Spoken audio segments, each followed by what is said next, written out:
Greeting, Excellencies, ladies and gentlemen. Good morning.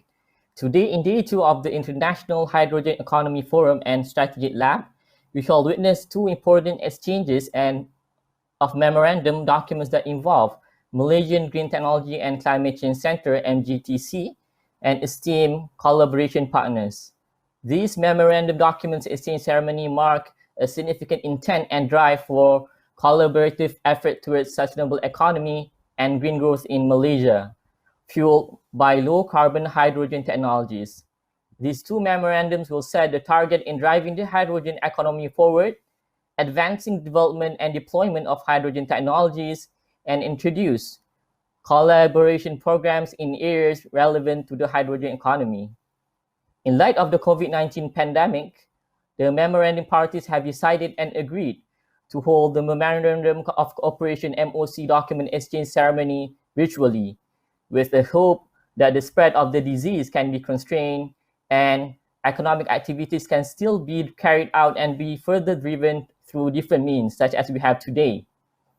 In this digital era, everything is becoming more possible, and the world that we live in today has become boundless.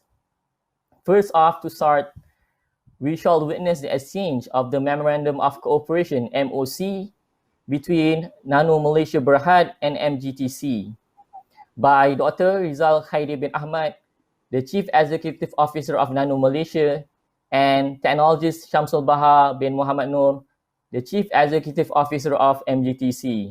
This MOC exchange ceremony will be witnessed by Yang Berbahagia Professor Emeritus Dato' Engineer Dr. Muhammad Zawawi bin Ismail, the Chairman of Nano Malaysia, and Yang Berbahagia Professor Dato' Engineer Dr. Abu Bakar bin Jaafar, the Chairman of MGTC. Thank you all for being here with us today. First in the lineup, I welcome the CEO of MGTC, technologist Shamsul Baha bin Muhammad Noor, to deliver his speech. Please welcome technologist Shamsul. Thank you, Ahmad. Bismillahirrahmanirrahim. Yang berbahagia Profesor Emeritus Dato' Engineer Dr. Muhammad Zawawi bin Ismail, Chairman of Nano Malaysia. Yang berbahagia Profesor Dato' Engineer Dr. A. Bakar Jaafar, Chairman of Malaysian Green Technology and Climate Change Center.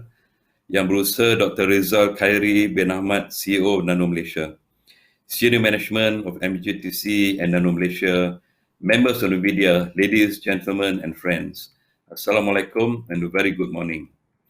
The world has seen unprecedented economic growth, especially in the last few decades.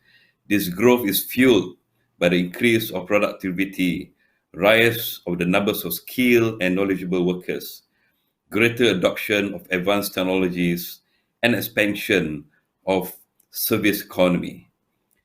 In 2018, the Nobel Prize in Economic Sciences was divided equally between William D. Nordhaus and Paul M. Romer.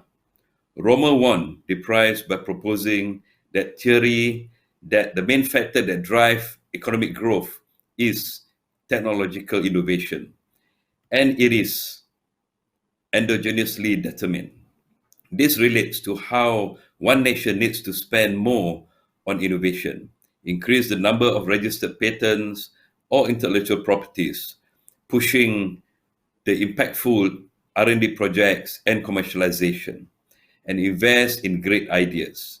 We believe that the next great idea is green hydrogen technologies, such as fuel cells and electrolyzers, that can improve further by looking into innovative solutions to make their components more efficient. We are privileged and honored to be here today for the MOC document exchange ceremony between MGTC and Nano Malaysia, an important government agency that has driven the commercialization of various technologies, especially in nanotechnologies, and has pushed for greater implementation of nanotechnology in the industrialization activities in Malaysia. We would like to convey our utmost appreciation to our collaboration partner, Nano Malaysia, for the mutual vision and interest in pushing greater hydrogen economy initiative for the betterment of our nation. This collaboration by both parties shows great commitment in making this virtual MOC exchange ceremony a success, especially during these very challenging times of the COVID-19 pandemic. Ladies and gentlemen, today's ceremony will mark an important date for the relationship of MGTC and Nano Malaysia, which will pave the way for greater strategic collaborations in the following areas: hydrogen economy and technology development, new green energy sources for strategic sectors, joint development and investment on certification and commercialization of nanotechnology products, facilitation of the creation of new invention, innovation and patents, and other collaboration as well. Ladies and gentlemen, I once again congratulate everyone that contributed to making this event a success, and this officially marks the start of our collaboration. Thank you very much. Thank you, Technologist Shamsul, for the beautiful speech. Now, I invite the CEO of Nano Malaysia, Dr. Rizal, to deliver his speech. Please welcome Dr. Rizal. Thank you, Mr. Hamad. Bismillahirrahmanirrahim. Professor Engineer Dr. Bakar Jafar, Chair of MGTCC. Professor Emeritus Engineer Dr. Muhammad Zawi bin Ismail, Chair of Nano Malaysia Berhad. And Technologist Shamsul Bahar, CEO of MGTCC. Assalamualaikum and greetings to all members of the Green Nano ecosystem. Thank you for your inspiringly positive and kind remarks on our cooperation, Cik Shamsul Bahar. Nano Malaysia, as a company limited by guarantee under the auspices of the Ministry of Science, Technology and Innovation, with a business mandate to commercialize nanotechnology by building the necessary ecosystems, and nanotechnology being a fundamental enabler to other technologies and industrial sectors. One of our key jumpstart sectors is energy environment, which includes nanotech-powered low-carbon solutions, and this is where both Nano Malaysia and MGTCC land on the same page. Our cooperation is timely, as Nano Malaysia is celebrating our 10th anniversary on the 1st of August and strengthening our venture builder business model underpinned by the triple bottom line, people, planet, and profit. Speaking of nanotech enhanced low carbon solutions, Nano Malaysia has started investing in hydrogen production technology from solid state sources towards a decentralized version of partnerships in terms of hydrogen economy, complementing the standard infrastructure model. Together with our partnership with local players, the on-site hydrogen reactor was born, which found its way in drones and now finding new places in cars, buses, and motorcycles. This forward initiative is supported under the 12th Malaysia Plan's high-impact project, namely Hydrogen Eco Nanomine, to create the supporting value and supply chains. This is also an area MGTCC can complement our efforts. The Memorandum of Cooperation between MGTCC and NMB, Nano Malaysia Berhad, captures our collective sincere intent and actionable steps as both parties will leverage on each other's expertise, network, resources, know-how on the intersection between nanotechnology, innovations, and green technology advancement, particularly on towards building a hydrogen economy for Malaysia.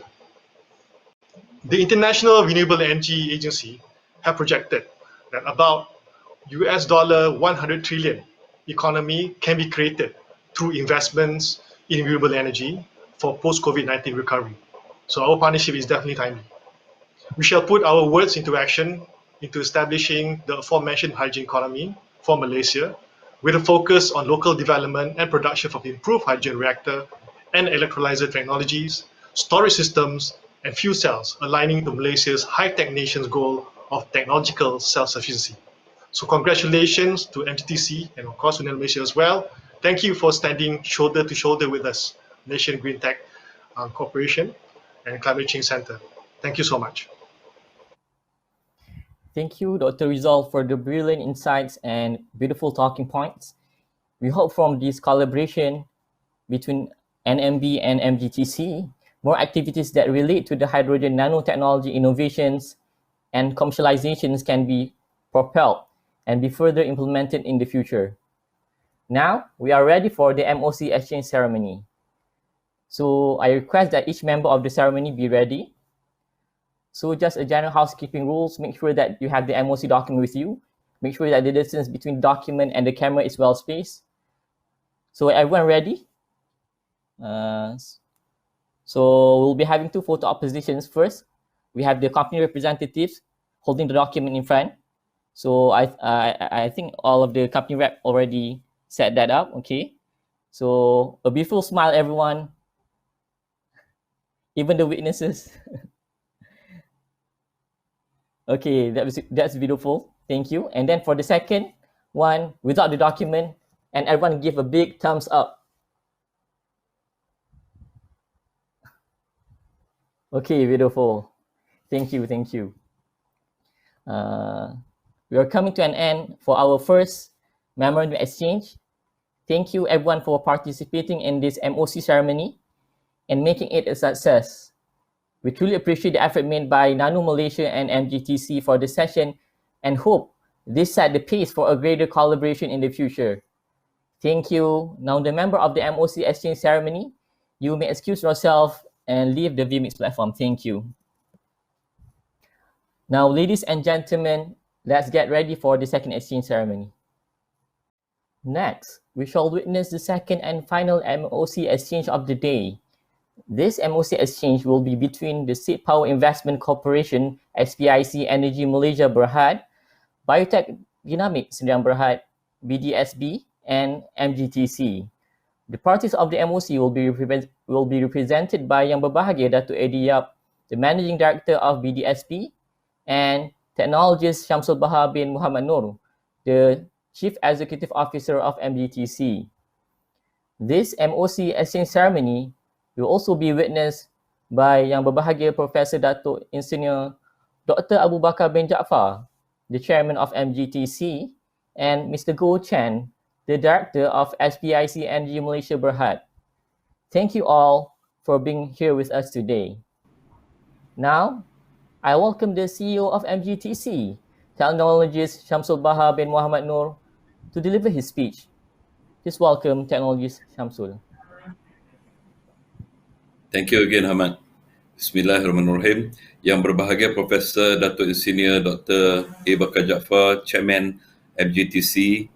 Yang berbahagia Datuk Eddie Yap, Managing Director of Biotech Dynamic. Yang berusaha Mr. Goh Chen, Director of SPIC Energy Malaysia. Senior Management of MGTC, Biotech Dynamic, SPIC Energy Malaysia, members and media, ladies, gentlemen, and friends. A very good morning to all. In the recent years, we have seen many countries, especially the global economic superpowers such as China, Germany, Australia, Japan, and Korea, embarking on the hydrogen economy, either as a net importer or exporter. The shift to use green hydrogen is due to the fact that green hydrogen, when used to generate power, produces clean, zero carbon emission, and water as its byproduct. There's also the need to use low carbon hydrogen for the decarbonization of the hard-to-abate sectors, such as chemical production, oil and gas refining, and metal smelting. The plan for the deployment of green hydrogen technologies and development of green hydrogen facilities also align with their national goal to be a more climate-responsible nation and to spur economic growth and innovation on the otherwise stagnating industries. We are privileged and honored to be here today for the MOC document exchange ceremony between MGTC, Biotech Dynamic, and SPIC Energy Malaysia. Both parties have extensive experience in implementing green power generation projects from sources such as pomade-derived biogas and solar photovoltaic in Malaysia, China, and the rest of the world. We would like to convey our sincere appreciation to our cooperation partners, Biotech Dynamic and SPIC Energy Malaysia, for holding together the same goal and vision to drive the green hydrogen economy as one of the most important solutions for the climate crisis. This collaboration shows great dedication by all parties during these difficult times of the COVID-19 pandemic. Ladies and gentlemen, today's ceremony will mark an important date for the collaboration between MGTC, Biotech Dynamic, and SPIC Energy Malaysia, and this will set the pace for greater efforts in the following areas. Number one, market and entry research and facilitation for green hydrogen production for renewable sources. Number two, hydrogen economy feasibility studies and pilot project implementation. Number three, demonstration projects on green hydrogen production and utilization. Number four, development of hydrogen supply chain and ecosystem. Number five, hydrogen technical training and product development programs. And last but not least, the development of large-scale green hydrogen production and storage facilities. Ladies and gentlemen, I sincerely congratulate every single person that has contributed to making this event a success, and I hope this will only mark the beginning to a greater collaboration in the future. Thank you very much. Thank you, Technology Shamsul, for the eloquent speech. Now, I invite the Managing Director of Biotech Dynamic yang berbahagia Dato' Eddie to deliver his speech. Please welcome Dato' Eddie. Thank you, Hamad. Yang Bahagia Professor Dato' IR, Dr. A. Abu Bakar Jaafar, Chairman of MGTC, Yang Berusaha TS Shamsul Bahar Muhammad Noor, CEO of MGTC, Yang Berusaha Encik Koh Chen, Director of SPIC Energy Malaysia Bahar. Ladies and gentlemen and friends, salam sejahtera and a very good morning. With more and more countries pledging climate neutrality, the world needs to find solutions to decarbonize every last part of our economy. Hydrogen could play a critical role in decarbonization strategies, especially in areas where direct electrification is challenging in harder to abate sectors, such as steel, chemicals, long-haul transport, shipping, and aviation. Green hydrogen, which is produced from renewable energy using water electrolysis, can be a game changer in global efforts to decarbonize our economies. Hydrogen has great potential to enable energy transition to a clean and low carbon energy system. Hydrogen is undoubtedly the flagship of green energy transition.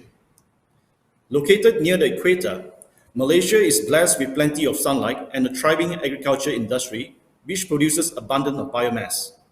The solar power and biomass industries in Malaysia have blossomed in the recent years, and this has helped industries achieve economies of scale, which consequently brought down the energy production costs substantially. Low energy cost is the key success factor to green hydrogen production. Cost-competitive green hydrogen can help our country build a resilient energy system that will not only help us ensure sustainability of our nation's energy resources, but also help decarbonize our economy. Ladies and gentlemen, we are honored to be here today for the MOSTI document exchange ceremony between MGTC, Biotech Dynamic, and SPIC Malaysia. This collaboration will enable us to take the first baby step contributing towards the development of hydrogen economy in Malaysia. With MGTC taking the driver's seat steering the national hydrogen economy development, we are confident that very soon, Malaysia will have national policies and directives that are focused on supporting carbon neutral society based on hydrogen. We believe this private-public partnership will enable us to expedite the development of hydrogen economy in Malaysia. We are committed to work with MGTC to build the hydrogen business value chain and develop a robust hydrogen ecosystem that will enable the domestic hydrogen industry to thrive and gain social acceptance of hydrogen as a viable energy carrier and the energy vector that could help decarbonize our economy. With this privileged collaboration with MGTC, we strive to develop Malaysia into a global hydrogen hub and a showcase for hydrogen technologies and innovations. We would like to record our utmost gratitude to our collaboration partner, MGTC, our cooperative partner, SPIC, for the prospect and the mutual interest in developing the national hydrogen economy. By leveraging each other's strength and expertise and through mutual commitments, we believe this collaboration could mark the beginning of a successful journey towards developing our national hydrogen economy. Saudara dan saudari, I would like to congratulate everyone involved for making this event a success despite these challenging times with the COVID-19 pandemic still harboring upon us. Stay safe, stay healthy. Sekian, terima kasih. Thank you, Dato' Eddie, for the lovely speech. We truly appreciate the insights from the address that you have made and hope that the cooperation between the three organizations, Biotech Dynamic, SPIC, and MGTC, will spur the implementation of large-scale green hydrogen production projects that will benefit the nation in the future. Now, we'll go with the MOSTI document exchange ceremony.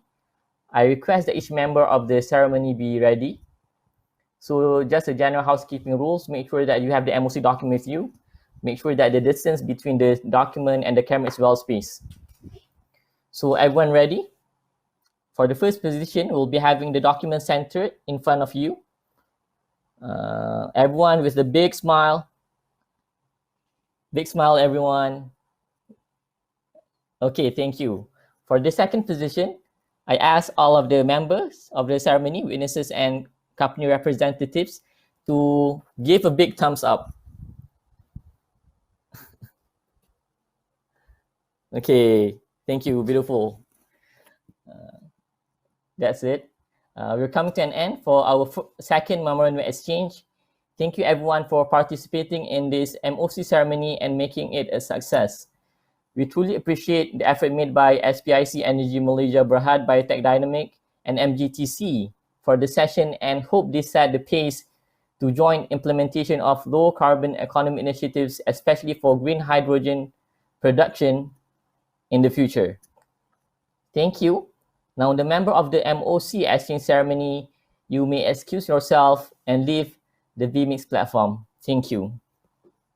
Thank you, ladies and gentlemen that have stayed with us for the memorandum exchange ceremony. Hope you enjoyed the next sessions that we have arranged.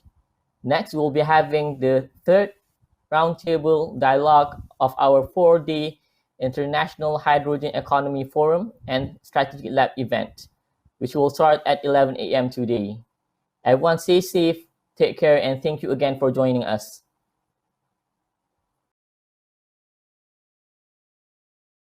Thank you, everyone. So we'll be having our roundtable dialogue session in about 40 more minutes. So it's a long break before we can actually come into the roundtable dialogue session itself. So to fill the gap, and for the meantime, I, as the MC for today, will be sharing some of poll questions so that the audience can interact with us lah. So I have about 3 questions in total. So the first question is just to gauge the feedback from yesterday's session. So how do you actually interact with this poll? So you go to pollev.com, which is stated on top of the screen, /Hamad Ainuddin 516. So you can see it there, here, pollev.com /Hamad Ainuddin 516, and then you just key in your input or your answer. So go to this link basically on top of the screen, pollev.com /Hamad Ainuddin 516, and then input your answer there.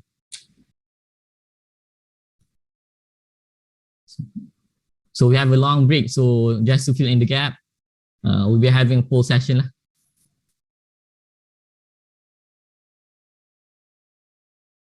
So I will just leave this question for about 5 to 10 minutes, depending on the responses. And then we'll be going to the second and then the third question before we go with our round table dialogue session 3.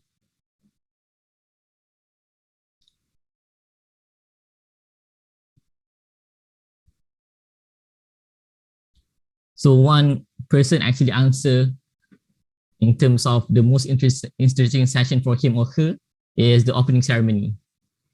And then another one stated that his favorite is actually the session 1 roundtable dialogue. And then we're having another person coming in answering. So roundtable dialogue session 1 is actually leading right now. Keep in the input to be included into the poll session. Okay, another person stated the opening ceremony is the best for him, or the most interesting session for him or her. Oh, basically people don't like the MOU or MOC exchange ceremony. You can actually answer number E. I expect more, because any of the session is not interesting for you. So it's a tie currently between A, C, and D. So you have opening ceremony, roundtable dialogue session 1 and session 2, tie at about 33% for each of these slots. Okay, opening ceremony is leading. Okay, I wonder why the opening ceremony is quite interesting for some of the people.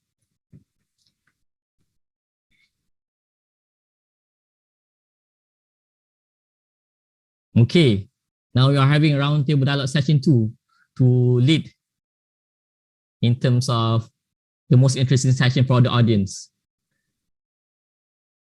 Now we have session 2 leading.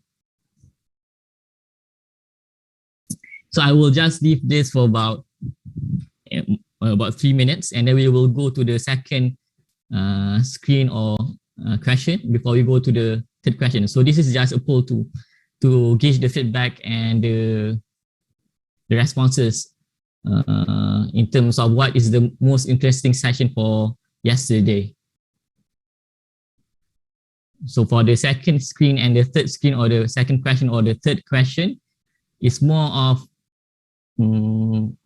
what do you think?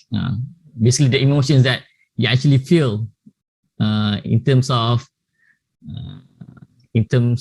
listening and watching what we have prepared yesterday. And then for the third question, it's more of getting inputs in terms of what question do we want to pose to the panelists for roundtable dialogue session 3 and 4. And one more thing, it is different compared to the one that you did yesterday to, for example, the IGEM platform. For this one, the audience itself can actually choose which is the top question that they want to pose. So currently we have the roundtable dialogue session 2 leading.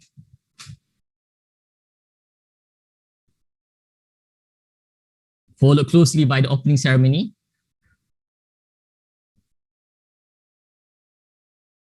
Oh, and then another one just came in to back the MOU MOC exchange ceremony up. But still the roundtable dialogue session 2 is currently leading for day 1 lah.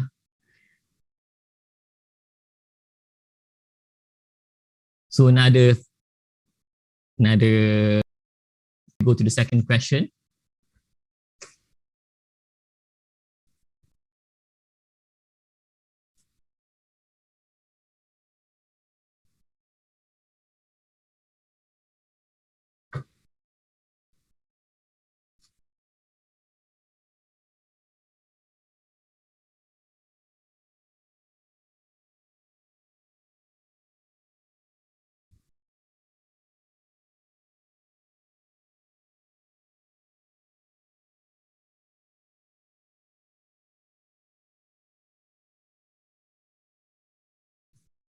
Okay, any more responses?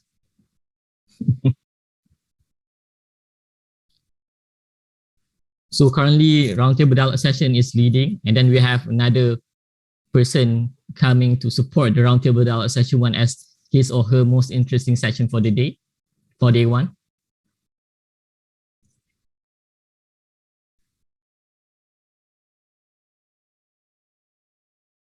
But it's good enough that there is no audience that actually answer E. I expect more, because none of the session is not interesting for him or her lah.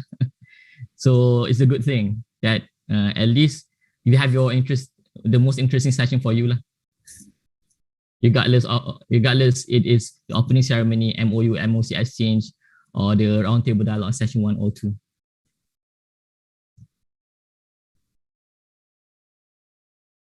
Okay, 1 more minute. Maybe someone to back the session 1 or the opening ceremony up.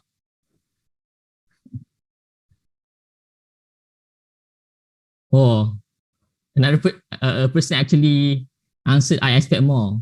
So I hope that the one that we have prepared for the next session, which is the roundtable dialogue session 3, 4, 5, and 6, as well as the stakeholders lab is interesting enough for you.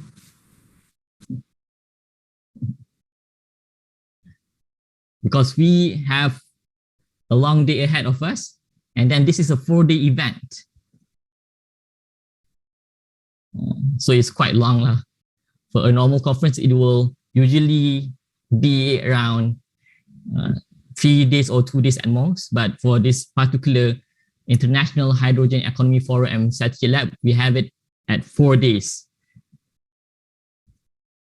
Okay, so I will end this particular question at this moment. So congratulations for the Roundtable Dialogue Session 2, because it is the most interesting session based on majority for day 1.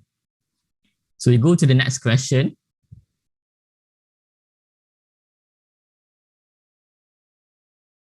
So this is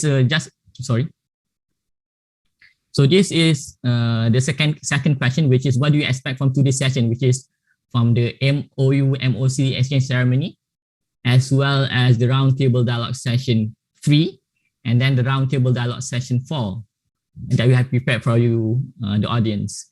So we have for the Roundtable Dialogue Session 3, it's more on the hydrogen technologies that will be moderated by Dr. Rizal, which is the CEO of Nano Malaysia, and then we'll be having another session in the afternoon that will discuss more of the global scenario and the projects that are currently happening around the globe.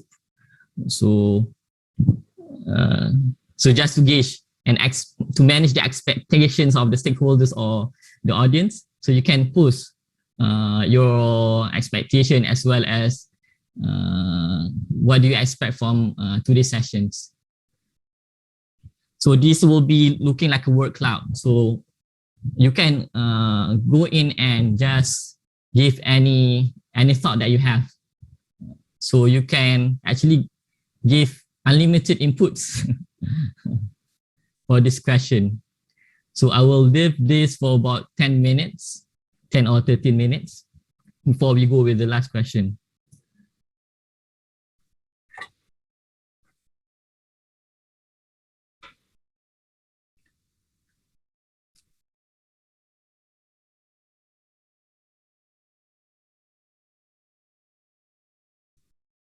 So it's the same as the one before. Oh, currently we are looking into the word cloud. So I currently seeing someone to answer Malaysia's. This is quite difficult to see. So I think I will be ending the show for a while and then editing this so people can actually see it. So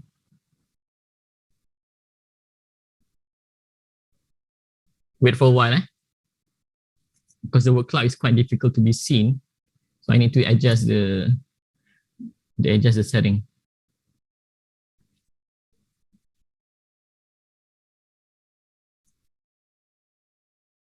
Okay, this is much better.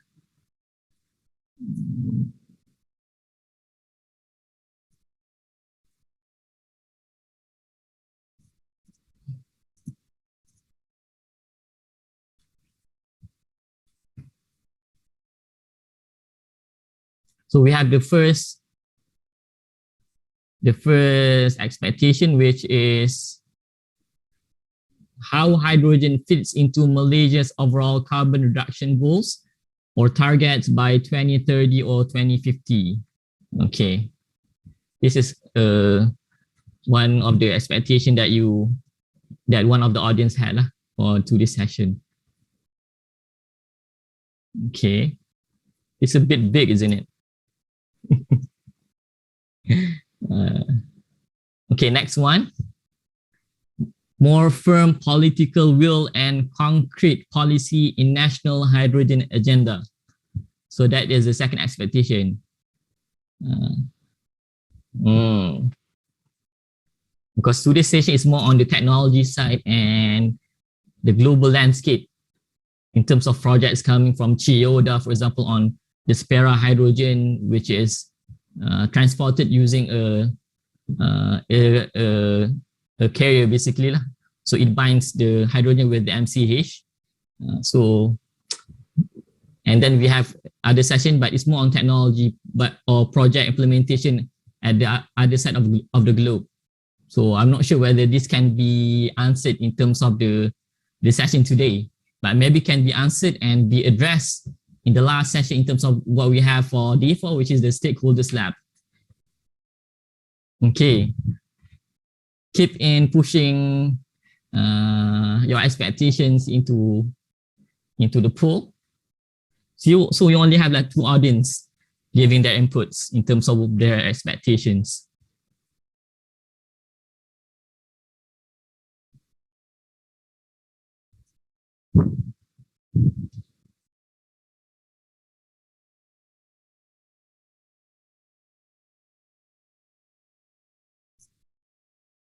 So I think I will be leaving this more because what we have seen here is more of like only 3 questions. So I will will be leaving this poll in a longer time period lah. So more people can come in and just give their input. And then number 3, project implementation on different country to take as lesson learned. Yeah. So we already have multiple projects on the hydrogen economy all over the globe, especially from countries that have accesses in terms of their renewable electricity. For example, we have New Zealand, in which it is powered by about 85% renewable energy. And then from yesterday, from Mr. Kevin Liu, he explained about the Scotland landscape, in which they have about 90 or more % of renewable electricity, and mostly it is from wind. So we can use that accesses to actually produce or generate hydrogen through electrolysis. And then, well, this is quite difficult to see, but I will be reading it out loud to the audience. I expect to see more clarity in terms of the landscape, status. This is quite difficult to see. Target and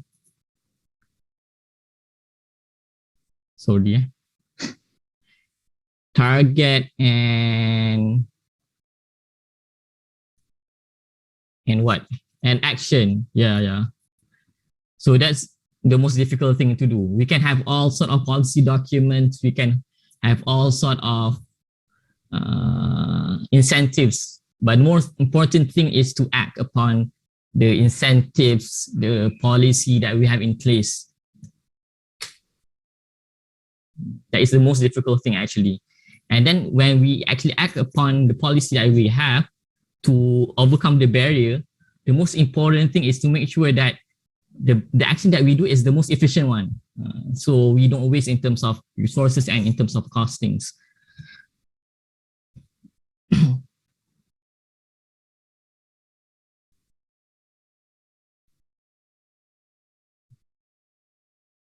Okay. So we only all have about 4 questions up till now, or 4 expectations.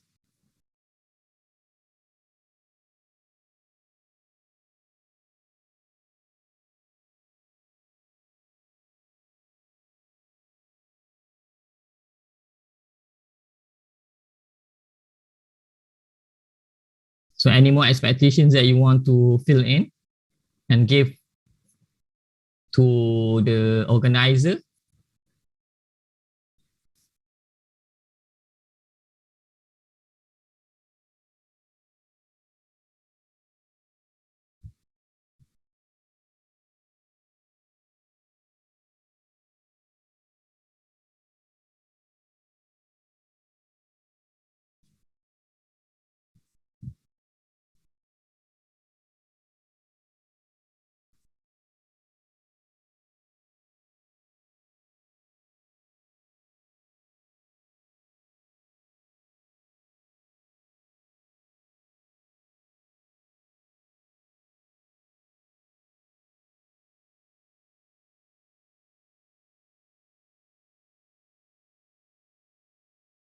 So just to reiterate the agenda for the day, so we'll be having roundtable dialogue session 3 and 4, and the discussion and presentation will mostly tune or focus more on the technologies as well as projects.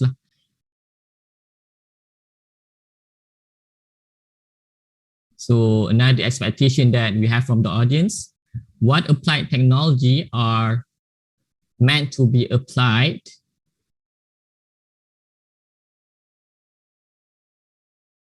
in Malaysia?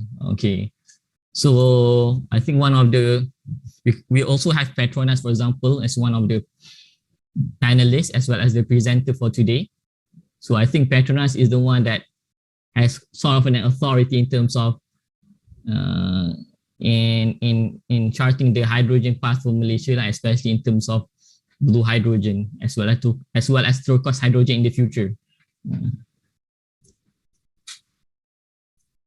And then we also have from Sarawak. So Sarawak will be giving more explanation on the green hydrogen side of things, especially for hydrogen produced from excess hydropower. So that is more of the generation side. And then we also have a lot of global case studies that can actually explain more of the application and the uses of hydrogen in their specific countries, but also can be applied to Malaysia. So for example, this audience explained about blending or etc. So blending is a more difficult question, but we will see lah.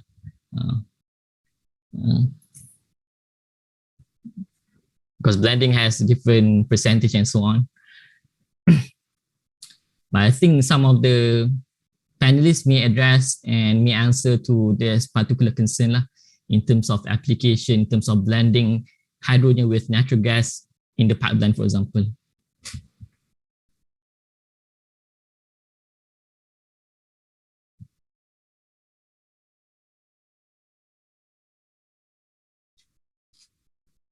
So I think that's the last for this question. I go to slide 3.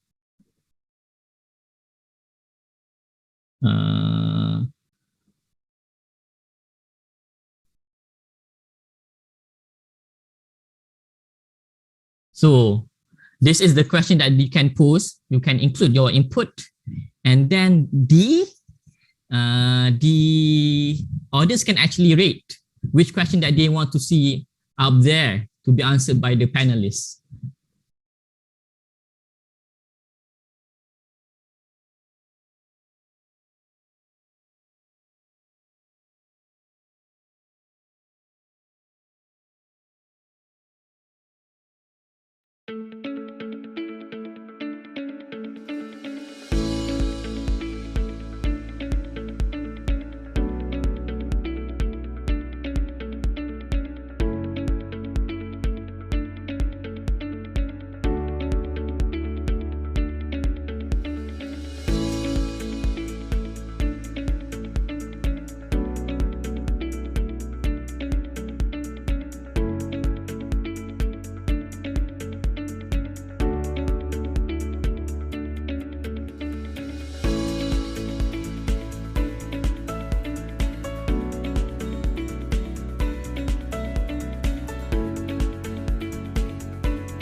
Okay, thank you everyone.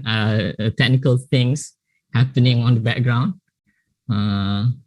Because I'm currently using a new laptop, so the setting is quite different from the one that I had before. So sorry for the technical things. So we go back to our question 3, which is a suggestion so that the audience can actually give their input in terms of what they want to pose to the panelists as well as the moderators for the next roundtable dialogue session, which is roundtable dialogue session 3 and 4. So how do we do actually for this particular question? You can input your question, and then the audience itself can rate they don't want to actually input their question themselves, they can actually rate which of the question to be on top of the list. So the better and the more audience actually comes in to actually input their question, will be better for everyone to rate. And what I'm currently seeing is only one question, which is I expect to see more clarity in terms of the landscape, status, target, and action or implementation plans of Malaysia's hydrogen economy development. So only one question up to this moment.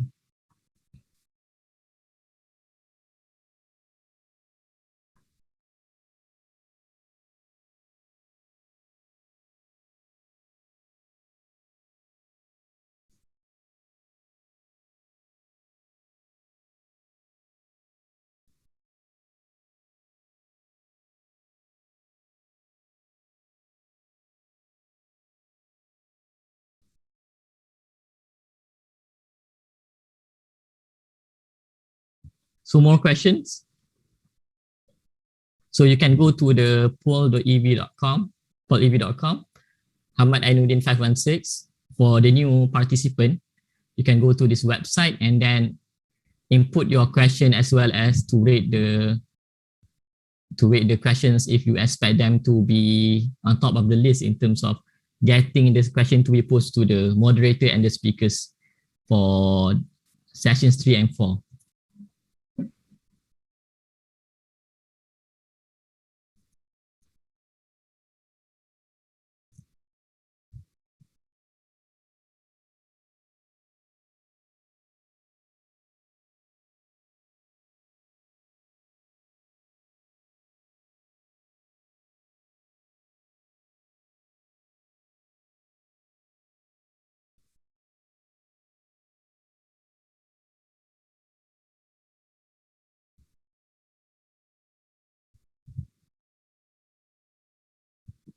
So any more questions? Can the audience actually input their questions? Wait now. So another question is coming in from the audience. Is there a specific proposal from Malaysia, either from public or private institutions, to collaborate with foreign countries? Okay, this is an interesting question as well.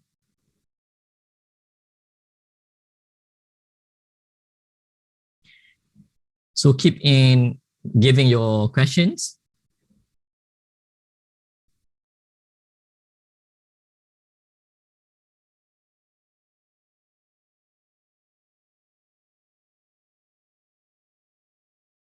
So you only have like 2 questions up to date, up to this moment.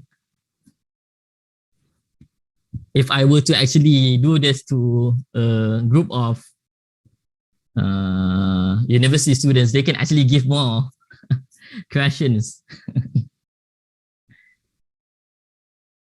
So you have to beat yourself compared to university students that can actually give more questions and more provocative concerns or questions to the panelists.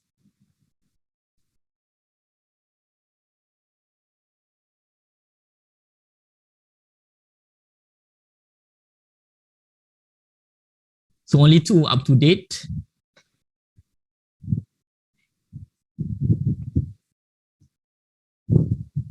How many people are currently watching in terms of this particular session?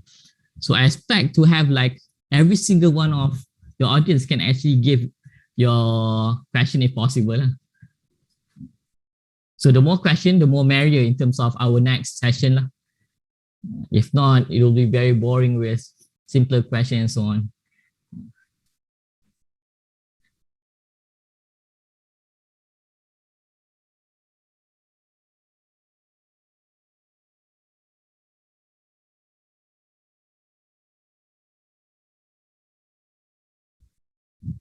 So another 5 minutes. I will leave this particular question for the audience to actually give their input.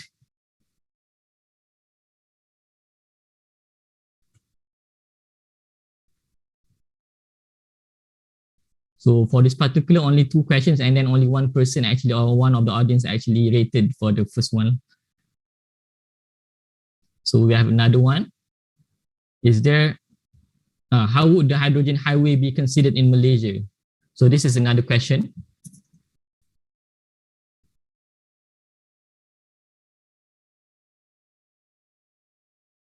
And then another question is more international R&D collaboration or grants between Malaysia and international communities in hydrogen-related topic. So that will be another question. So I believe the technical team need to actually to write this up in terms of getting the questions, because later on we'll also be having you can actually input your question later on, but you also will be looking into this question whether it is appropriate to be posed to our next panelists or the next roundtable dialogue sessions. Yeah, I think we already have questions preloaded. They're anticipating the roundtable the topic of discussion. Yep. Which is good lah. So we don't. Once we have this preloaded, we can prepare early because of the fact that we have to extend the time. Yeah. Until 1 p.m. So I guess we can use this as a baseline to work on. Yeah. Because otherwise, if you were to go beyond 1 p.m. and so on and so forth, it will be there will be some kind of fatigue. Because fatigue. So we can probably use this to manage the time, to manage the viewers' attention. I think the questions posted here, I think, is of good quality.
So thank you everyone we are back to our question, in which the third screens or the third question on the poll, which is you can actually go to the pollev.com/HamadAnudin516 to actually give your input.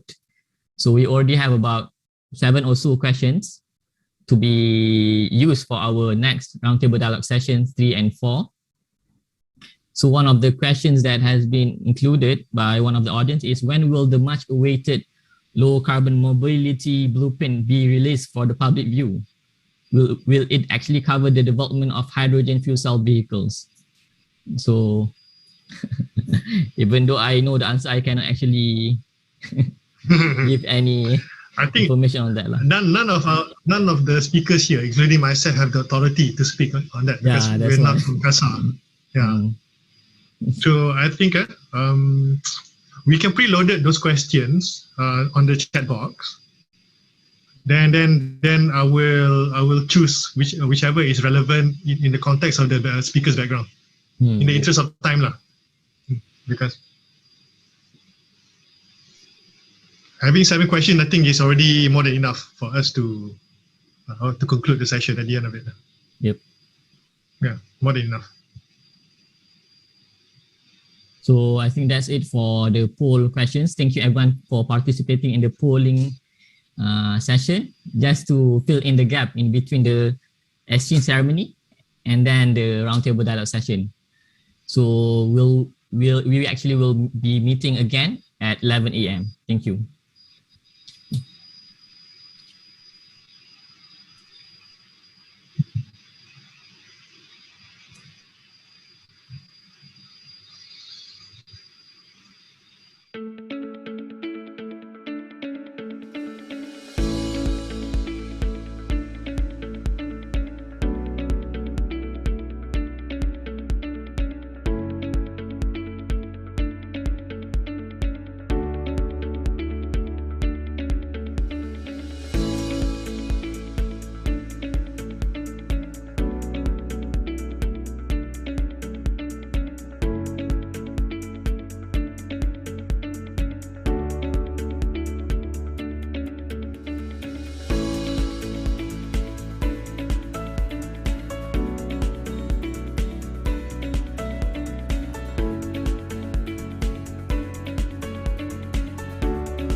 Greeting, Excellencies, ladies and gentlemen.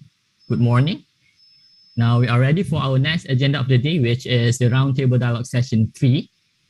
This session is aimed as a platform for knowledge and experience sharing by respective speakers and panelists.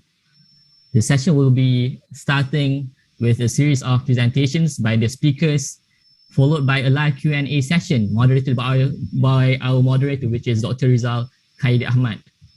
So first off to start, let me introduce Dr. Rizal. Dr. Rizal Khairi Ahmad is currently the Chief Executive Officer of Nano Malaysia Berhad.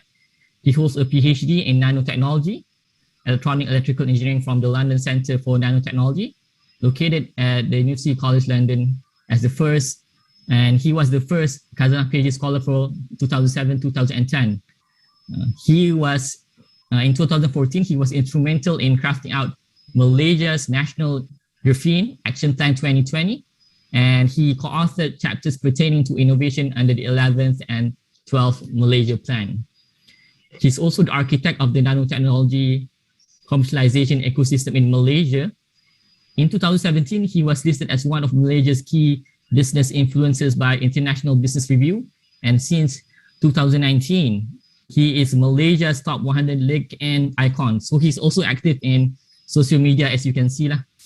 His current endeavors include renewable energy solutions, including latest PV, hydrogen, and battery technologies, projects on Internet of Nano Things, and blockchain applications for high technology management towards the fourth industrial revolution. If I were to go on, I think I'll add more and more, but without further ado, I'll now pass my microphone to the moderator of the session. Please welcome Dr. Rizal. Thank you, Mr. Ahmad, for that very kind introduction. So this morning we'll be embarking on the third roundtable session, namely, but to kickstart the session, a bit of background about the hydrogen economy, the concept, and the whole idea about it. For those who have just joined, jumping straight into session number 3. So a bit of background about what is exactly hydrogen economy. It's an economy that relies on hydrogen as a low carbon energy source for commercial fuel that would deliver a substantial fraction of a nation's energy and services. Hydrogen, being universally acknowledged to be clean, safe, versatile, has the highest thermal conductivity of all gases, releasing zero harmful emissions when reacting with oxygen in a fuel cell. It is a powerful energy carrier holding about 3 times more energy than petrol based on weight. Hydrogen gas can be burned to produce power with no negative impact on the environment, unlike power produced by burning fossil fuels. The hydrogen produced can go through a process called compression and later stored for refueling. So for comparison's sake, a weight of a battery-based EV powertrain, just to compare and contrast, is 2 times that of hydrogen fuel cell system. And the running cost per hour favors hydrogen fuel cell by 33% less. To recap on what took place yesterday, Day 1 saw the first roundtable session on policy level facilitation and intervention, green tech, low carbon mobility, 4IR policy, the national science, technology, innovation policy towards hydrogen economy, followed by examples of national hydrogen programs presented by the UK, Japan, Korea, and other nations in the second roundtable session. The 2 discourses provide high-level samples on how a conducive environment can be created to encourage the creation of a hydrogen ecosystem. However, to develop a hydrogen economy by design requires a whole-of-nation approach on a public-private partnership platform for sustainable planning and implementation to create the critical components in the supply and value chains. This ecosystem encompasses production, storage, transportation, refueling infrastructure, key applications, and strategic sectors. Today's roundtable session, number 3, aptly titled Strategic Implementation to Expedite Hydrogen Economy, brings you closer to the ground with pockets of concepts, initiatives, and landing points that could potentially be put together to form an ecosystem with common goals on a national roadmap. With presentation from Iskandar Malaysia, Sarawak Energy Development Corporation, Petronas, Zodas Group, MARI, Penang Green Council, and Asian Development Bank, I think the curated collection of speakers today will reflect the true nature of the intent for us to look at how we can expedite the creation of hydrogen economy in any given nation. So without much further ado, I would like to firstly introduce the first speaker from Iskandar. His name is Mr. Rudianto Azhar. He is currently the head of Iskandar Malaysia Bus Rapid Transit team. Mr. Rudianto Azhar heads the Iskandar Malaysia Bus Rapid Transit IMBRT team and brings with him a wealth of experience in the field of public transportation. Having been involved in the planning and operation of rail and bus services under Prasarana Malaysia Berhad and MRT Corp, as well as expanding the transit-oriented development for the former prior to joining IRDA. In his current role, he is responsible for driving overall strategic directions as well as leadership of Iskandar Malaysia Bus Rapid Transit, including to ensure successful delivery and implementation of the project, meeting the project's intended goals, requirements of all stakeholders, and ensuring sustainability of the service. This will include, but not limited to, construction of key infrastructures, procurement of components and services, selection of business partners, and seamless integration and optimization of its operating environment. So over to you, Mr. Rudianto. Now the floor is yours. Good morning. My name is Rudianto Azhar from Iskandar Regional Development Authority.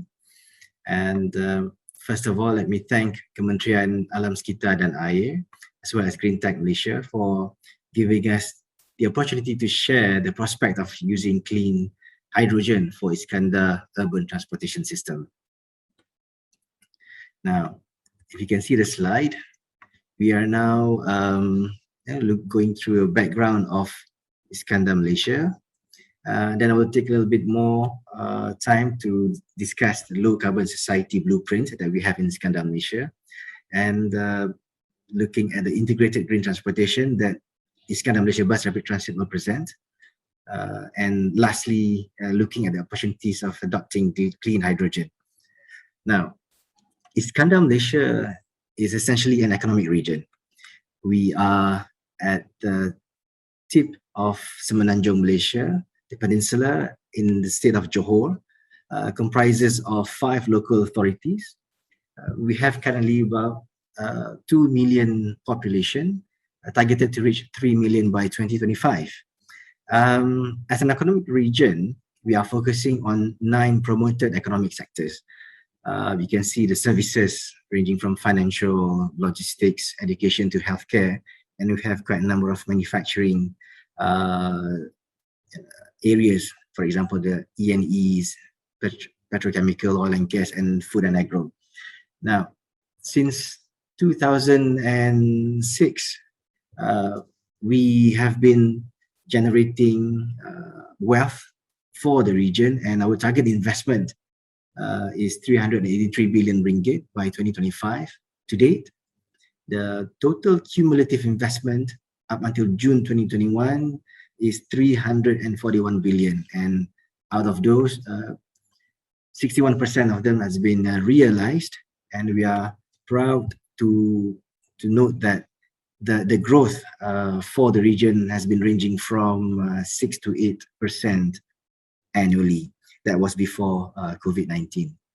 Now, the one that actually driving us over the last 15 years is actually our comprehensive development plan.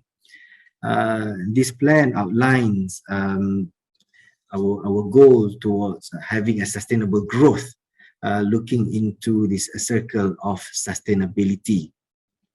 Our strategies pivots on our ability to attract and generate sustainable investment so that wealth can be shared equitably with all stakeholders, and at the same time, putting emphasis on environmental stewardship.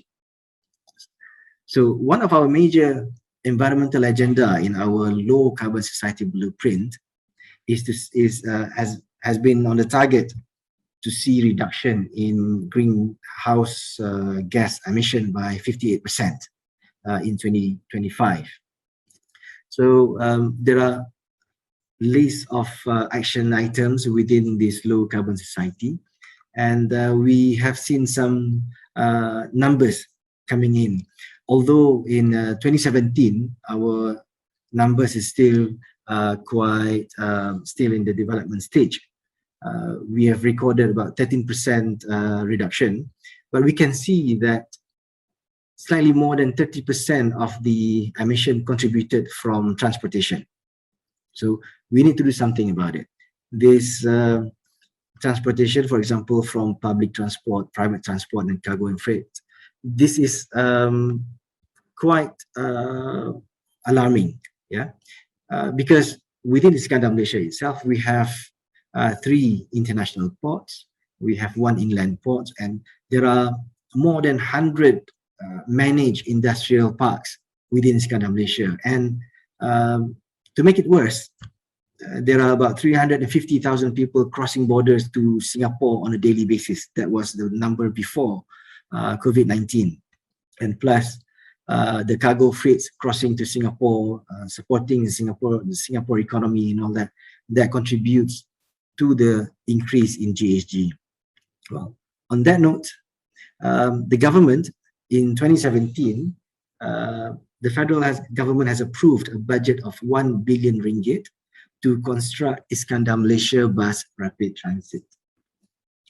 Targeted to be operational by Q4 2023, Iskandar Malaysia Bus Rapid Transit, or IMBRT, will be the backbone of public transport in Iskandar Malaysia, serving more than 90% of populated area, connecting from east to west, connecting not only that, but also connecting to the new double-track rail system that will bring people from KL to Johor, as well as connecting rapid transit system RTS to Singapore.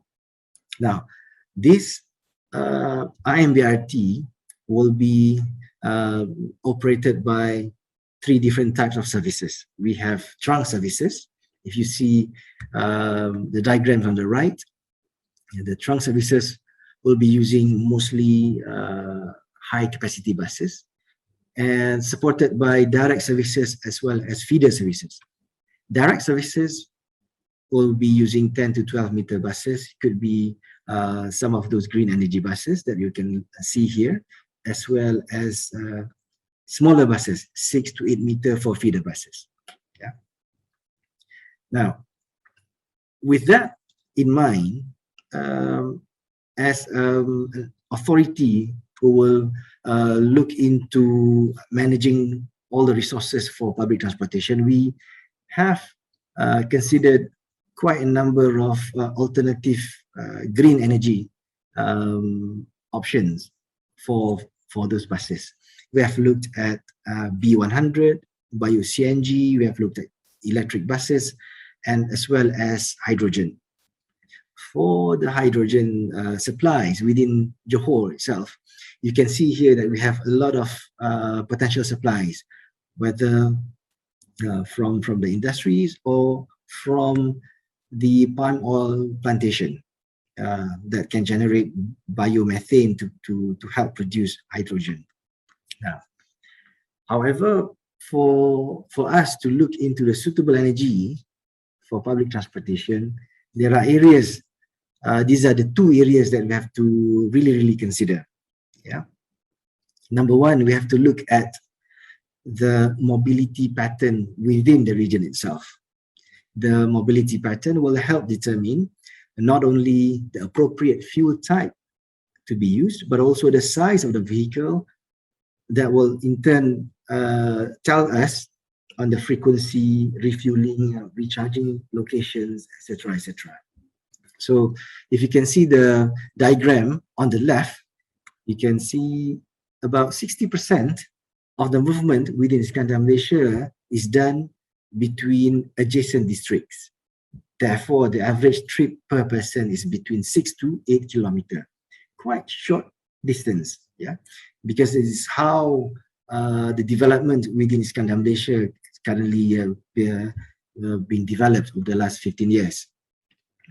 On top of that, you can also see the type of movement that the people is making. They are making probably the one that we have data on the traffic actually concentrates in the morning. There are 2 peaks in the morning. Yeah, one movement will be from Iskandar Malaysia to Singapore, and the other movement actually within Iskandar Malaysia itself. So the frequency, the rigorousness of the services that we have to provide will have to answer this type of movement demand for unique for Iskandar Malaysia. Secondly, we will also need to understand the level of demand that is required by the people. This is translated into operational rollout strategy. If you can look at the diagram on the right, you'll see that there are 3 tiers of rollout rate. You can see conservative, moderate, as well as optimistic.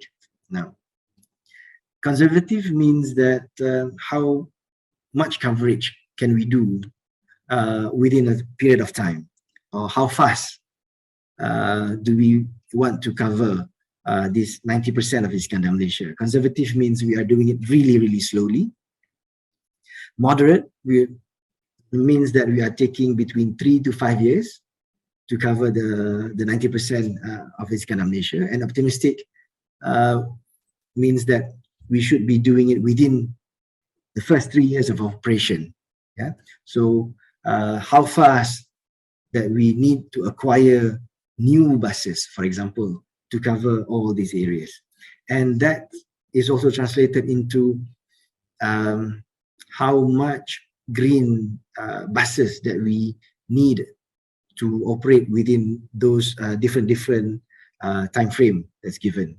If it's conservative, then we are looking at how between, for example, 2 to 5% green. A moderate green technology rollout will be between 20% to 40% between a certain period of time, or whether we want to go optimistic, I mean, start with a lot of green energy buses. Because these 2 factors will have impact on the deployment cost of the whole system itself. Apart from the cost, we will also need to look into a few other areas. As you can see on the left, we have to look at economic analysis itself, the policy incentive, as well as the capacity building within, specifically within Iskandar Malaysia. Economic analysis would include total cost of ownership, that actually looking into the capex, the cost of the bus, the cost of the refueling station, the cost of maintenance on a daily basis. The other area that we consider quite important is actually on the indirect cost of emission. For example, if we were to use, if we were to continue using, say, diesel-based, fuel-based bus, then what would be the indirect cost on the health itself to the people? Yeah, whether we are using, whether we are considering a zero tailpipe emission, or whether we are looking at the overall GHG emission of the region. Yeah. Secondly, on the policy and incentive, we will need to discuss further with the likes of Ministry of Kementerian Alam Sekitar, MOSTI, MITI, to look into what kind of policies that are actually supporting the deployment of green energy buses, whether it's electric, bio-CNG, or even hydrogen. Discussion with ministries like MOF on incentives actually been ongoing, and we will have to weigh the difference of the subsidies available for different types of fuel. Yeah. In summary, I would like to bring your attention to this research done by these 4 researchers, Lozanovsky, Whitehouse, Coe, and Whitehouse in 2018 on sustainability assessment of fuel cell buses in public transportation. Their research outlines 3 main observation among those who are yet to embrace hydrogen technology. Number 1, they say that the major driver for hydrogen use in the transport system is decarbonization. What it means is that if hydrogen powered transport cannot significantly reduce carbon emission, if I can translate into the current environment in Iskandar, Malaysia, if green energy bus or hydrogen bus makes up only a small percentage of the total fleet that you can see in Iskandar, Malaysia, then the drive to use hydrogen buses will not last long. That is number one. The players must be able to see that there are more people coming in to join this, the move, the work towards decarbonization. Yeah, that's number one. Number two, government policy. We cannot emphasize more on the importance of having a steady, consistent government policy that drives the use of any green energy buses, including hydrogen. And lastly, the cost of hydrogen itself, the cost of production, the cost of supply, as well as the cost of the vehicles itself. This total cost of ownership must be significantly reduced to reflect the commitment, not only from the player, but also from the whole chain of the industry. So with that, I thank you and looking forward to the Q&A that's coming up soon. Thank you very much.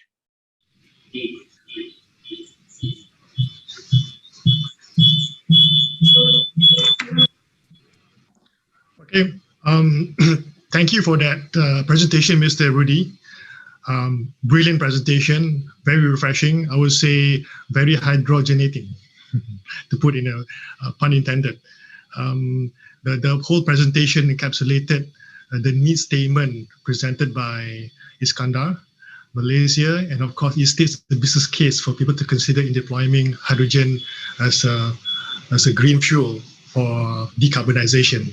And the presentation also encapsulates one of the key success factors in terms of government incentives, the economic analysis, and the need for capacity building for the ecosystem to be sustainable. So moving on to the next presenter would be Tan Sri Dato' Amar, Dr. Haji Abdul Aziz bin Dato' Haji Hussein. He is the chairman of the Sarawak Economic Development Corporation, SEDC. Tan Sri Dato' Amar is the chairman since 2017 until now for Sarawak Economic Development Corporation, SEDC. His key responsibilities include overseeing the Kuching Urban Transportation System project under the management of subsidiary Sarawak Metro for commercial operations of the Automated Rapid Transit, ART. Overseeing the hydrogen fuel cell buses project in preparation for Sarawak's future plan to adopt hydrogen and powered feeder buses to complement the ART project. He graduated with bachelor's degree in economics, majoring in business administration from University of Malaya, Kuala Lumpur in 1973, and master's in business administration, majoring in finance from Syracuse University, New York in 1978. Previously, he is a deputy chairman of Sarawak Economic Development Corporation, SEDC, deputy state financial secretary, January 1987, permanent secretary of the Ministry of Infrastructure Development, May 1990, deputy state secretary with the HR portfolio, January 1994, and State Secretary of Sarawak, 9th August 2000. Without much further ado, over to you, Tan Sri. The floor is now yours. Bismillahirrahmanirrahim. Assalamualaikum warahmatullahi ta'ala wabarakatuh. And first of all, I would like to welcome all the participants of the International Green Tech and Eco Product Exhibition and Conference, Malaysia, which and the topic that I'm going to deliberate on today is on the spearheading of the hydrogen economy in Malaysia, and with particular emphasis on Sarawak.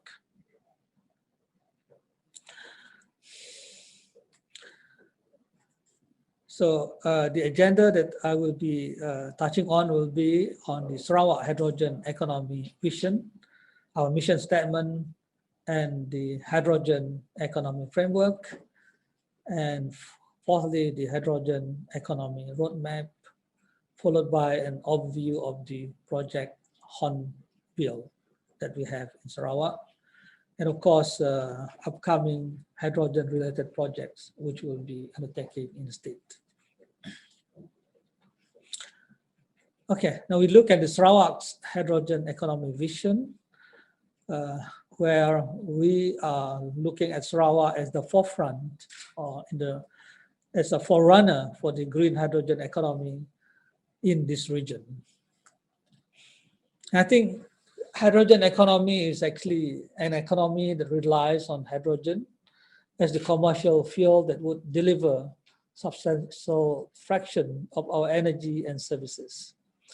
Our absolute goal is to produce our green hydrogen through renewable sources with minimal impact to the environment. So actually in Southeast Asia, Sarawak is the first in this region to promote hydrogen economy. We are actually optimistic that we can be the leader in advancing the hydrogen economy in Southeast Asia, given the resources that we have. And that we hope by 2030, our target is to align with Sarawak aspiration to become a developed state, where hydrogen economy is one of the key strategies that we'll be using. Our mission statement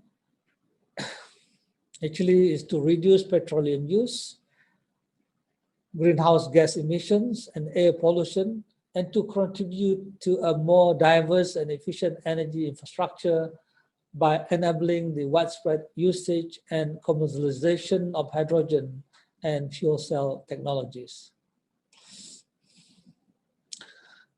Okay, the hydrogen economy agenda or framework. This framework will actually serve as a guide for us in achieving our vision.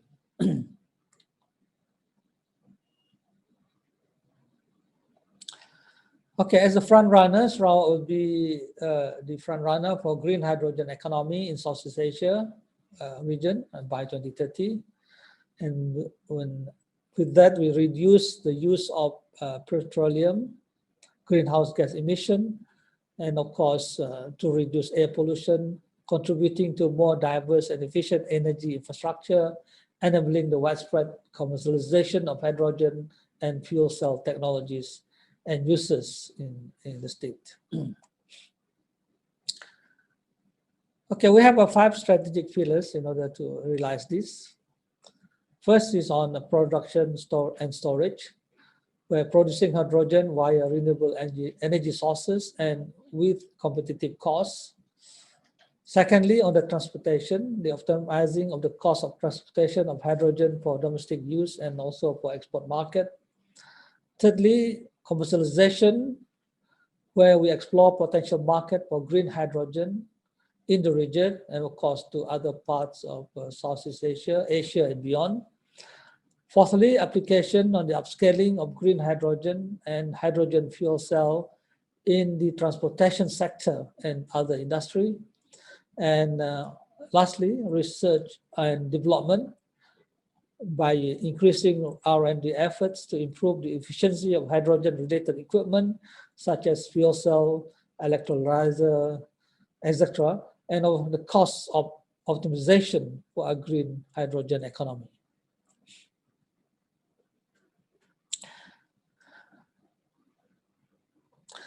On education and capacity building, we need to educate the people to embrace the ideas of a green hydrogen economy. For capacity building, we should have a dedicated training and development center to cater to the developing or to develop our talents in this new field, especially in hydrogen economy. On infrastructure development, we will encourage private sector investment in the building of new infrastructure. In this early stage, subsidies and other financial support would also be required from government and from sponsors in order to increase the ability for us to utilize the hydrogen in the state. We also will need policy support, especially from the government, so that there will be policies which can be crafted to encourage and promote the use of green hydrogen and to promote the green hydrogen agenda in the state. Now we can look at the hydrogen economy roadmap. Well, we have this roadmap which from 2020 to 2030 and beyond.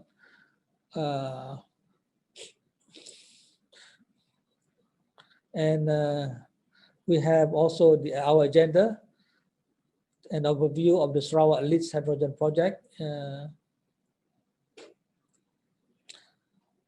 First is the decarbonization of urban transportation system, where we have our Sarawak Metro, a company also under SCDC, that will develop the Kuching Urban Transportation System, or KUTS. This system will be utilizing hydrogen as the fuel, and we hope that it will be reliable, it will also be sustainable, and of course this is something which is pioneering for us, because with the revenue service expected to start in 2025, this ART system in Kuching will become the first automated transit system in the world powered by hydrogen fuel cells and running on virtual tracks.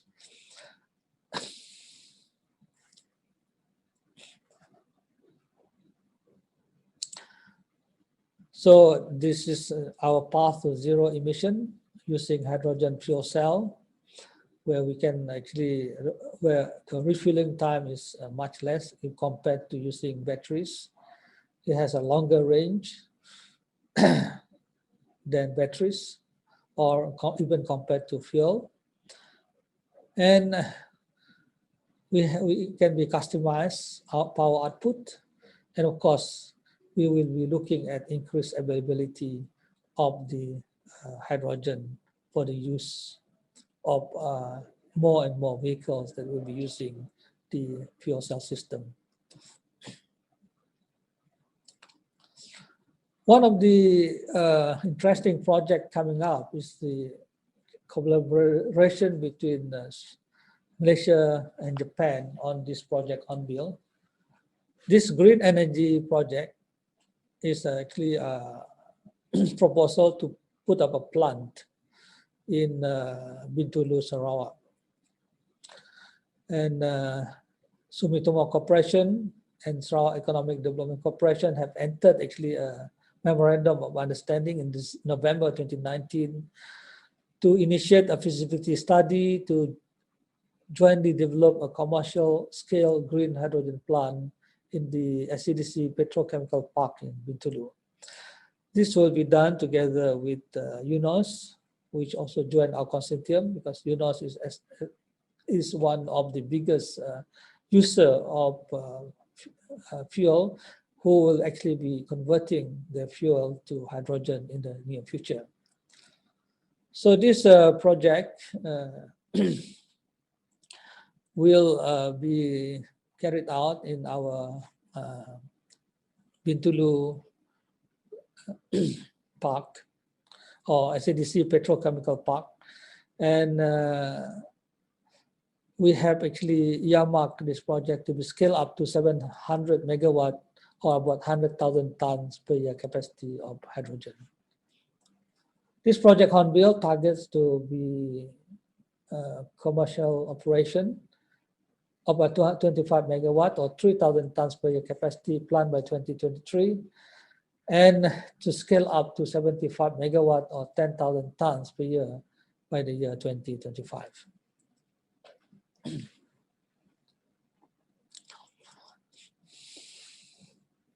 And the expertise on, especially on the shipment of the green hydrogen, will be utilizing UNOS MCH technology to transport the hydrogen to Japan. Now, the other upcoming hydrogen-related project in Sarawak will include the multi-fuel station that we are working on. We are actually planning to build over 100 stations throughout Sarawak, offering fuel cell, or offering the fossil fuel electric charging, and of course hydrogen by the year 2030. And we also will be looking at the use of to increase the number of fuel cell vehicles, especially by the state Sarawak government agencies, so that they can lead by example to use hydrogen vehicles. And now looking at the fuel cell buses and autonomous rapid transport, or the ART system, which will be replacing the existing fossil fuel system for public transport in the major towns in Sarawak, starting with, of course, the KUTS or Kuching Urban Transport System. We will also be developing the Kuching Hydrogen Park, which will include a domestic hydrogen production plant and information center of excellence to show to the public on how hydrogen is produced and the safety, the uses of hydrogen, and of course the benefits that we can derive by using hydrogen. We also plan to establish a regional hub for the testing of fuel cell aviation technologies. There has been some queries from airlines who would like to work with us on this technology. And of course, we will also be promoting to replace existing usage of gray hydrogen that are being used right now to green hydrogen by the industries. So with that, I would like to thank everyone for having lending me your ears, and thank you very much. Wassalamualaikum warahmatullahi ta'ala wabarakatuh. Okay, thank you so much for that very lovely and insightful presentation, Tan Sri Abdul Aziz. It's very clear that your presentation provided a very inspiring story of Sarawak's foray, a pathfinder nonetheless, towards hydrogen economy and being a leader, at least in ASEAN, and to give somehow like an initial blueprint of how hydrogen economy can be exacted and realized in Malaysia as a whole. So there are a lot of lessons to be learned along the way, and we shall look at Sarawak as a benchmark for us to consolidate what would be the version of a hydrogen roadmap or economy for Malaysia as a whole. Moving on to the next speaker, an exciting speaker nonetheless, coming from a renowned entity, Petronas. His name is Mr. Adlan Ahmad. He is the head of Hydrogen Petronas. Mr. Adlan was appointed as the head of Hydrogen, Gas and New Energy Petronas in October 2020 from his previous position of head of Strategic Alliance Corporate Strategy. Prior to his appointment in Strategic Alliance, Adlan was the CEO of Superior Energy Service, Sdn Bhd, in the area of well intervention.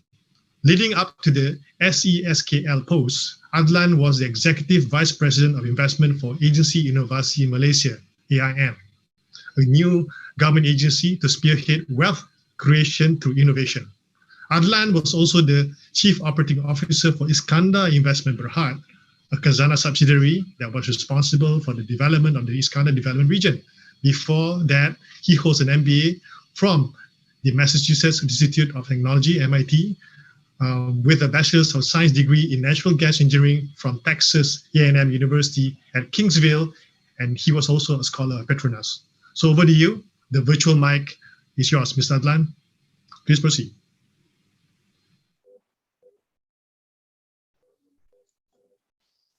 Assalamualaikum warahmatullahi wabarakatuh. Good afternoon, ladies and gentlemen. My name is Adlan. I'm from Petronas. Thank you for the opportunity to present my paper to you today, which is entitled From Oil and Gas to Hydrogen, Creating a Sustainable Future Through Complementary Energy. Global hydrogen demand is expected to accelerate by 2030. It is interesting to see that pre-2030, the clean hydrogen demand is primarily for the decarbonization of existing industries and power. And only after 2030 will the segment of heat and power and mobility or transport will actually be more dominant. The demand is primarily driven by policies and implementation, We know that there are many countries announcing and implementing hydrogen-related policies, and this includes over 30 hydrogen strategies with over 100 gigawatt of capacity. And we also see that there are funds being made available to support this implementation, such as the Japan Green Innovation Fund, as well as the EU fund. On the technology and project front, there's been over 200 projects being announced, which is over 300 billion US dollar worth. And 17% of these projects have actually, it's in the post-planning stage. We also see there are a lot of consortiums and partnerships being developed for these large projects to share the risk. And of course, since the market is still very nascent, there is a need to bring all these parties together in order to complete the supply chain and make sure that the project will be a success.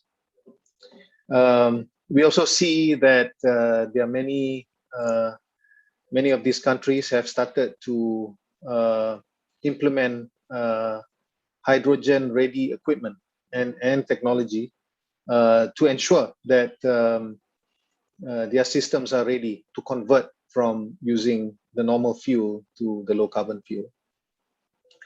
The other factor driving this is the reduction of cost for renewable energy.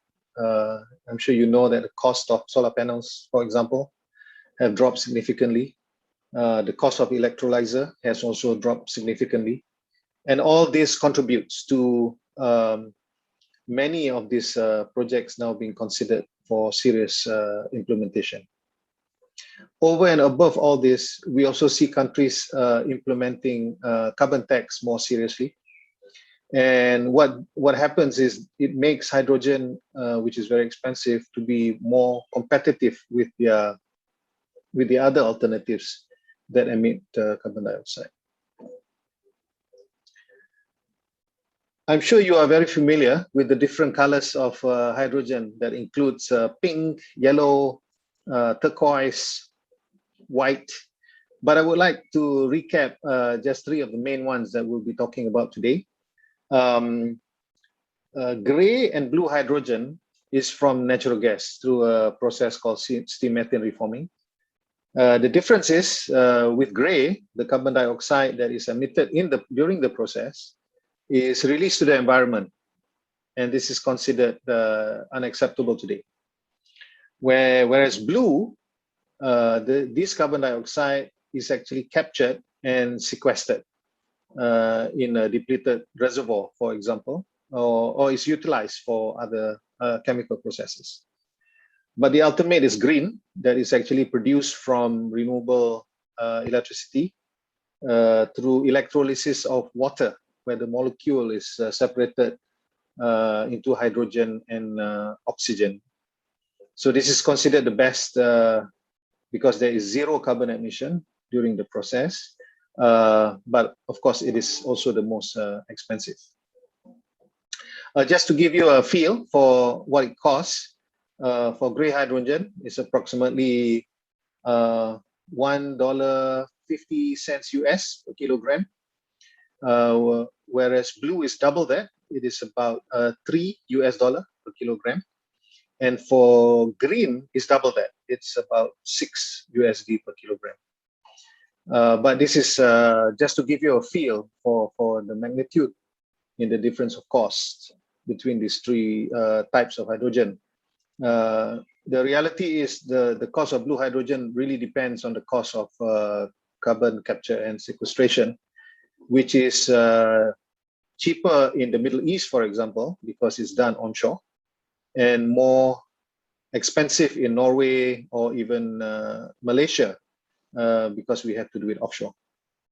And for green, I think the main factor there is the tariff of electricity. And that again differs from geography to geography. Malaysia has a potential to produce both blue as well as green hydrogen. I think we are blessed that we have been producers of hydrocarbon for the last 30, 40 years, that there are depleted reservoirs that can actually be used for carbon sequestration. And for green hydrogen, we have hydropower, which is definitely better than solar in terms of availability, since it's available 24/7 as opposed to solar that's only effective for a few hours in a day. And with this, we are able to decarbonize the nation, and we are able to develop the economy by creating jobs and attracting foreign direct investment for these projects, as well as we can strengthen our economy by getting export income when we export this hydrogen to customers. But I just would like to say that lessons learned from our potential customers, when a country makes a decision or makes a commitment for carbon reduction, the first thing they will do is they will look at what can be produced domestically in terms of renewable energy, and how much of the decarbonization goals can be achieved. And most of the time it's not enough, and they have to look at other options beyond renewable energy. Are they able to do carbon capture and storage, for example? Not all countries are as fortunate as Malaysia to have the luxury of having depleted reservoirs. But after looking at all these domestic options, and it's still not reaching the goals of carbon reduction that they want, then they will have to look at how can I bring in renewable energy from another country in order to achieve my goals. So this is where hydrogen comes in. Yeah. Hydrogen is considered last resort because it is very expensive. It's expensive to manufacture, it is expensive to transport, and it is expensive to use. So even for Malaysia, we have to follow the same approach. Yeah, we cannot look at hydrogen on a standalone basis. It has to be in the context of our carbon reduction agenda, and where it would fit against the other renewable or decarbonization options that's available to us. Yeah. Petronas, we are very committed to a sustainable future. We have a statement of purpose that states clearly that Petronas aims to be a progressive energy and solutions partner, enriching lives for a sustainable future. And we have made a commitment to be net zero carbon by 2050. For us, it's a matter of survival. Energy transition is here. Our customers are asking for low carbon fuels and sustainable products. The demand for oil has started and will continue to decline from here on. And it is very important for us to diversify our portfolio into areas that is decoupled from oil price. And this includes step-up areas such as new energy as well as hydrogen. We have started to look at 4 entry projects in hydrogen. 2 of them are blue and 2 of them are green. The blue projects has a commercial operation date of 2024, and the green in 2027. These projects will be backed by customer demand. Yeah, it's important for us to collaborate with the customers to ensure that we are not building these plants on speculation. Yeah, that they will be off-takers. And the customers have requested for them to be transported to their countries either in the form of ammonia or in the form of methyl cyclohexane or MCH. The total volume will be 120,000 tons per annum. And this is a small volume relatively, but it is important for us to get our foot in the door early so that we can strategically position ourselves for the anticipated exponential growth that will happen in 2030.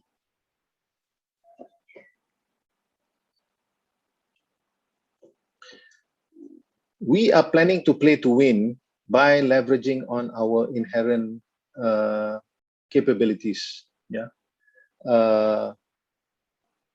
we have a strategic advantage in terms of location, our geography, which is close to the customer. We already have a strong relationship with the customers through 30-40 years of doing business for them in the LNG space. We have experience in developing mega projects and operating and in operation and maintenance as well. And we have some assets on the ground that can be utilized for us to enter this space relatively quickly, and many others. But I think it is important for us to work together in determining what is the future of the low carbon agenda for our country, and see where hydrogen fits in, so that we can have a much clearer strategy on how to deliver the best for the benefit of the country. Inshallah, we will be successful in our venture into the hydrogen business. Thank you.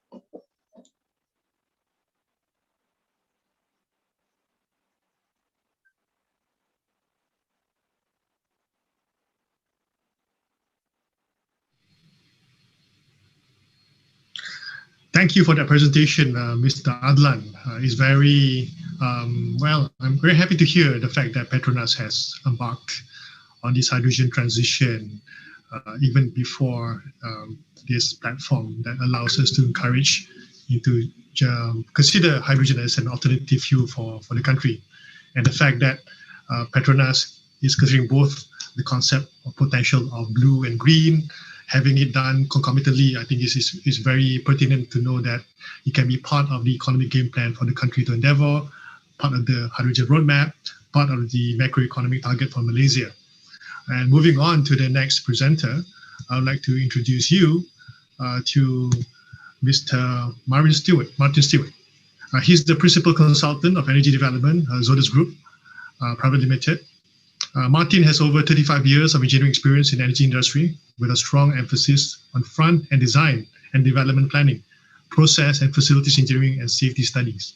Overall, experience includes development planning, conceptual, front-end and detailed design, cost estimation, and economic evaluation, operational studies, commissioning and production support, process and safety-related studies. So very, very interesting to see how Martin will elaborate in terms of on-the-ground happenings. What does it take for hydrogen to become a successful endeavor, not just for a company, but for a nation as a whole? So over to you, Mr. Martin.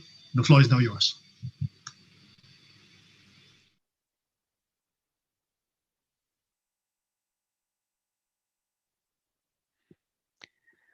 Good afternoon, everyone, and welcome to today's webinar, Parallels Between the Evolution of Hydrogen Markets with that of the LNG Industry. In the efforts to deliver net zero targets, electrification cannot do it alone. In certain sectors, low carbon hydrogen is one of, if not the only, energy vector to decarbonize them. In both a global and APEC context, energy sources are very often located far away from demand centers, and moving this energy as electrons is very expensive. Never mind storing large quantities of this electricity so it can be used when needed. Hydrogen can potentially resolve the transport and storage problems from intermittent renewables supplies. To achieve this, the hydrogen market may draw learnings from the emergence of the LNG industry. Thank you for making time to attend today. My name is Martin Stewart and I am a principal consultant with Exodus based in our Perth, Australia office. I'd like to highlight that you can post questions at any time through the event. There will also be an opportunity for questions and answers at the end of this afternoon's presented material.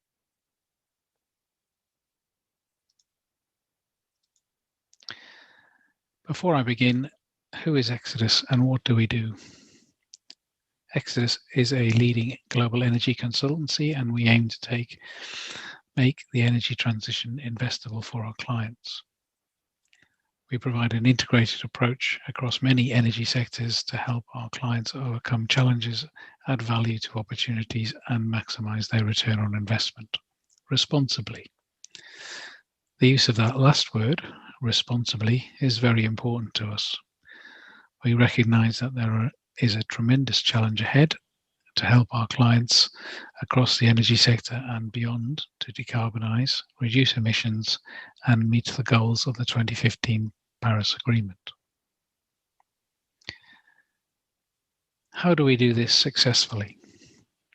Our global integrated team of multidiscipline specialists working together to create efficiencies across the energy value chain, from concept, design to the end of operations, including abandonment. Exodus is a true energy consultancy. This is reflected by our long-standing track record in our rapidly growing renewables sector. We use this breadth of expertise to provide bankable, buildable and consentable projects, making the energy transition investable. That is what makes our services valuable to our clients. Like any commodity market, identifying its starts and endpoints, i.e. supply and demand, should be the initial steps in realizing its potential, as well as its associated challenges. In a green hydrogen context, supply is typically shaped by the abundance of renewable energy, such as wind and solar, that is used to produce hydrogen fuels. Demand is driven by the need for cleaner future energy for domestic power generation, a function of population density, transport, and industrial processes. Similar to the oil and gas industry over the last 100 years, the geographical overlay of hydrogen supply and the demand centers are rare, and disparities between regions exist. This is a challenge, but it can be overcome. Some projections estimate that 70% of total hydrogen demand in 2040 will come from Asian countries, including China, Japan, Korea, and Singapore. This was based on the IEA's Sustainable Development Scenario published in 2018, before most of these countries have committed to new net zero goals. Intermittent renewable electricity can be stored in the form of hydrogen that can be moved from areas with fast energy resources to demand centers and used as dispatchable energy. Australia and Japan represent good examples of this disparity. In Australia, the best onshore wind and solar resources are located inland with limited electricity grid infrastructure, whereas demand centers are concentrated in coastal settings. In Japan, the best offshore wind resources are located in the northwest, whereas the main demand centers are in the southeast. Supply and demand disparity occurs on a regional basis as well. It is evident that densely populated countries with less abundant energy resources, such as Singapore or Japan, will have to import energy. Japan has already announced a target of importing 300,000 tons of hydrogen by 2030. with the first hydrogen exporter due to leave Australia in 2022. But Australia will have to compete with countries in the Middle East who can produce cheap blue and green hydrogen. Globally, another interesting example of these shifts in future energy geopolitics is Chile, which does not have a significant fossil fuel reserve, but has one of the best renewable energy potentials in the world. The Atacama Desert is one of the sunniest and windiest places on Earth. Chile is therefore planning to become a global hydrogen exporter. These examples demonstrate the complexity of a hydrogen value chain and how it can be driven by both supply and demand. Countries with good energy resources will want to and be able to produce cheap hydrogen, but it can only become a reality if there is a certainty on the demand side. And even if there is, moving hydrogen from A to B in a cost-effective way is going to be critical. The only way to export hydrogen over very long distances is by shipping, which is where the future hydrogen market may be able to learn from the existing LNG sector.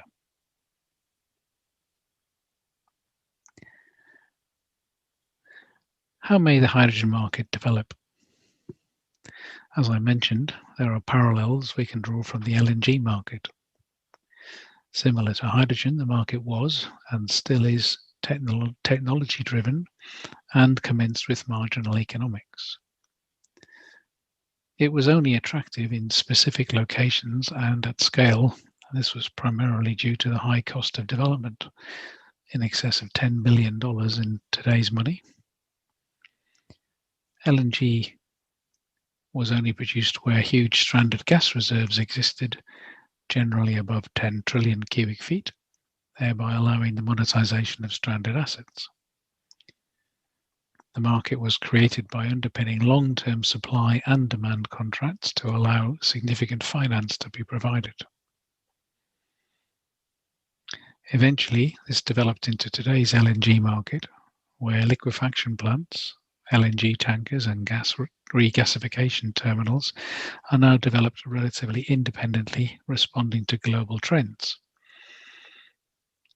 In 2020, 60% of the world's LNG was spot traded, and the long term is for a fungible, globally marketed product.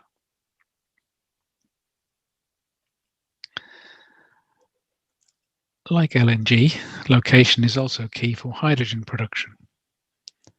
Currently, blue hydrogen, made from natural gas, is favoured at an industrial or export scale. However, in the future, green hydrogen is predicted to drop in production costs and in areas where excess green energy exists, and will also be ideal for hydrogen export. Where these locations overlap will be where the hydrogen market will commence. There are many synergies by co-locating blue and green hydrogen from a production point of view. Blue hydrogen can ensure continuous supply, balancing out green hydrogen's variability. Also, green hydrogen produces as a byproduct oxygen, which can be used to make more efficient blue hydrogen production. The same infrastructure, export and storage, for example, can be used for both blue and green hydrogen, future-proofing any investments in blue hydrogen. Australia is one of the few global locations ideally centred for hydrogen production. It has deep ports with industrial centres and can reuse onshore and offshore assets for carbon sequestration. Australia also has the advantage of sitting on large indigenous gas reserves. Australia has enormous available onshore space and available solar and wind resources for green energy production, plus gas production technical and project delivery skills. Australia also has large and comparative low-cost land areas suitable for renewable power generation, with coastal water access and export via shipping, and an improving commercial environment driven by government willingness to promote the hydrogen economy.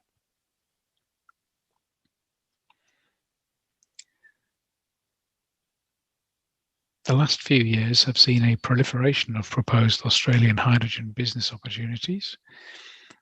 Emerging projects are already leveraging overlapping industries in an attempt to benefit from synergies relating to renewable resources, infrastructure, and our existing large gas industry. An obvious target for the proponents of a fledgling Australian hydrogen industry is the domestic transport market, which uses significant quantities of diesel that can be replaced with low carbon content fuels.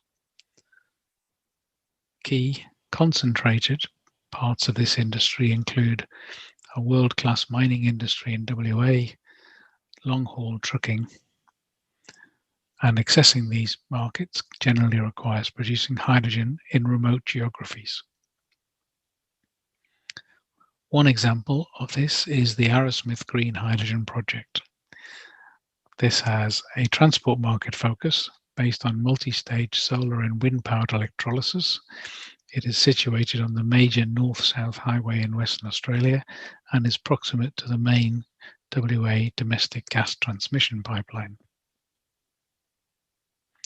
Additional green hydrogen examples include projects to recently receive government grant funding, including Yarra and Engie in WA's northwest with a 3% ammonia feedstock substitute, and ATCO and Aggie for pipeline blending small-scale production.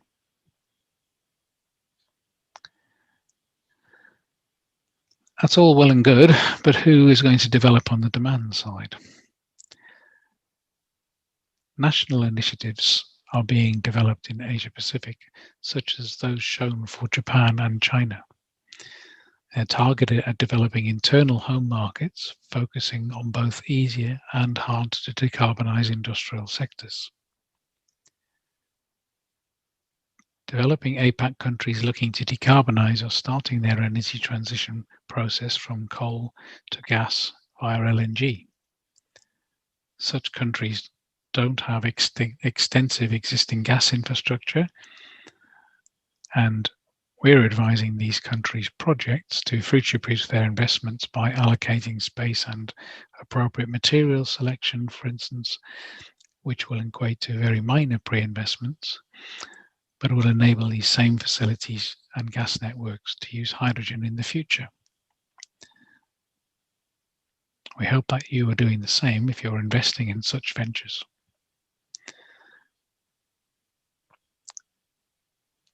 To conclude, blue hydrogen is an established technology used around the world for well over 100 years, nearly 200 years for coal gasification or town gas plants, which produced a gas which was over 50% hydrogen. There are still technical challenges to resolve in shipping, compression, and power generation, but solutions are already available and are being scaled up for industrial use. I think that the APAC region can take lessons from the LNG market and look to finance projects by considering both demand and production side to take advantage of our advantageous location and also be an early mover.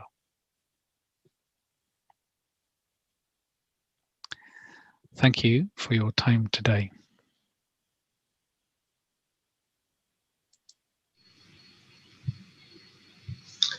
Thank you, Mr. Martin Stewart. That was a very grounding presentation.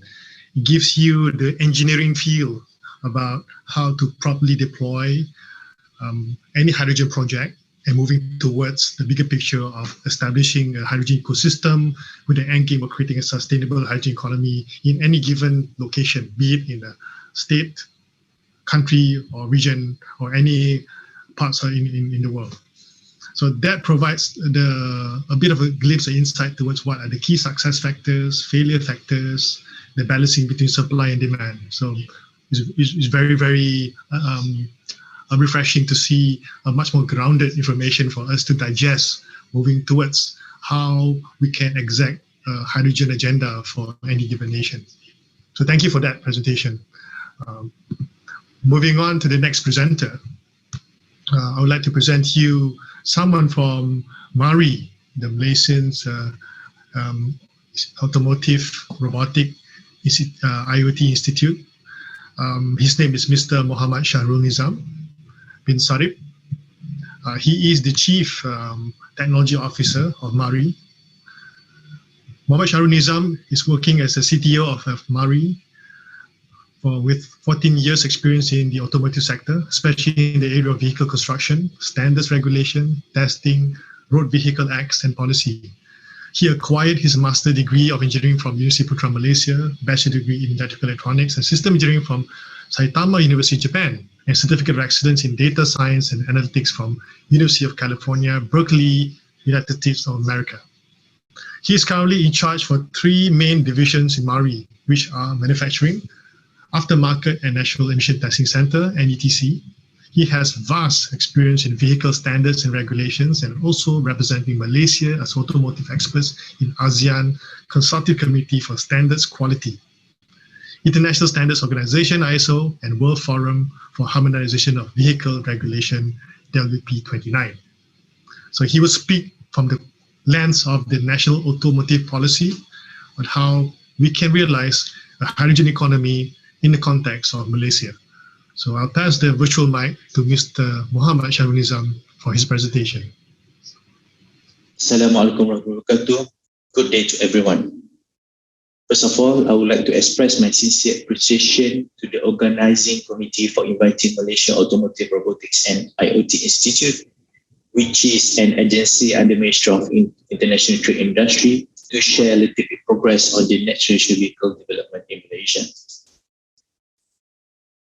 Today, I'll be sharing on the background of national automotive policy, followed by the development of next generation vehicle, covering the standards development, testing and validation, and also some of the proof of value projects, namely the hydrogen hybrid technology and also the action plan that has been identified under the NAP 2020.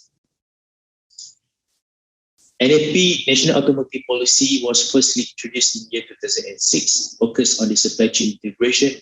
The second revision focused on the investment promotion was introduced in year 2009. In year 2014, it has been further emphasized on the green and sustainability. And the latest edition, or the 4th edition of National Automotive Policy, is focusing on the connected mobility, which is to enhance Malaysia automotive industry into the era of digital industrial transformation. The NAP framework consists of 3 directions: the investment, technology, and market expansion. The 3 strategies covering the supply chain development, safety, security, environment, and human capital development, and the new elements introduction, namely next generation vehicle, Industrial Revolution 4.0, and mobility as a service. To ensure the smooth implementation of NAP 2020, 7 roadmap and blueprints covering the value chain, technology, talent, aftermarket, mobility as a service, robotics, and Internet of Things has been introduced. This is to make sure all policy measures in realizing the connected mobility ecosystem can be realized before year 2030. Under the connected mobility vision house of pillars, we have further emphasizing the necessity to further strengthen the physical infrastructure, legal regulatory framework, and to promote intellectual properties, especially in the 3 elements: the next generation vehicle, mobility as a service, and industrial revolution. Under the next generation vehicle development, we have identified few projects, which include the testbed development, the exhaust emission level 3, the testing in terms of battery manufacturing, the production, the assembly process, and also the holistic ecosystem development in the next generation vehicle. To complement the implementation of NAP 2020, few facilities have been established, which include the Malaysia Technology Center, which is to undertake the technology transfer, validation, and adoption of automation practices. The National Emission Test Center, which is an independent entity to recognize as a national laboratory and also owned by MARI to provide testing facilities in measuring the vehicle emission pollutants and fuel consumption. The Automotive Design Center, which is established to complement the implementation of Industry 4.0 in the areas of design, engineering, simulation, and prototyping. To further ensure that the Malaysia commitments toward United Nations Framework for Climate Change can be realized, we also have acquired the rear drive emission RDE using the portable emission measuring system. So this is actually in line with the EU Directive 715/2007. So this equipment capable to perform the evaporative emission testing, which determine the hydrocarbon evaporative emission as consequences based on the different fluctuation temperature during the movement, parking, and also group stops. We also, in compliance with the driving skills and homologation as stipulated in the international regulation and also standards, and we also provide all this audio and also driving training to all interested stakeholders. To define net zero vehicles, it is actually the energy efficient vehicles with minimum level 3 of intelligent mobility. So it is also covering the set of specification in terms of carbon emission and fuel consumption that include the internal combustion engine, hybrid vehicles, electric vehicles, and also fuel cell vehicles or hydrogen technology. To complement the technology development, NAP 2020 introduced the National Roadmap for Automotive and Mobility Technology with the vision to become the most advanced and outstanding nation of automotive and mobility technology, with the mission to enhance Malaysia automotive industry in the area of energy efficient vehicles, net generation vehicle, connectivity, industry 4.0 products, processes, technology, and support the NAP 2020. NAP 2020 is not only about the product development, but it is integrating the holistic ecosystem development covering the services, the after sales, the developmental, environmental, safety, and etc. So it is really about the whole ecosystem development. Emphasizing on the NXGV technology, we are focusing on various development, but not limited to the vehicle design development, powertrain, lightweight vehicle body, engineering and prototyping, as well as the process development for manufacturing.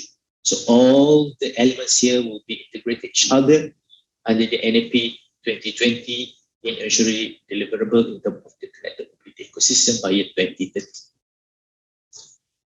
In ensuring our commitment towards the UN FCCC, the ecosystem also need to consider the well-to-wheel calculation. So regardless it is coming from the internal combustion engine, hybrid vehicles or electric vehicles, the emission index by electrical production source need to be considered. In NAP 2020, EEV technology will be further enhanced towards the next generation vehicles, which is defined as EEV, which is meeting minimum level 3 of autonomy level. So we are adapting of the SEJ 3016 into the Malaysian standards, and which is targeted to be soon gazetted in year 2021. So it is really about how we can differentiate what does the human and drivers have to do, what do the each levels features need to fulfill, and also we have illustrated the example of the features. So it is not only covering the handover, but also the operation condition as well as the requirements for the vehicle hardware.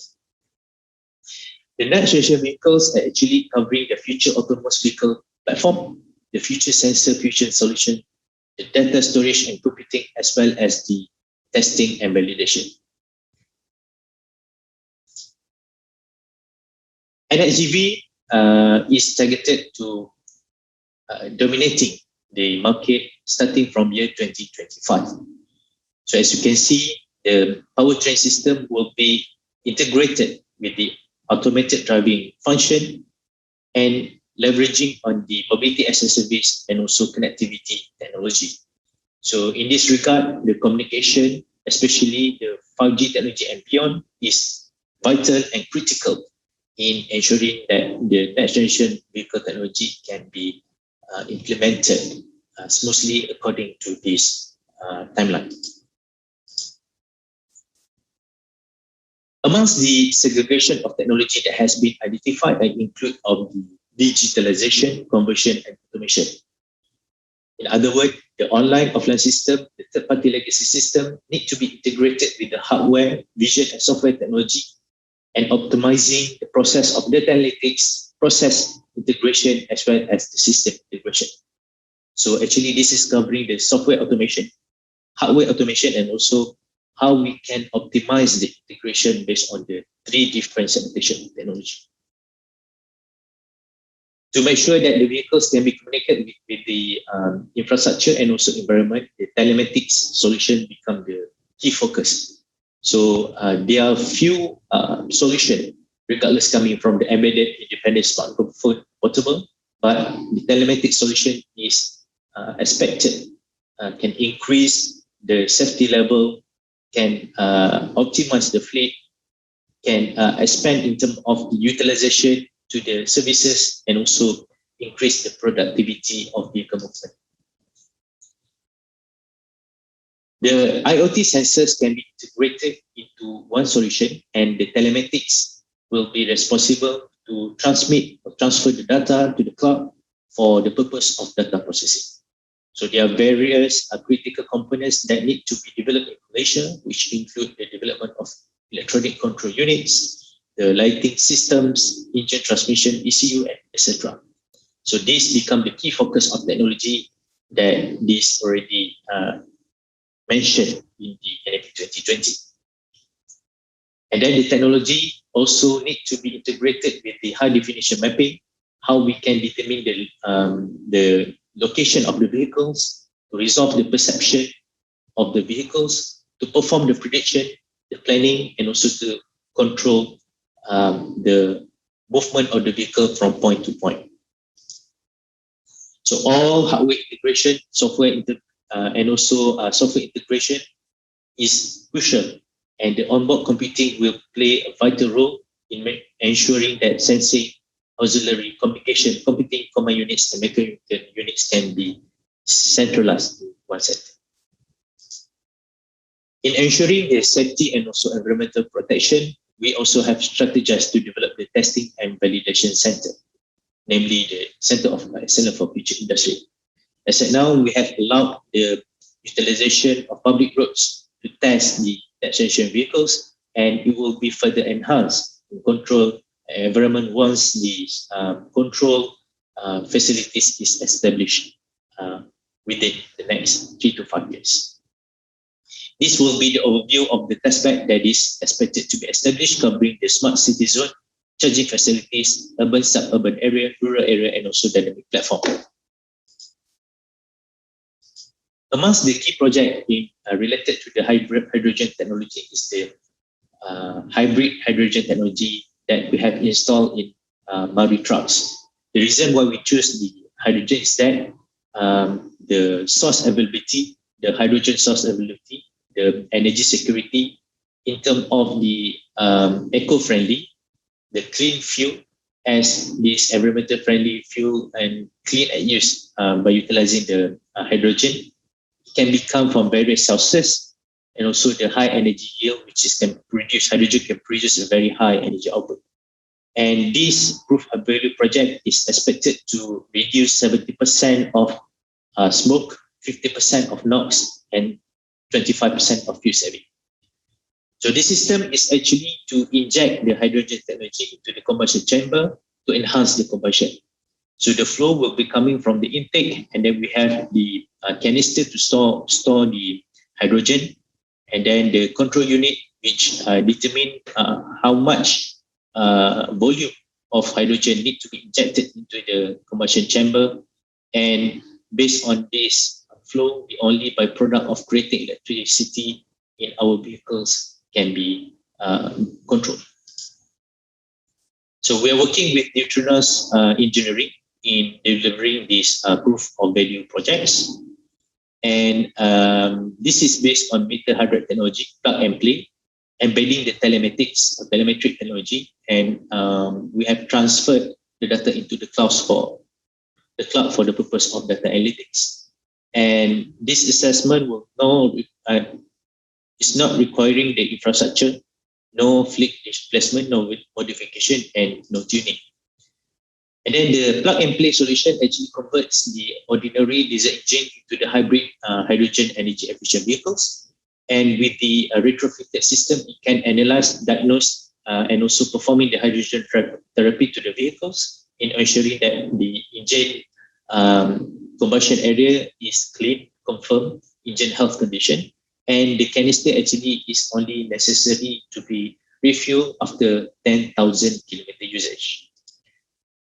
Okay, this is the diagram of the location of the control unit or management system and also the controller in the vehicles, and how the system can work and transmit the data into our cloud system. So with the RDE or rear driving emission equipment, we also can measure the actual driving exhaust emission while the vehicle is in movement from one point to another point. So this is the actual picture of our trucks that is installed with the hydrogen hybrid technology. And we can see after 5 months of utilization, the system actually saved around 90% of fuel. And if you look into this table, we also have saved around 10% of carbon emission reduction per kilometer traveled. So the benefits that have been identified is that the system is able to deliver the hydrogen mobility system. We provide the cleaner mobility and have the connected mobility by leveraging on the hydrogen hybrid technology. So as the action plan that is already identified in the NAP 2020 covering the policy standards best practices includes the certification labeling of the EEV and next generation vehicles, introduction of new standards of corporate average fuel economy, the well-to-wheel ecosystem, the electric vehicles, fuel vehicles, and autonomous vehicles, technology familiarization in terms of the autonomous vehicle aftermarket exhaust emission. We also identified to establish the comprehensive testing facilities for next generation vehicles, as well to cater for the talent and module development. This is of the customized competency training module, as well as cross-fertilization program. With that, I would like to end my presentation with thank you and Assalamualaikum warahmatullahi ta'ala wabarakatuh. Thank you, Encik Shahrul Nizam. So we heard from the previous speakers in terms of the practical experience in pushing in a hydrogen project. We have use cases in Sarawak, the aspiration of Iskandar. We have the way forward by Petronas. And the NEP, as presented by Encik Shahrul Nizam, provides an overarching view and providing that framework to facilitate the deployment of hydrogen-centric vehicle, be it electric version or internal combustion engine, to the market with all the necessary components to be in place in terms of supply and value chain. So when you put all this together, orchestrated accurately and precisely, this gives you some basis of a recipe towards the hydrogen economy, aptly suited for the theme of our discussion today.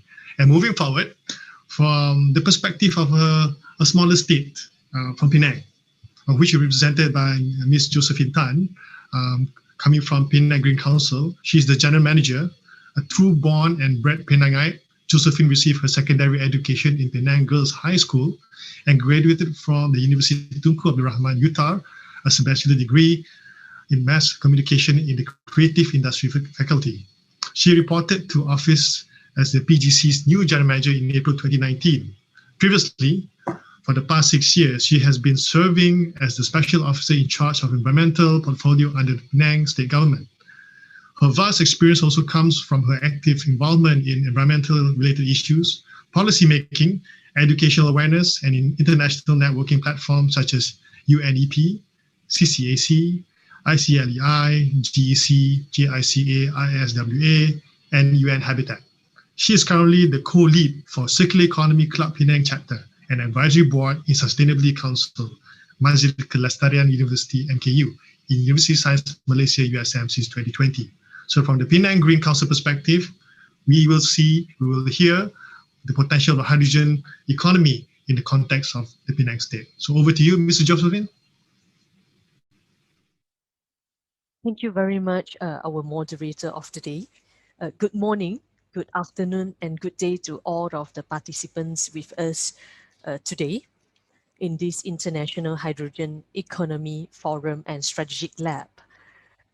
Before I begin my presentations, my sharing of the day, I would like to thank you for the organizer, our Ministry of Environment and Water, Malaysian Green Technology and Climate Change MGTC, and MOSTI, and Nano Malaysia Berhad in having me today to share what is the green plan for Penang for the time being. Right. I will start to share my screen now. First of all, I would like to do some self-introductions. I'm Josephine from Penang Green Council. So just a little bit glance on who we are and where I come from. So Penang is the second smallest state in Malaysia.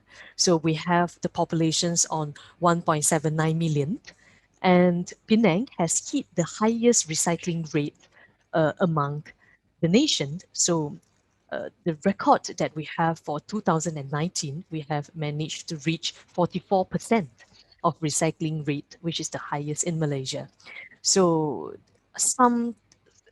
we are also the second smallest state in Malaysia. Then we have only 2 city councils in Penang, consists of Penang Island City Council and also Seberang Perai City Council. So who we are? So Penang Green Council, we are officially established since the year of 2011. Is a state government agency by Penang State Government. So we are a social profit and government-linked company. So the main focus or main responsibilities for us is to nurture, facilitate, and coordinate all the environmental causes in Penang. So in short term is that Penang Green Council, we actually is assisting Penang State Government in formulating and drafting the policies that is related very much on environment and sustainable development.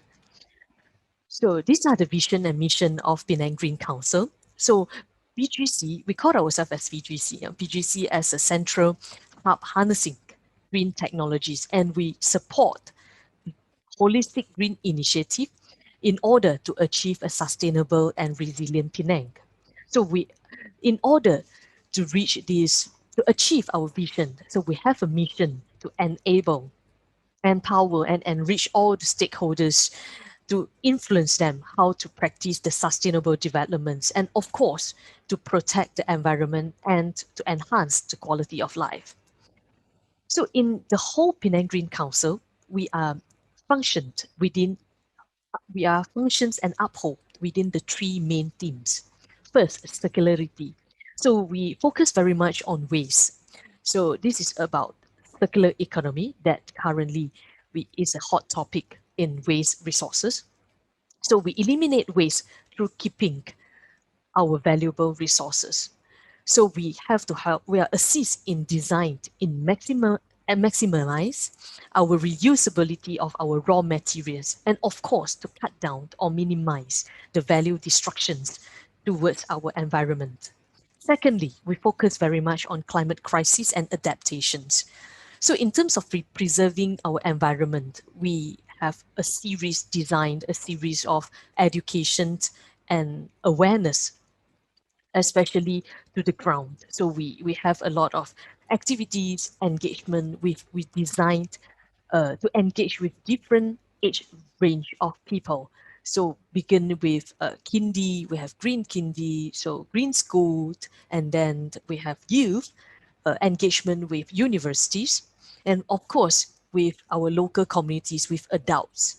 So we lead climate change adaptations and mitigations measure in order to ensure the state's resilience.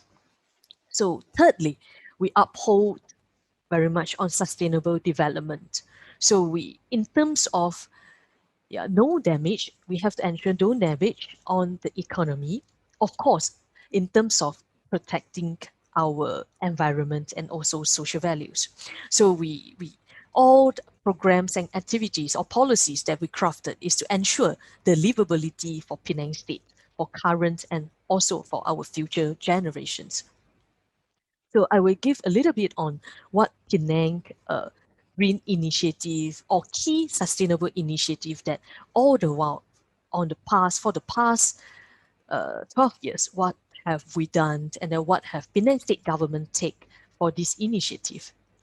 So since 2008, Penang has officially launched Cleaner, Greener Penang campaign. So this is very much focusing on how to reduce the waste, and in that time we encourage people on recycling. So Penang is also one of the state that introduced for no free plastic bags in all supermarkets and hypermarkets. So beginning, we have every Monday, and then soon we focus on every day. Yeah, we expand it to every day, a no free plastic bags day. So Penang is also one of the state that announced for ban on polystyrene food containers, and also the state that launched for no car free day. Yeah, car free day in Georgetown. So every Sunday. So in 2012, Penang is also launching the whole long bicycle lane plan consists of 350 kilometers in terms of cut down the carbon emissions and encourage people to take on bicycle more often. So Penang State is also one of the state that introduced incentive, several green incentive for green practitioners. For example, we have incentive for green building index to encourage for our private sectors or government sectors to hope on to certify their building as a gold and or platinum certified buildings. So in 2016, Penang also launched our waste segregation at source policies and is supported by a bylaw.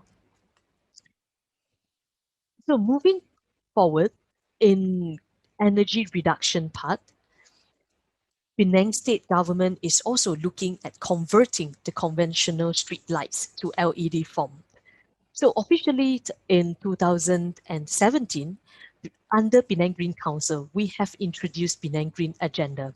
It is an agenda, a framework that serves for a sustainable development, that serves as a Penang future plan, especially on green environment initiative.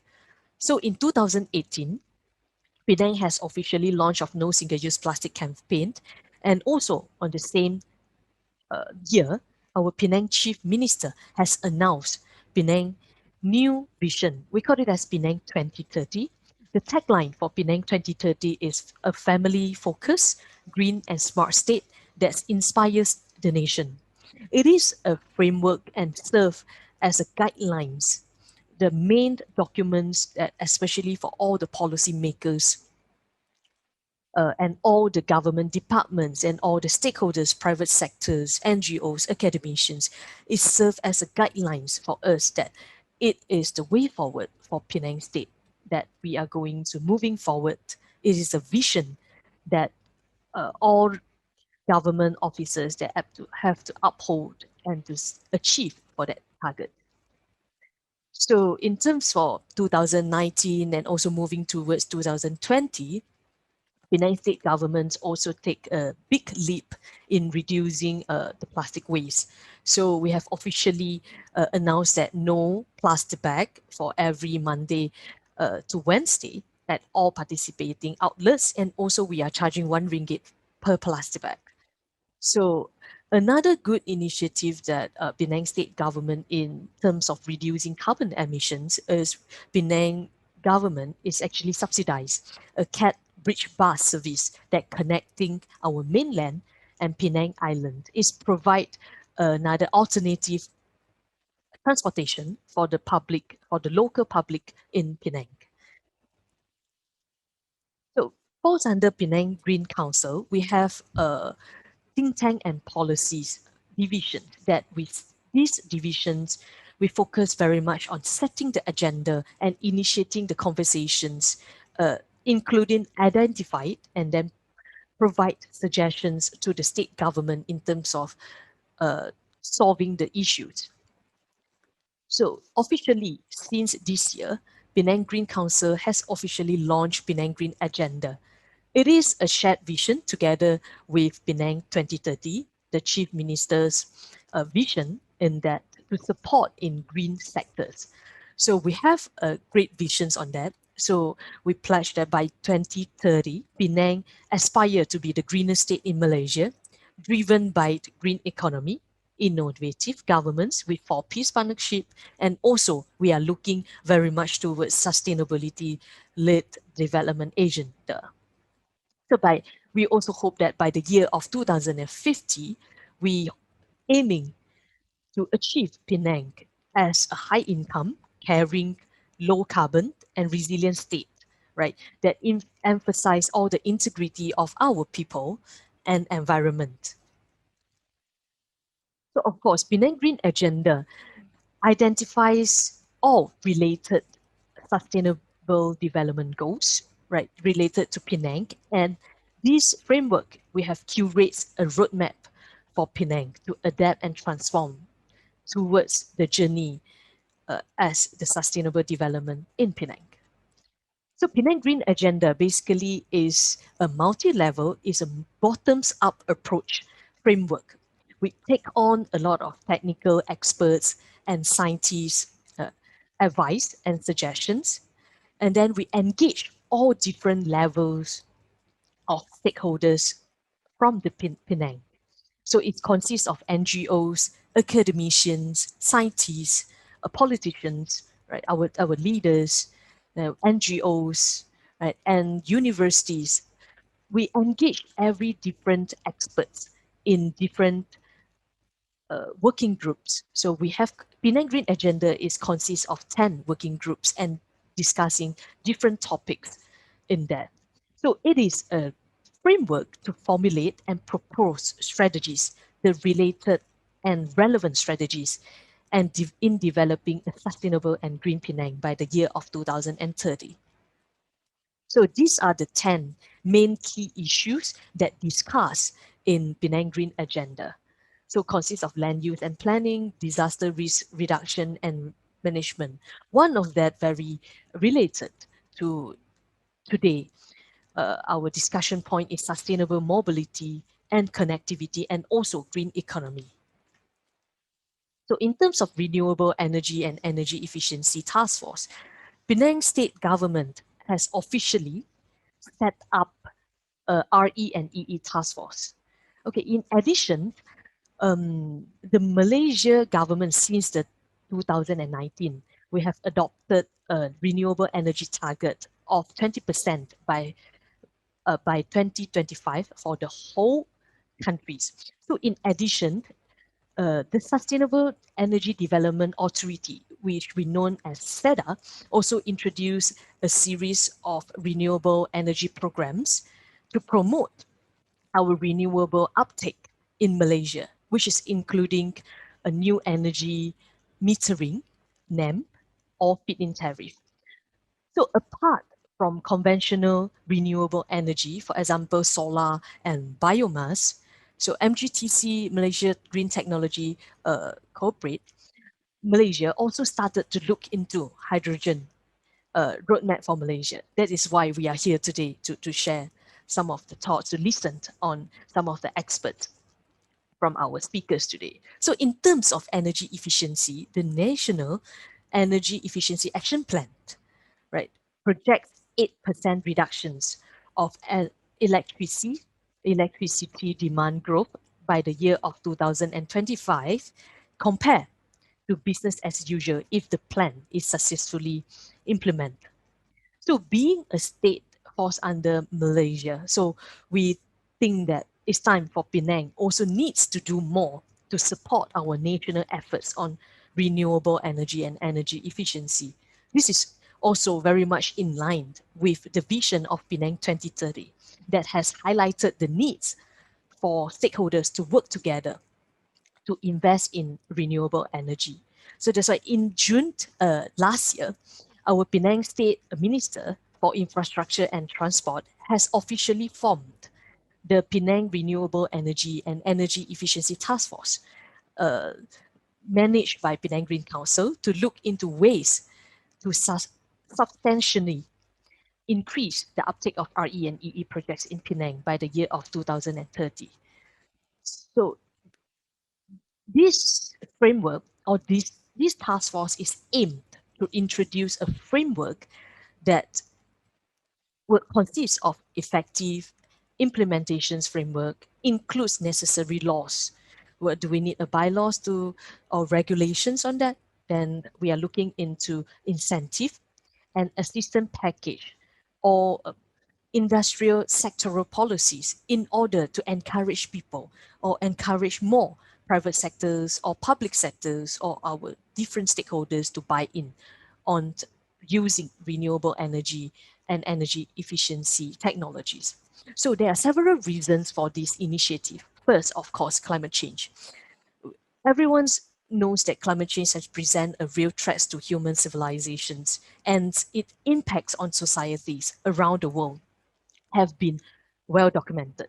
So in Penang, various studies have shown that disasters, for example, like sea level rise, heat wave, droughts, or Penang, we are facing flash floods that happening and the ensuing social economic impact that will become worse if going forward.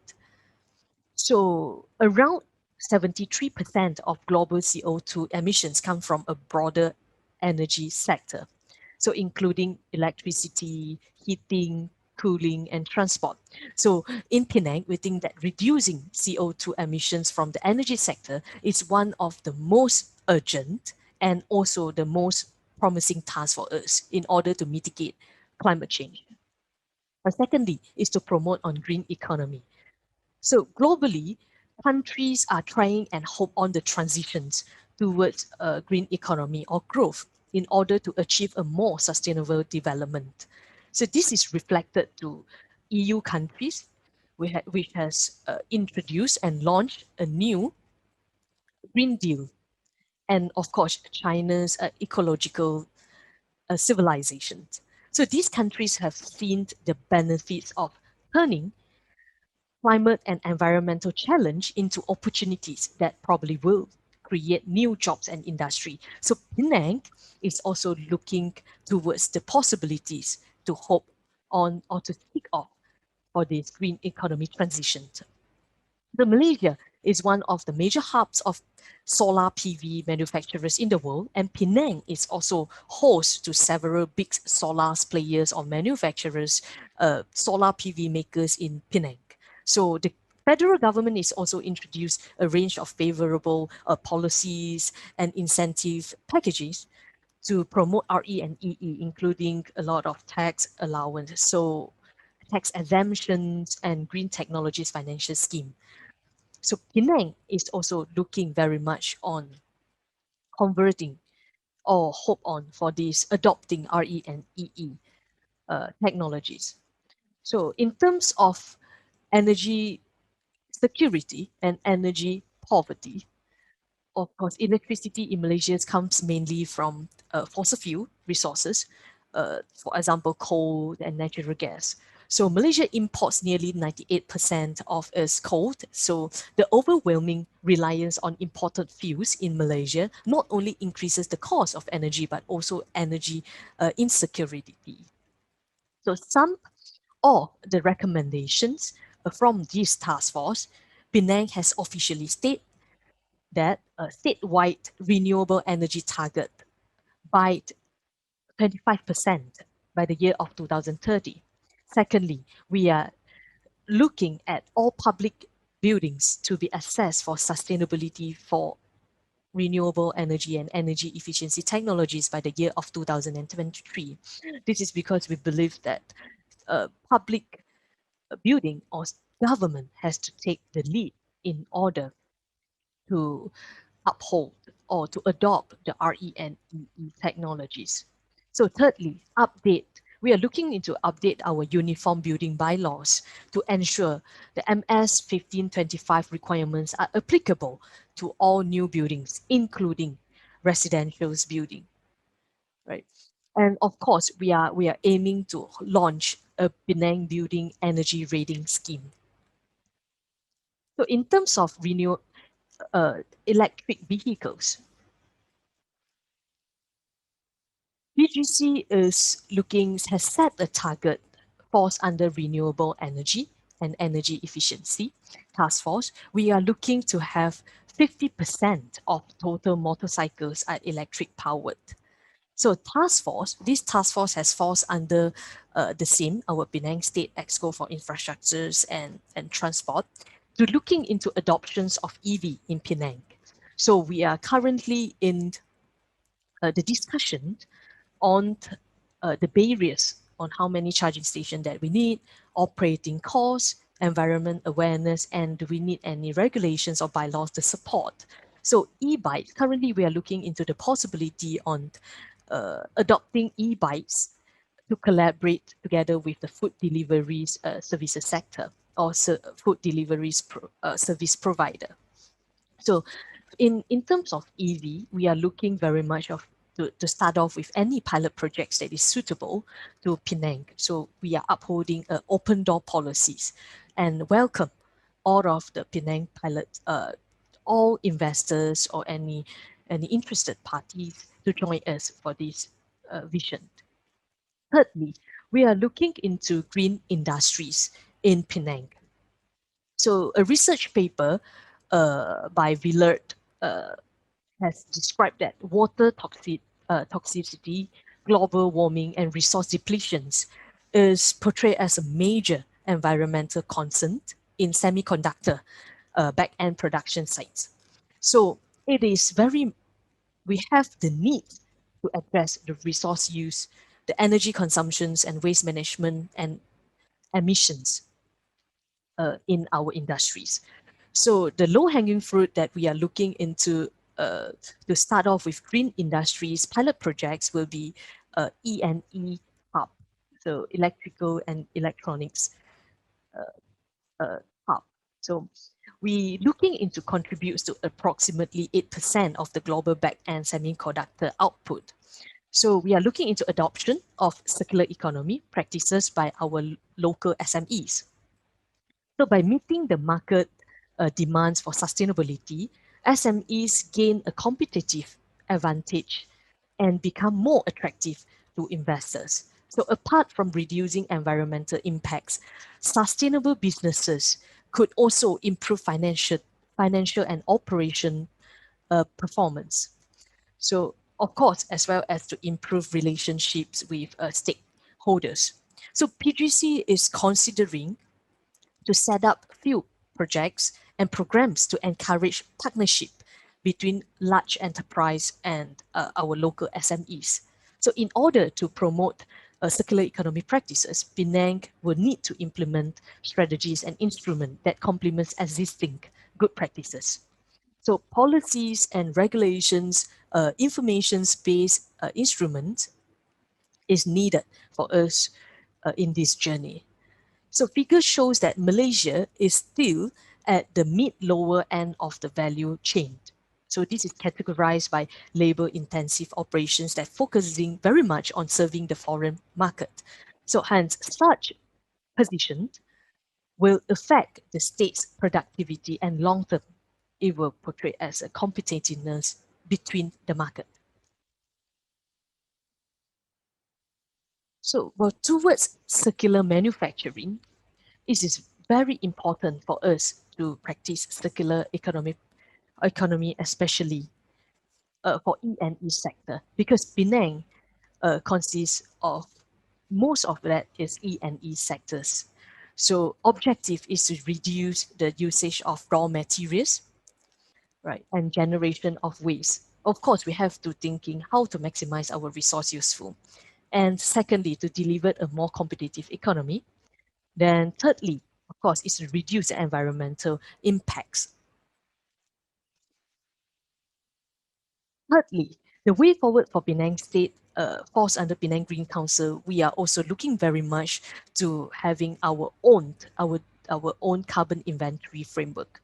We are aiming to develop a baseline information of the carbon emissions, right, and selected greenhouse gases emissions in Penang based on different sectoral contributions. And also, we are looking very much into developing a framework and a calculations for the Penang state government and for our policymakers to understand that which sector has produced much carbon emissions, and then what is the current trend, and in future we can provide a more scientific estimations of future emissions. There are 5 major sectors that we are looking into. Consists of energy, industrial processes and product use. Of course, thirdly, agriculture, forestry and other land use, waste, and of course, transport is another main sector that we have to look into, because transport is one of the major contributions of the carbon emissions. So in future, once we have our carbon inventory framework, our baseline data has already established, we are looking very much on to look on carbon trading in the international level. So yeah, this is what ends of my presentations of the day and my sharing of the day. And Penang state government, we have to very frankly that we are in we never explore very much on hydrogen economy before, but yet we have set the tone. Penang state government, together with Penang Green Council, we are looking for all sort of opportunities, right? Or any chances for us to have a pilot projects, whatever the green technologies is related, not only for solar or biomass, but we are also very much, we would like to invent, or we would like to explore more opportunities on hydrogen technologies together with other speakers of the day. Then we are having an open door policies, and we welcome everyone to start off the pilot projects in Penang. So thank you very much again, and have a nice day. Stay safe. Thank you, Ms. Josephine. Lovely to hear that Penang is going green. And with the framework put in place, I'm sure there is vast opportunity for hydrogen to be included in that game plan, which we shall address later in the Q&A session. So moving on to our last but not least presenter, Mr. Stephen S. Peters. He is the Senior Energy Specialist, Waste to Energy of Energy SG, SDSC from the Asian Development Bank. So his presentation would cover the opportunities in the hydrogen economy for innovation and regeneration. Interesting topic. So Steve Peters is the Senior Energy Specialist at the ADB. Steve specializes in waste to energy topics in the energy sector group of the Sustainable Development and Climate Change Department at ADB. He is responsible for developing the knowledge base, project development and implementation in waste to energy, and supporting projects across waste, the circular economy, and ocean impacts. So without much further ado, over to you, Mr. Stephen. The floor is now yours. Hello, I'm Steve Peters. I'm from the Energy Sector Group at the Asian Development Bank. I'd like to thank the Government of Malaysia, the Ministry of Environment and Water, and Green Tech Malaysia for inviting ADB to present at IGEM 2021. Today, I'd like to give you an update on exactly what ADB is doing in the hydrogen economy and our activities going forward. Before I do that, I would like to recognise my colleague Toro Ito, who is the Senior Energy Specialist for Gas, and colleagues Dan Millison and Darshak Mehta, who helped in this presentation. ADB is doing 5 major activities: supporting government policy development, enhancing hydrogen trading hub platforms, knowledge sharing, scaling up of pilots, and supporting finance. ADB's done a number of workshops in the hydrogen space. These have been disrupted by COVID, but the work continues. We're also working on a study on hydrogen trading markets and use of hubs in Asia and also lessons learnt from the LNG industry. And we have done some small areas of financing in relation to fuel cell buses in part of our Tianjin-Beijing Hebei air quality project, and also at a bus rapid transit project in Jilin in China. We've produced a hydrogen handbook, which is for our developing member country officials and ADB staff to look at ways to assess projects related to hydrogen. We've done a number of feasibility studies, some of which are ongoing in places like Nepal, the Maldives, and Palau. And these look at the use of integrating renewable energy from hydro, solar, and mixed-use activities to create opportunities under SDG 7. And then there's another project which we're working on, which I am leading, which is the marine aquaculture, reefs, renewable energy, and ecotourism for ecosystem services, which is a very long name. Has lots of A's and R's and E's, so we've shortened it to the MARES project. And this looks at integrating activities across the supply chain related to offshore marine renewable energy into hydrogen and related regenerative activities. This is currently being undertaken in the Republic of Palau and the Republic of the Marshall Islands. And Malaysia has kindly signed on to take part in the project, and the Maldives and the Philippines are in discussions with us at the moment as well.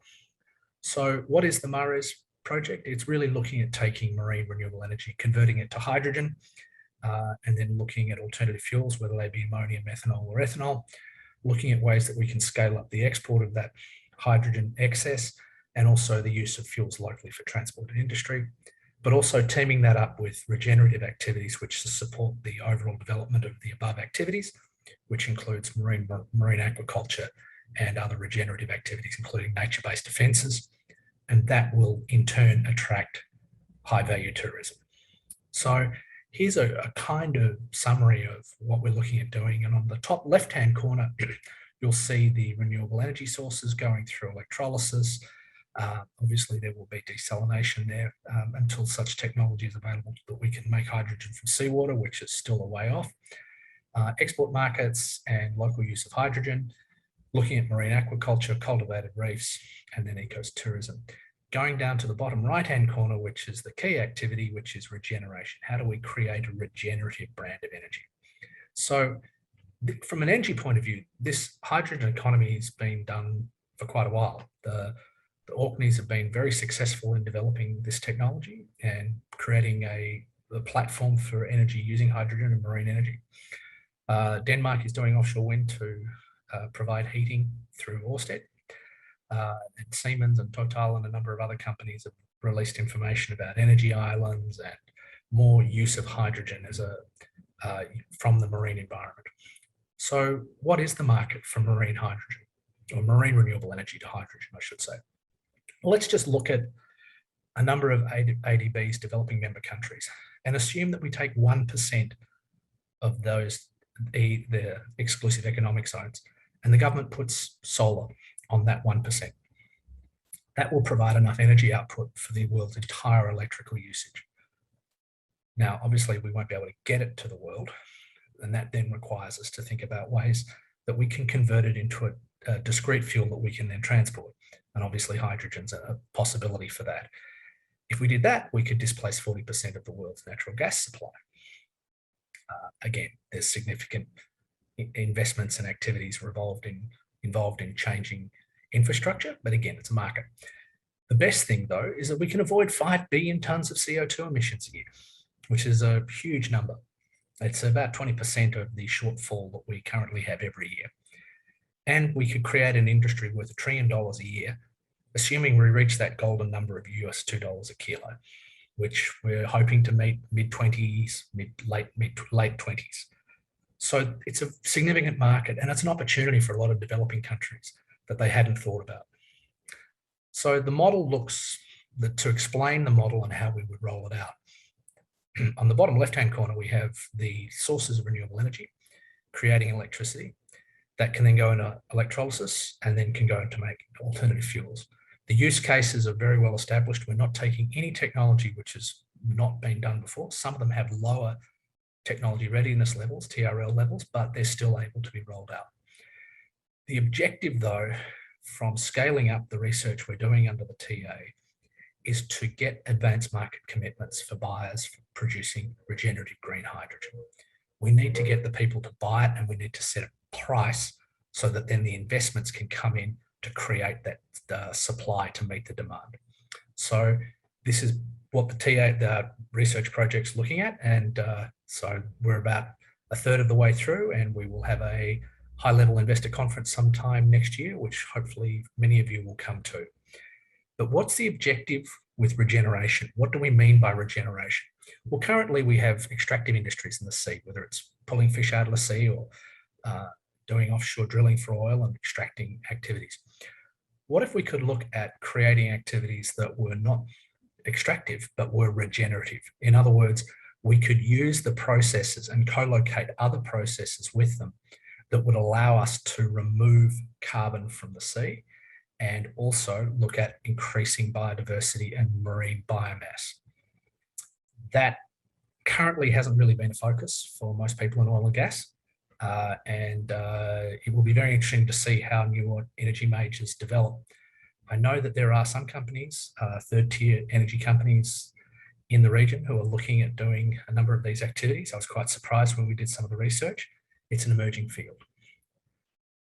One of the ways that you can extract carbon from the sea is by putting a small trickle current into a steel structure. Anyone who's built wharves or rigs knows that when you do cathodic protection, you are accreting calcium carbonate to the surface you're protecting. We are able to, at a small scale, build structures very cheaply and very quickly that will be able to serve as living breakwaters or offshore coastal defences to allow protection for marine life, but also to grow these materials that then can be pushed onshore to make seawalls or to increase the height of atolls. And in fact, this process is the process by which atolls are formed. Storms come in, break coral reefs, push materials onshore, and that's how atolls get formed.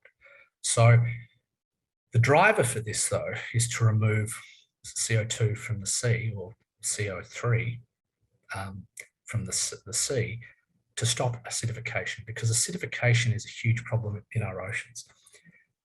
We're the small marine creatures that produce about half of our oxygen and sequester about a third of our CO2 are at risk because the acidic environment makes it very difficult for them to form their shells. So this process, by using this process, and we're doing it at scale, we may be able to reverse that, or at least slow it down. So how do we then integrate all this together? Well, we sort of kind of already have. If you look at the Sea Ventures dive rig in Marble, is a great example of a rig which has turned into a marine diving environment. That part's done. And, you know, we're doing marine aquaculture. We haven't done marine aquaculture at scale to stop onshore pollution. A great example would be effluents coming from rivers causing red tides, which is a problem for Malaysia.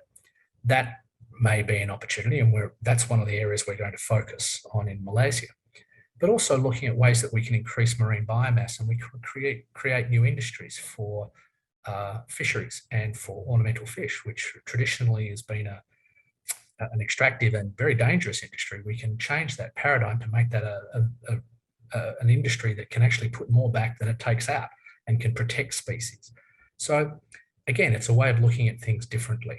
So what I've said today may sound a bit touchy-feely, is the way we might say it in Australia.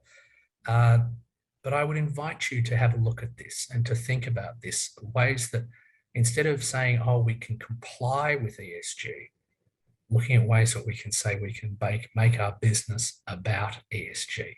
We are an energy company with ESG at our core. We think those companies will be the resilient companies that come through the next decade and 2 decades to solve our energy needs. If you would like to see more or get involved in the project, please visit our data room or check out our website and reach out to us.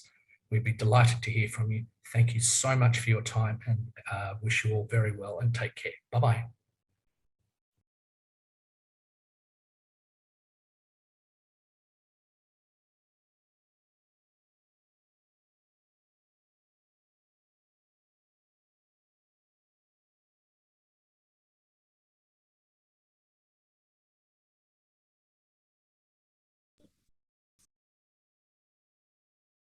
Hi everyone, the live Q&A session is done.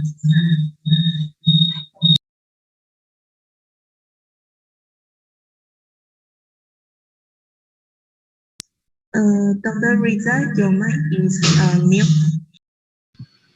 Okay, thank you, Mrs. T. Peters, for that presentation. It's a very interesting concept with regards to regeneration. I'll come to that in a bit when it comes to your turn to respond to certain pertinent questions.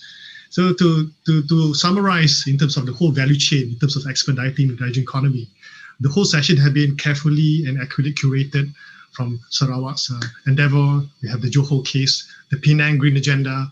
We have the case of the Petronas becoming the backbone to support the blue and hydrogen, Mari overarching, focusing on mobility and transportation, and a presentation from Mr. Martin with regards to the on-the-ground, the failure success factors to exact the hydrogen agenda for any given location. And last but not least, from the recent presentation by Mr. Steve Peters, particularly on the regeneration concept, which is very pertinent. So to kickstart the Q&A session and to answer to the theme of the roundtable session, a question to Mr. Robert Harding, representing Tan Sri Abdul Aziz. Sarawak's pioneering effort is currently leveraging on proven systems. Based on the 5 strategic pillars which you have presented, pillar number 3 to 5 caught my attention in the following order: R&D, applications, commercialization. So the question would be, what is SEDC's delivery framework to facilitate innovative hydrogen technologies locally developed from lab to market? Right. Thank you, Dr. Riza, for the question. Good afternoon. Thank you for having us here. Okay, I'll summarize the question. We are working with various, because we do not have our own local technology and industry yet. So we are working with various industry players to build up, to focus on green hydrogen production and also the application, right? So the R&D part, like in Tan Sri's presentation, if you have noticed, we are setting up, we aspire to be a center of excellence for hydrogen and fuel cell related technologies. So through the R&D there, we hope to be able to improve the efficiency of fuel cells. And also another thing that we are looking at is in the storage, okay, to store the produced hydrogen. Now, on application, we are going to kickstart with a revamp of our public transport system, starting with Kuching, where we're going to use a fuel cell powered ART system and also feeder buses, right? So there'll be phase 1 of our public transport system plan. After Kuching, we're moving on towards the other cities within Sarawak. Okay, so now we have been asked quite a number of times before, why is Sarawak looking into hydrogen and all that? So first and foremost, we have a lot of hydro. Okay, so what we're doing is using the hydropower to produce the green hydrogen, and another Sarawak company, Sarawak Energy, is also building up some solar presence. So we are hoping we can produce the hydrogen from solar as well. Oh, interesting. Yeah, and then back to the application part. Besides public transport, we are also looking at applying the use of fuel cell in rural areas. Right, a lot of our rural areas are now depending heavily on solar. Okay, as you know, some of the batteries that needs to be replaced quite frequently and all that. So we are hoping to improve the system further to complement the solar. We add in a fuel cell genset. Right? Okay, and besides rural area, it can be used as well to power up our communication towers and any other off-grid applications. So yeah, I think in summary, I would say that's how we're doing it. We are working with industry players, various players.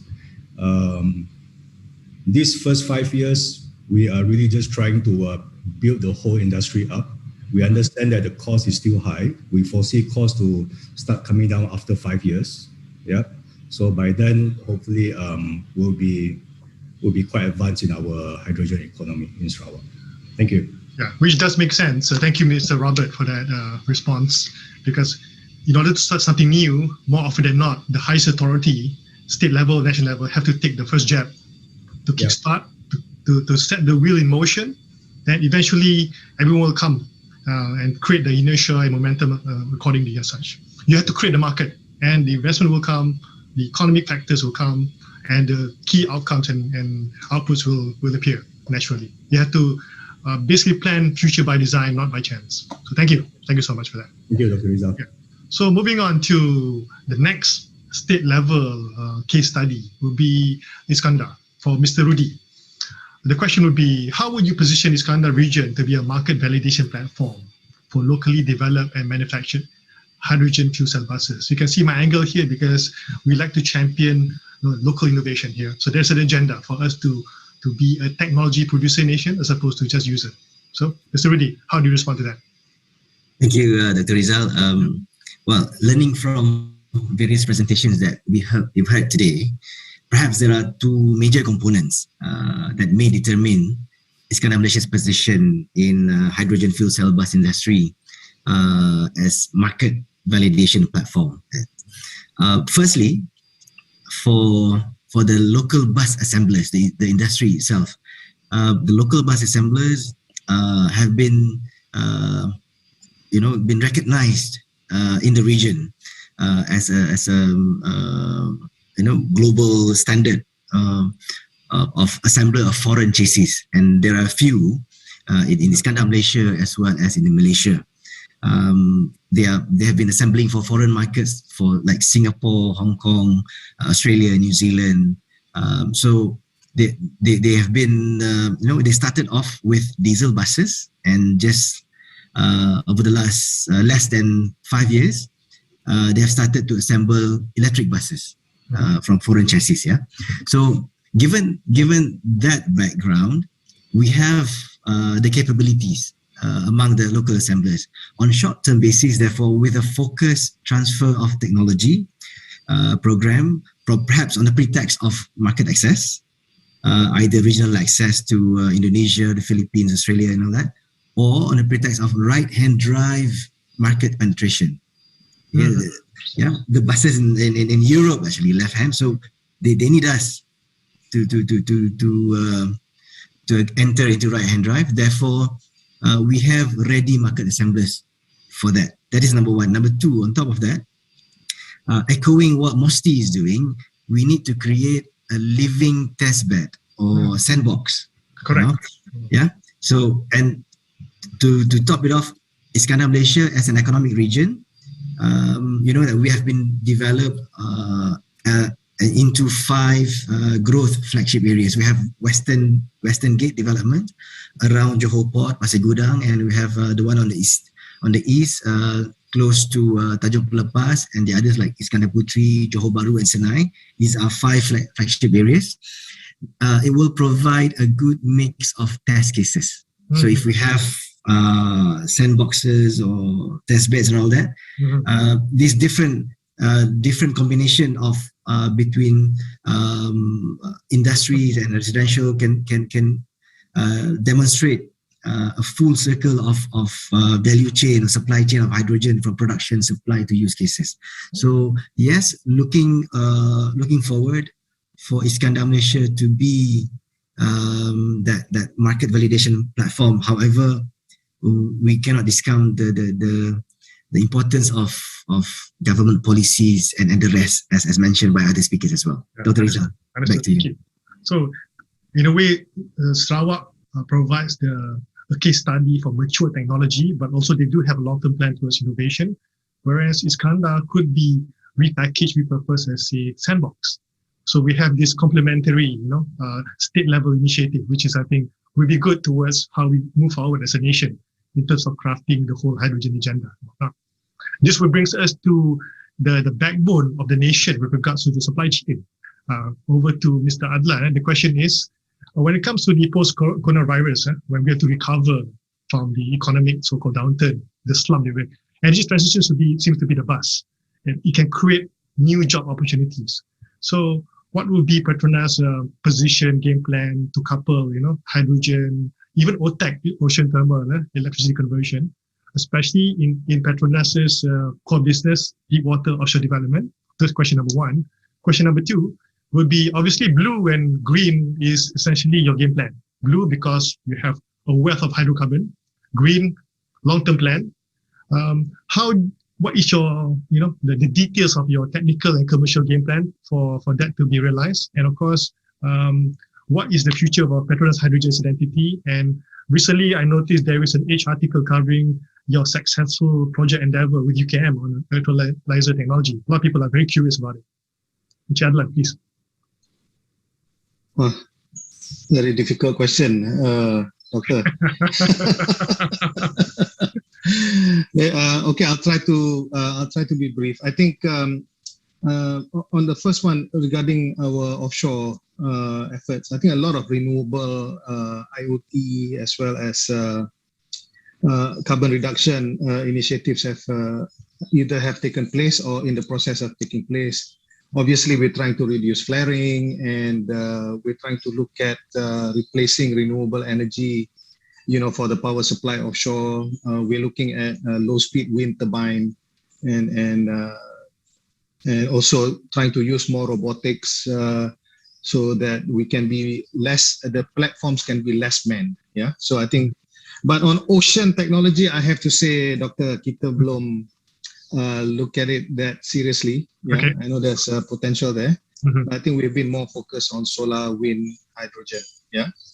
Okay, that's right. Yeah.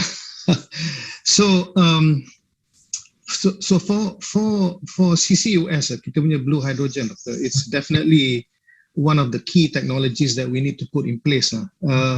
Because once we have it implemented, then we would unlock the more potential for blue hydrogen from natural gas. Yeah. Yeah. So we're looking at it in two phases. The first one is offshore. That means during the production of the gas itself, our gas fields are getting more complex.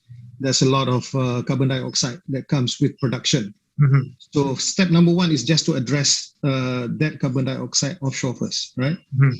The second part is the onshore. So when you do steam methane reforming, you have carbon dioxide being released. Correct. So you have to talk about capture onshore, mm-hmm, and transfer it offshore, because we want to create this sequestration hub, right, offshore. So this is going to take some time because the technology that we are using is internally developed. Yeah. Oh, interesting. Okay. Yeah. So I think the pilot will be in 2025 on the onshore part. So it'll be maybe a year or so more before we can figure out how to do the onshore capture.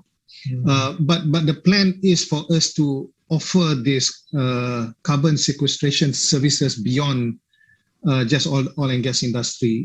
It could be offered to power generation. Mm-hmm. To people like your friends in Tenaga, you think so? Because they have coal, they're burning exactly. coal. Yeah.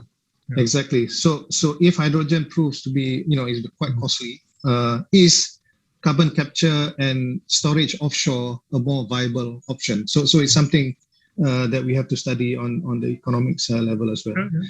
Right. So and the last question, Doctor, cool. Regarding that offers your lateral innovation opportunities, not just for oil and gas, but yes, for other sectors as well. Yeah. Okay. In fact, there is already interest from Singapore, from Japan, asking us whether they can capture in their country and sequester in our reservoirs. But of course, you can imagine the cost is going to be quite tremendous. So we need to study that as well.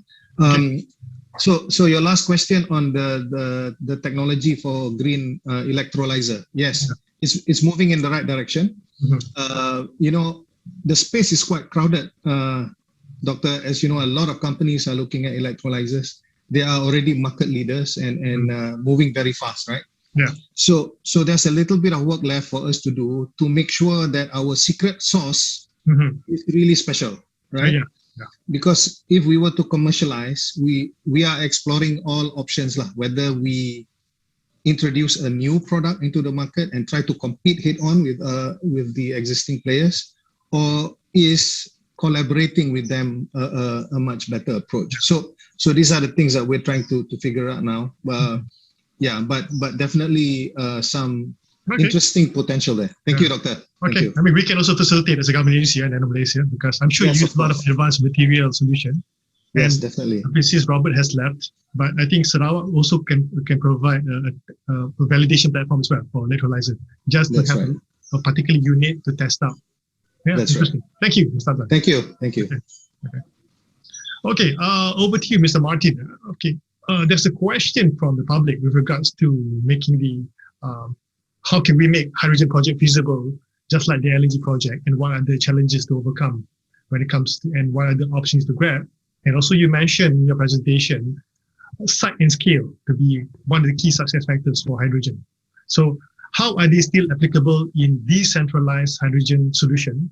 If no, what are the alternatives? Because we see a lot of statements being made about decentralized solution to further democratize renewable energy for more equitable economic growth across the society strata. So, what's your opinion on that, Mr. Martin? So I guess my opinion is that what you've got is two ends of a spectrum moving towards the middle. The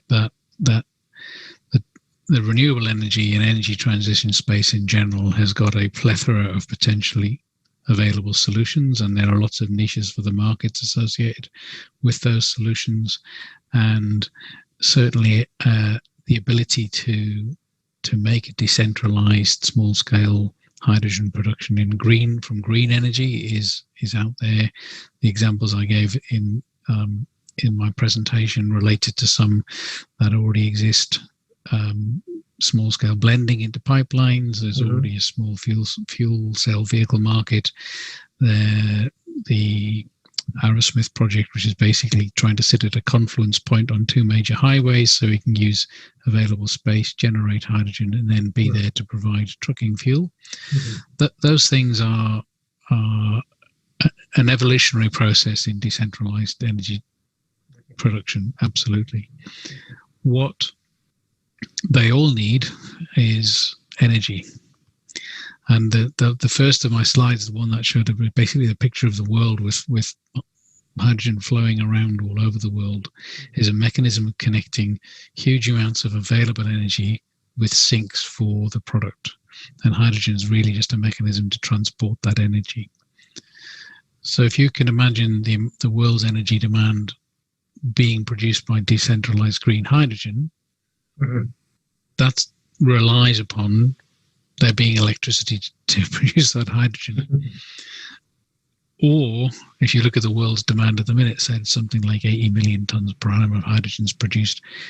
It's nearly all produced in integrated energy locations, in refineries, in chemicals complexes, where you can get the most efficient mechanism for producing that and sharing out the energy needs and the energy byproducts, waste heat, waste coal, that sort of thing, water use. So the argument, I think, is that the global amount of energy needed to be transferred from a fossil to a non-fossil space means you will have to use the available space and green energy from one part of the world and supply that to somewhere else. And that's where the parallel with the LNG world comes in that southern France, for instance, wasn't connected to the northern European gas fields, so they imported LNG from North Africa as a mechanism to start that. And the challenge is actually finding a three-way solution between potential supply, potential demand, and financing, where everybody sees that this project would work. And unfortunately, that generally needs scale to overcome the distance, which is why there's this parallel with how the LNG market evolved. Does that some way to answer your question? Yeah. It does to a certain extent, because when responding to Mr. Roberts' response to my question with regards to the potential of rural electrification. So we will take bits and bobs from the lesson learned and from the concept we have developed into how we can further decentralize, democratize access to clean energy, especially for the rural folks, to rebalance socio-economic growth.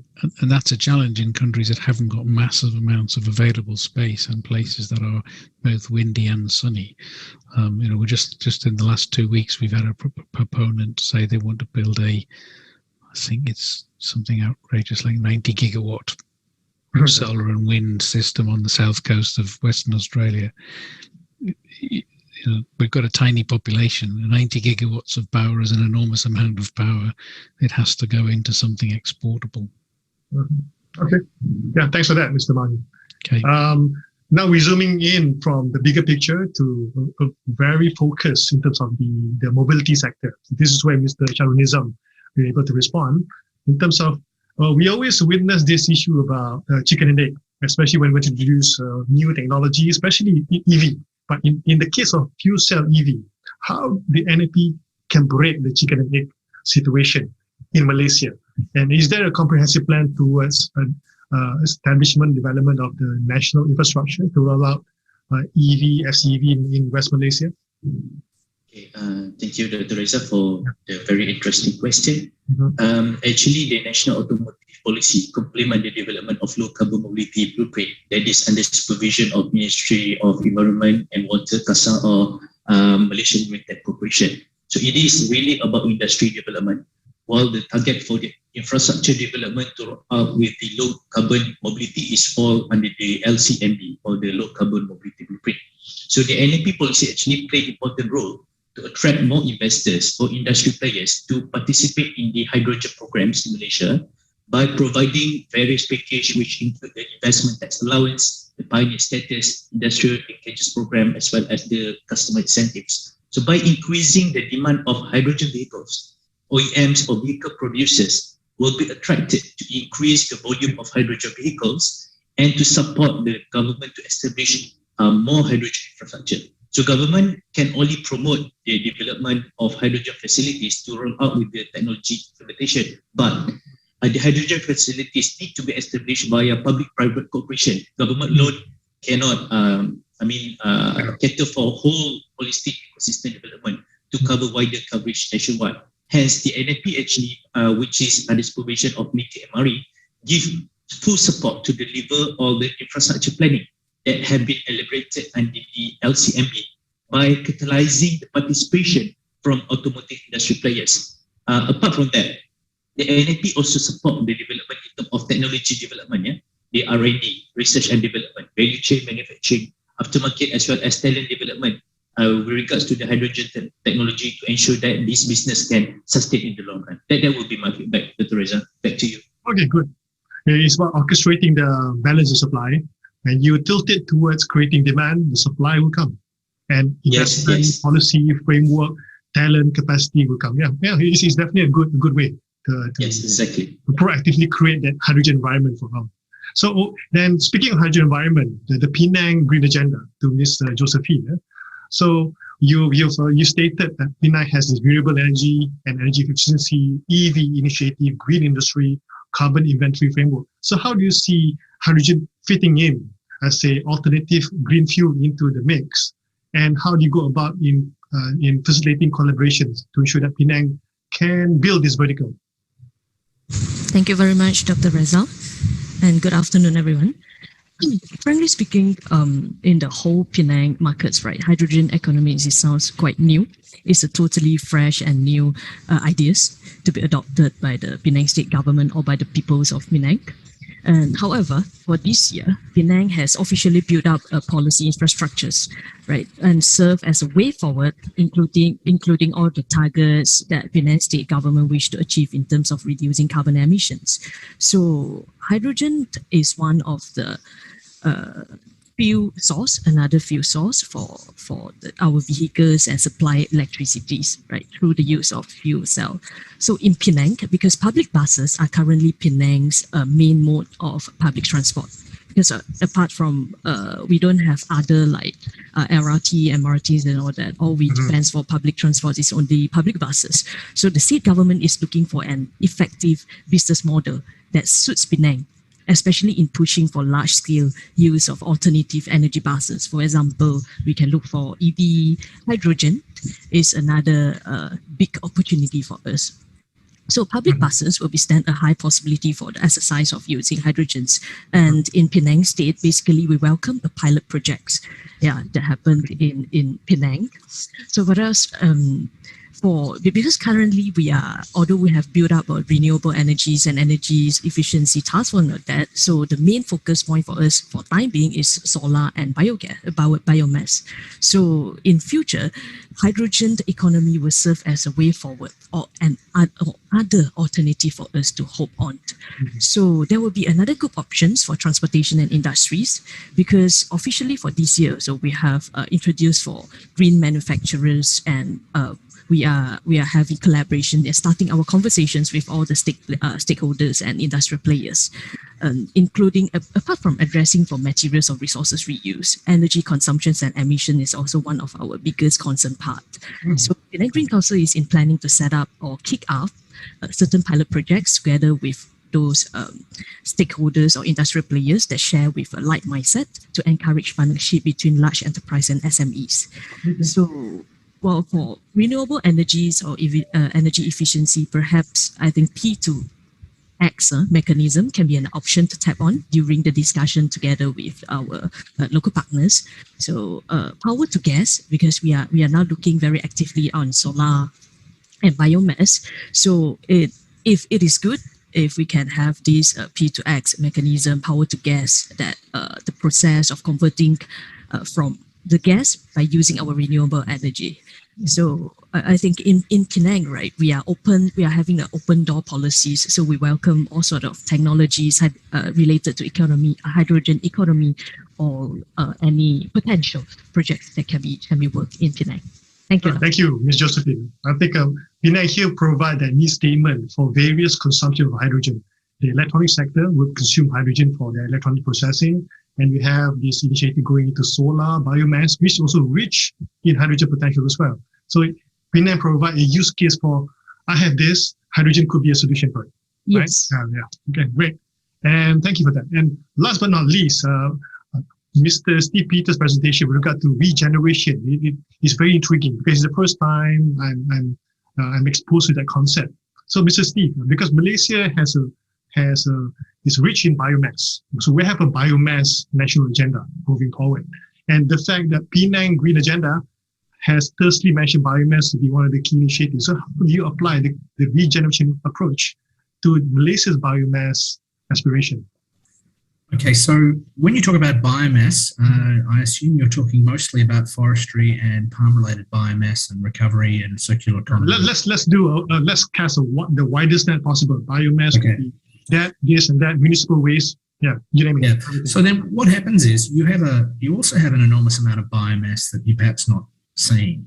And I'll use the example. Ireland did a survey a while back, and they found out that 9/10 of their actual country was underwater, and only 10% of it was actually terrestrial. If you look at Malaysia, Peninsular Malaysia and East Malaysia, both have very large coastlines. You have the opportunity to grow a lot of biomass. You can grow seaweed. There's a fantastic startup we're talking to in Sabah, which is out of one of the universities, and we're looking at piloting some of their technology.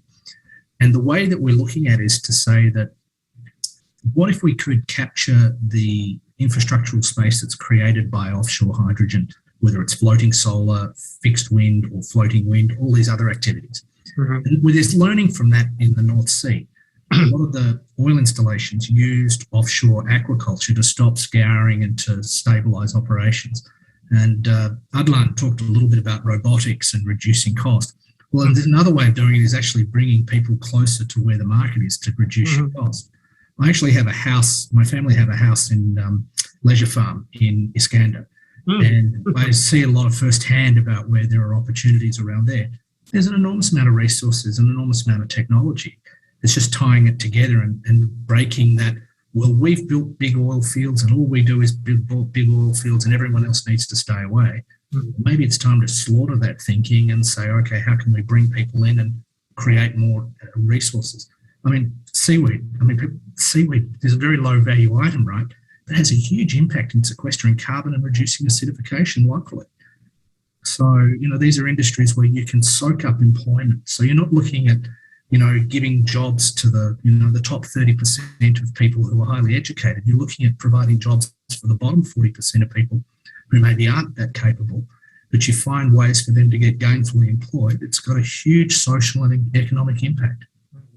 Okay, I promise this is the last question, but how does ADB provide intervention? Okay, so Malaysia has graduated as a developing member from ADB, but we can still do private sector activities and we can still do private-public partnership activities. We're looking at doing some stuff. I can't say too much about it, but we're looking at one of the major tourist islands and employing some offshore energy components into that and looking at creating regenerative industries that could showcase Malaysia's capability in that. Now, we could have started by going straight to the oil majors, but we thought that this would probably have a better entry point and demonstrate it in a way that was not threatening to what is a very big part of the Malaysian economy and very, very well developed. Okay, great. So in the interest of time, unfortunately, we have hit the 1:40 p.m. mark. So with the selection of speakers today, we started with a presentation from Iskandar, Mr. Rudy, then we had Tasri Abdulaziz, we have Mr. Adlan, we have from Mari, Mr. Nizam, Mr. Martin Stewart, Mr. Josephine, and Mr. Steve Peters. You can see everything here has been carefully curated towards responding to the needs of the roundtable session, providing a statement. What are the recipe towards endeavoring into expediting the hydrogen economy, particularly in Malaysia? So the players here that is available in this roundtable could be the mainstay for an orchestrator to put all things in place to realize Malaysia's ambition towards hydrogen economy, because a roadmap is currently being drafted. So at some point, all of you will be engaged in a stakeholder environment together with MGTC, KASA, MOSTI, and whatnot, to ensure that Malaysia is well prepared to jump onto the renewable energy transition, particularly hydrogen economy. So with that, I thank every one of you for your valuable input and time invested in this roundtable session. At the bottom of my heart, thank you so much. And thank you for the opportunity to the organizer allow me to moderate this session. Thank you. See you all. Have a nice day. Stay safe. Take care. Okay, thank you, everyone.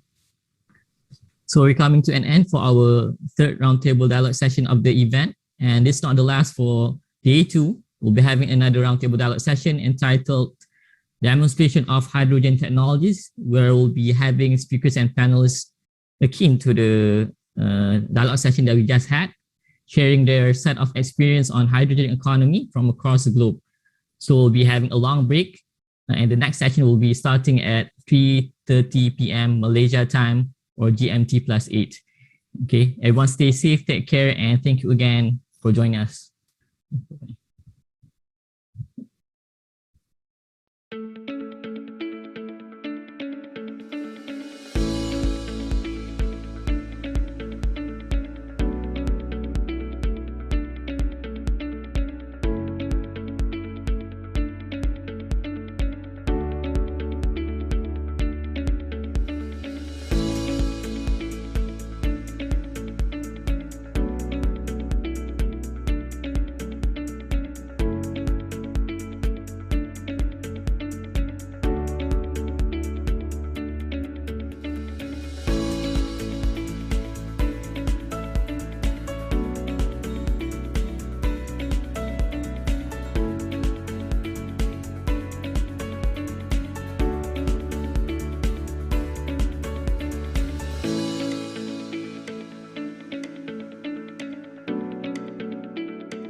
Greeting, Excellencies, ladies and gentlemen, good afternoon.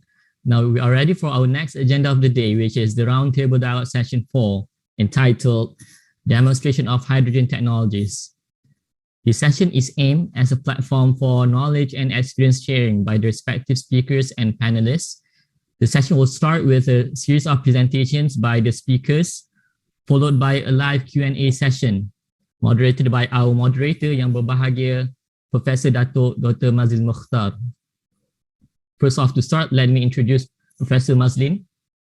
Yang berbahagia Professor Mazlin bin Mokhtar holds a BSc from the University of Tasmania, I believe in Hobart, isn't it? And then a PhD from the University of Queensland in St. Lucia campus, is it? And is currently a professor of environmental chemistry at the University Kebangsaan Malaysia, UKM. He's currently the director of the Institute for Environment and Development, Lestari at UKM. He has been involved as the Deputy Vice Chancellor of Research and Innovation Affairs at UKM, Chairman of the Malaysian Environmental Quality Council, Chairman of Evaluation Committee of LINES, Rare Earth Operations in Malaysia, the Deputy Chairman of a Special Committee to develop the SOP for the bauxite mining and exportation. He's also a Fellow of the Malaysian Institute of the Chemistry and a Fellow of the Academy of Sciences Malaysia, just to name a few. Professor Mazlin was awarded winner of the coveted National Environmental Anugerah Langkawi in 2017-2018 and has been bestowed by His Royal Highness the Sultan of Kedah Darul Aman with the Darjah Setia Diraja Kedah on the 14th January 2014, which carried the title Datuk. And earlier, he was also bestowed upon the Pingat Paduka Mahkota Perak PMP in 2002, based upon his excellent services to country and society for sustainability of one and many. So without further ado, I will now pass my virtual microphone to the moderator for the session. Please welcome Professor Mazlin. Yeah, thank you so much, Mr. Hamad. Assalamualaikum and very good afternoon, distinguished participants, speakers, ladies and gentlemen. This is Roundtable Dialogue Session 4. So as Hamad mentioned, this is we're going to discuss and have a look at the demonstration of hydrogen technologies. Thank you, Hamad, for the very kind introduction. So in this session, it's going to be a 2-hour session, and we're going to listen to 4 presentations, 2 via recorded videos, and 2 we shall listen in live from Professor Yasuyuki Ikegami and Mr. Scott Badger. But before that, we shall have a look first at the recorded video presentation, one by Mr. Kazuyuki Miyata, and the second one from Dr. Florian Kraxner. So I hope everybody is comfortable. We are in Kuala Lumpur, some of us. It's pretty hot, as Mr. Scott Badger had just informed us. But anyway, we shall enjoy this IGEM, particularly now looking at the demonstration of hydrogen technologies. How would it fit into the proposed hydrogen economy that Malaysia and several other countries are really considering to put it going in order to make our world a better place to live in. So without much ado, let me introduce Mr. Kazuyuki Miyata, who cannot be with us in live presentation, but he has posted a video. But let me introduce Mr. Kazuyuki Miyata briefly. So Mr. Kazuyuki Miyata earned a bachelor degree from Keio University in Japan about 14 years ago. And he worked at the tubular department of the Sumitomo Corporation immediately after graduation. And he moved on to Sumitomo Corporation of America in Houston, Texas in 2011 to 2012. And then he moved on to business development of the tubular department in 2013 for 2 years. And then he came over to Singapore, Sumitomo Corporation Asia and Oceania, Singapore, 2014 to 2019, about 6 years.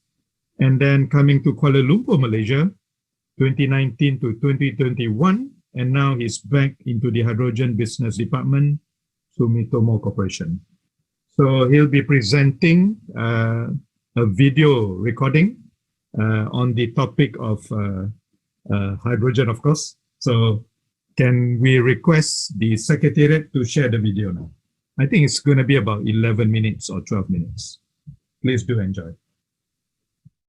Selamat tengah hari dan salam sejahtera. Selamat datang kepada semua yang hadir. Nama saya Kaz Miyata dari Sumitomo Corporation, Hydrogen Business Department. Saya boleh bercakap bahasa sedikit-sedikit. Let me speak English. Again, I'm Kaz Miyata, working with Sumitomo Corporation. It is a great honor for us to participate in this forum organized by Green Tech Malaysia. Today, we would like to share who we are and several examples of our hydrogen business activities. So let me start the presentation.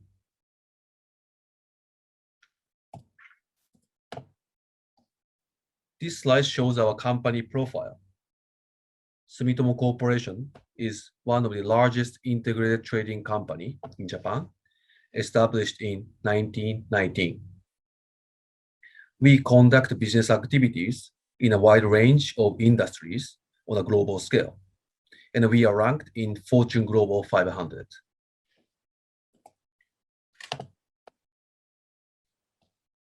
This shows key social issues and long-term goals for our group.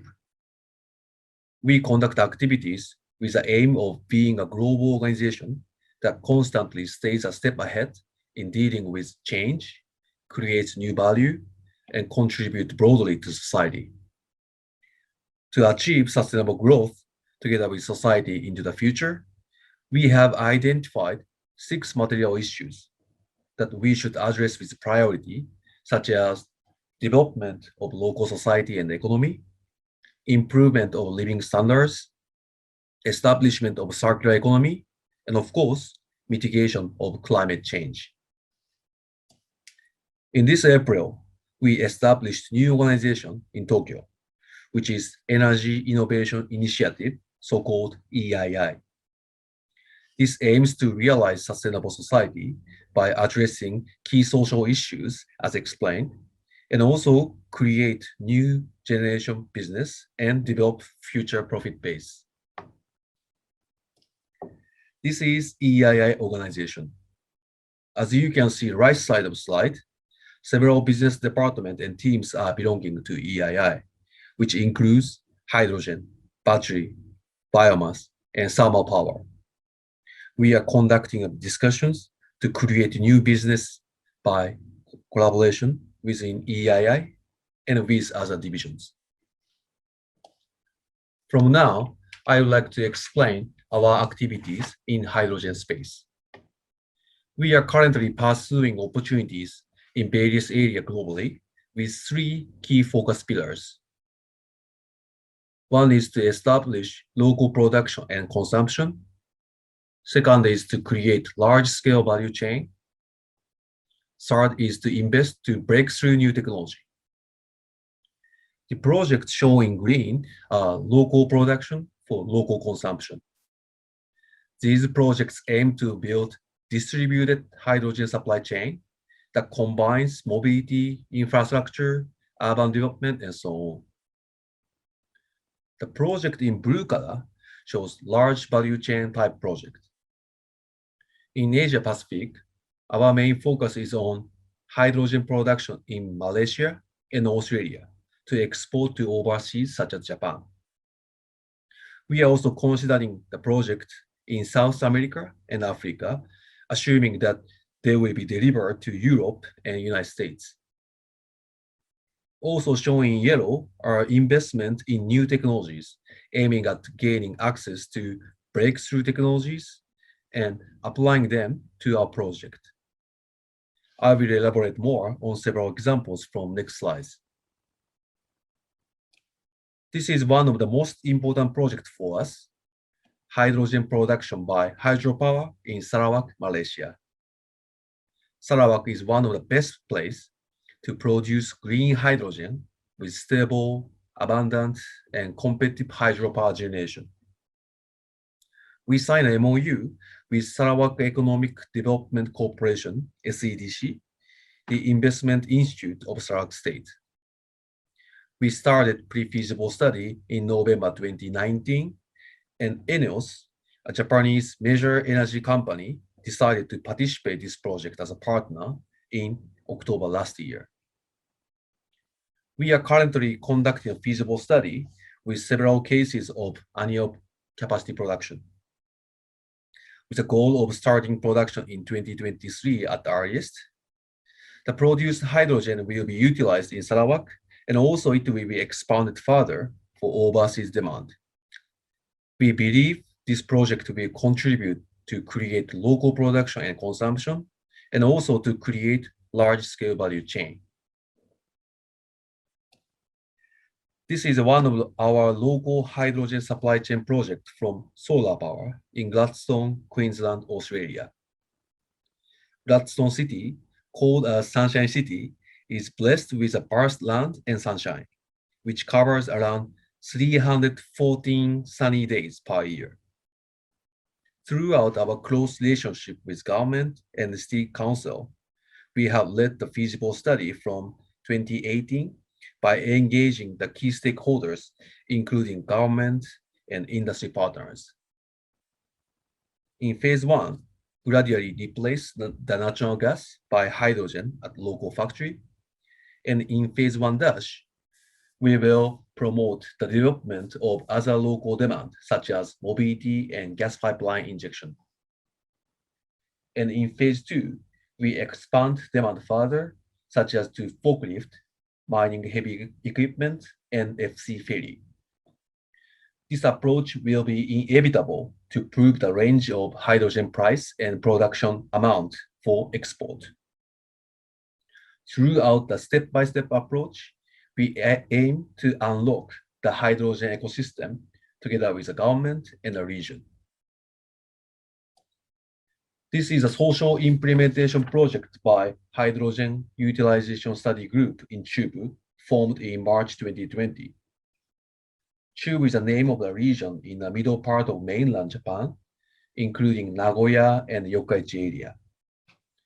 We play a role as a secretariat with Toyota Motors and Sumitomo Mitsui Banking Corporation for this initiative, which aim large-scale hydrogen demand and import in Chubu region by partnering cross-industry players such as power, petrol refining, petrochemical, and others. Last year, we finalized our pre-feasible study and confirmed potential demand in this Chubu. This year, we are continuing detailed feasible study of a hydrogen import terminal and distribution. For accessing new technology, in last October, we made a limited partner investment in AP Venture based in UK. The uniqueness of AP Venture is that they are focusing on hydrogen-related companies from production, storage, transportation, and end-use application in order to address the structural constraint of the industry. They are screening over 500 companies every year, and we take advantage of AP Venture not only for accessing to new technology, but also screening the technology in order to utilize to our project to make significant cost reduction and efficient improvement. In addition to the investment to AP Venture, we like to introduce other technology-related activities as well. First is our alliance with ITM Power. They are PEM electrolyzer manufacturer in UK, and we made alliance in 2018 to distribute its system to Japan. As you know, PEM is competitive with renewable energy, and they have 2 megawatt compact module system, and they have been trying to upscale and reduce the capex. Sumitomo and Tokyo Gas demonstration project in Japan were announced on 7th July. That is ITM Power's first operational deployment in Japan. 1H2 is US-based hydrogen production company, and Sumitomo invested in January 2021. 1H2 provides a total hydrogen supply service from production to feeding to FCB. Their innovative point is supplying low-price hydrogen by producing hydrogen on-site using SMR, transporting by pickup truck, and feeding by simple dispenser. They are supplying hydrogen to forklift customers already in United States, and next target is commercial vehicle. This can contribute to create localized and distributed energy system. If you have interest to utilize those technology, please do contact us. This is the last slide from us today. It is no doubt that hydrogen is a key element to develop sustainable and decarbonized society. In order to materialize and implement those projects, we strongly believe that collaborative efforts are essential. At first, we need to have government support and commitment, such as roadmap setting and policy setting and reformation. At the same time, government is to enhance the local demand as well. Secondly, industry players need to incubate global and local demand and establish global supply chain, co-working with government and other industry players. Contribution to local society, such as transferring knowledge and technology, is also important for its sustainable development. Thirdly, access and utilization of new technology for scaling up and efficiency improvement will enhance the implementation. We, Sumitomo Corporation, will realize sustainable society through hydrogen business, collaborating with all relevant parties in those mentioned aspects. Thank you for your time and kind attention today. Thank you so much. Yeah, thank you very much to Mr. Miyata from Sumitomo for that presentation. So now we're going to listen to the second presentation from Dr. Florian Krexner, who is the Deputy Director of KASA Ecosystem Services and Management Program from Austria. So Dr. Florian Krexner will be talking about sustainable hydrogen, the European modeling case study for hydrogen as an intermediary product for aviation fuel. A little bit of background about Dr. Florian Krexner. He has been Deputy Director of KASA Ecosystem Services and Management Program since 2014, so about 7 years, and was formerly the Deputy Program Leader of ESM Forestry Program. And he has a long-standing research experience and publication track record in sustainable forest management, forest modeling, socioeconomics and policies of the land use change, and forestry sector, as well as sustainable biomass-based bioenergy, and also other renewables, and the global greenhouse gas reduction technology. So without much ado, we now invite Dr. Florian Krexner with his presentation. Please. Hello, everybody. Good afternoon from Austria, the International Institute for Applied Systems Analysis. In my presentation on sustainable hydrogen as an intermediary product for aviation fuels, I'm mostly showing unpublished results from my colleagues Sylvain Leduc at KASA and Fumi Hararab at KTH Stockholm.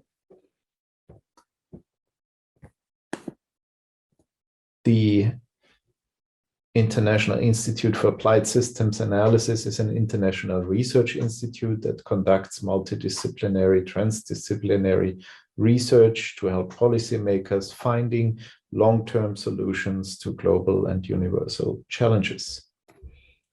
Presently, KASA has 24 member countries and Malaysia is one of these. And in our world of systems analysis, we are developing mathematical models in order to assess biophysical or biological or human based systems with a whole array of technologies as identified here on the screen. In the Agriculture, Forestry and Ecosystem Services group, we are running a global agriculture model called EPIC in order to assess global food distribution systems, for instance, or food production systems. We are running global forest models, including the G4M, for instance, in order to identify forest landscapes and assess, for instance, and this you can see on the right one, natural disturbances under climate change, for instance, forest fires, in order to derive potentials for renewable energy production systems. We have our optimal management model, BEWARE.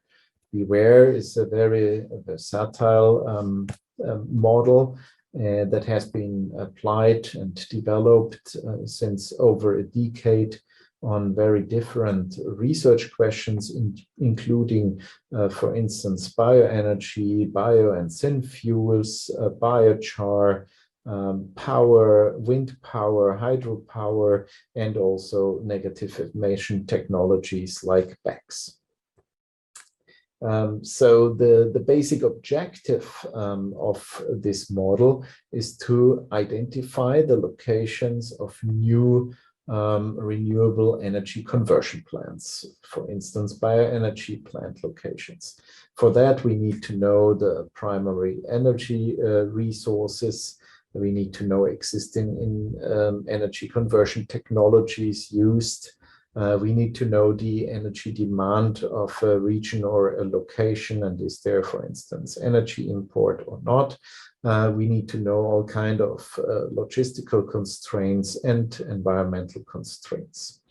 The model optimizes, so to say, minimizes for the welfare of the region, and it identifies the optimal location, capacity, technology, and the optimal timing of energy conversion locations or energy plants.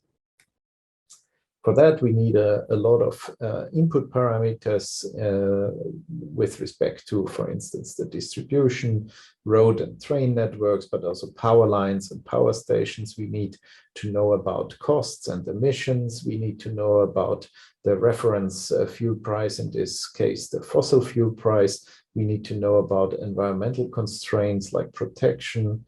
We need to know about the production sites, what's the existing infrastructure, for instance, and we need to know about the resources or the feedstock availability, for instance, biomass from forests, as shown here on the top right. As an example, for Finland, we need to know as an input, where can we get the sawn wood from, where can we get the pulpwood from, where can we get forest biomass from, and where can we get residues from sawmilling processes, or where are the entry points for forest import. On the other hand, we need to know where the competitors are who all need the same resources. Industries in terms of where the pulp mill plants, where are the pellet plants, where are the sawmilling, and where are the existing, already existing coupled heat power plants or heat power plants, for instance, in Finland. And with this kind of input information and the knowledge about road networks and other transportation means like train networks, for instance, we can then calculate so-called cost landscapes. This means for every pixel of a map, we can identify the costs to produce in this place renewable energy, in this case ethanol. So the more red, the cheaper, and the more blue, the more expensive are the production costs here in Sweden for ethanol. In addition, we can, of course, in a region like Europe, and we can see that here with dots of different colors, identify the locations and different capacities of bioenergy plants in these regions. We can consider trade with feedstock, and we can consider the economies of scale. But we are not only active in Europe, of course, we are active globally, inter alia, also with our partners at UTM in Johor, Malaysia, Professor Hashim and Mr. Maud Idris. In one study, we tried to identify different biomass feedstocks in Malaysia, and we can see here different maps, for instance, palm oil residues, for instance, paddy residues distribution all over Malaysia, or to the right here, crude palm oil production potentials over Malaysia. And also for that, we built a special Revere model considering the bioenergy feedstock, pre-processing, conversion, including, for instance, bioelectricity, bioheat, Fischer-Tropsch diesel, etc. And the demand sector on the right-hand side are the power sectors, the heat sectors, and the transportation sectors.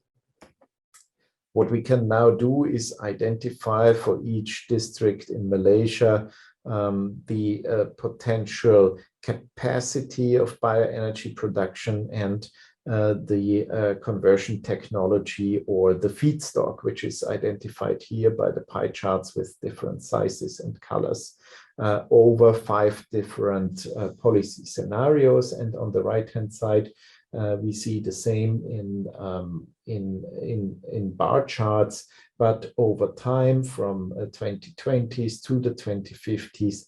And one of the results from this study is that depending on the bioenergy targets in Malaysia or different other policies, Malaysia could provide 30% of bioenergy in the power sector, 27% in the heat sector, and 12% in the transport sector from bioenergy.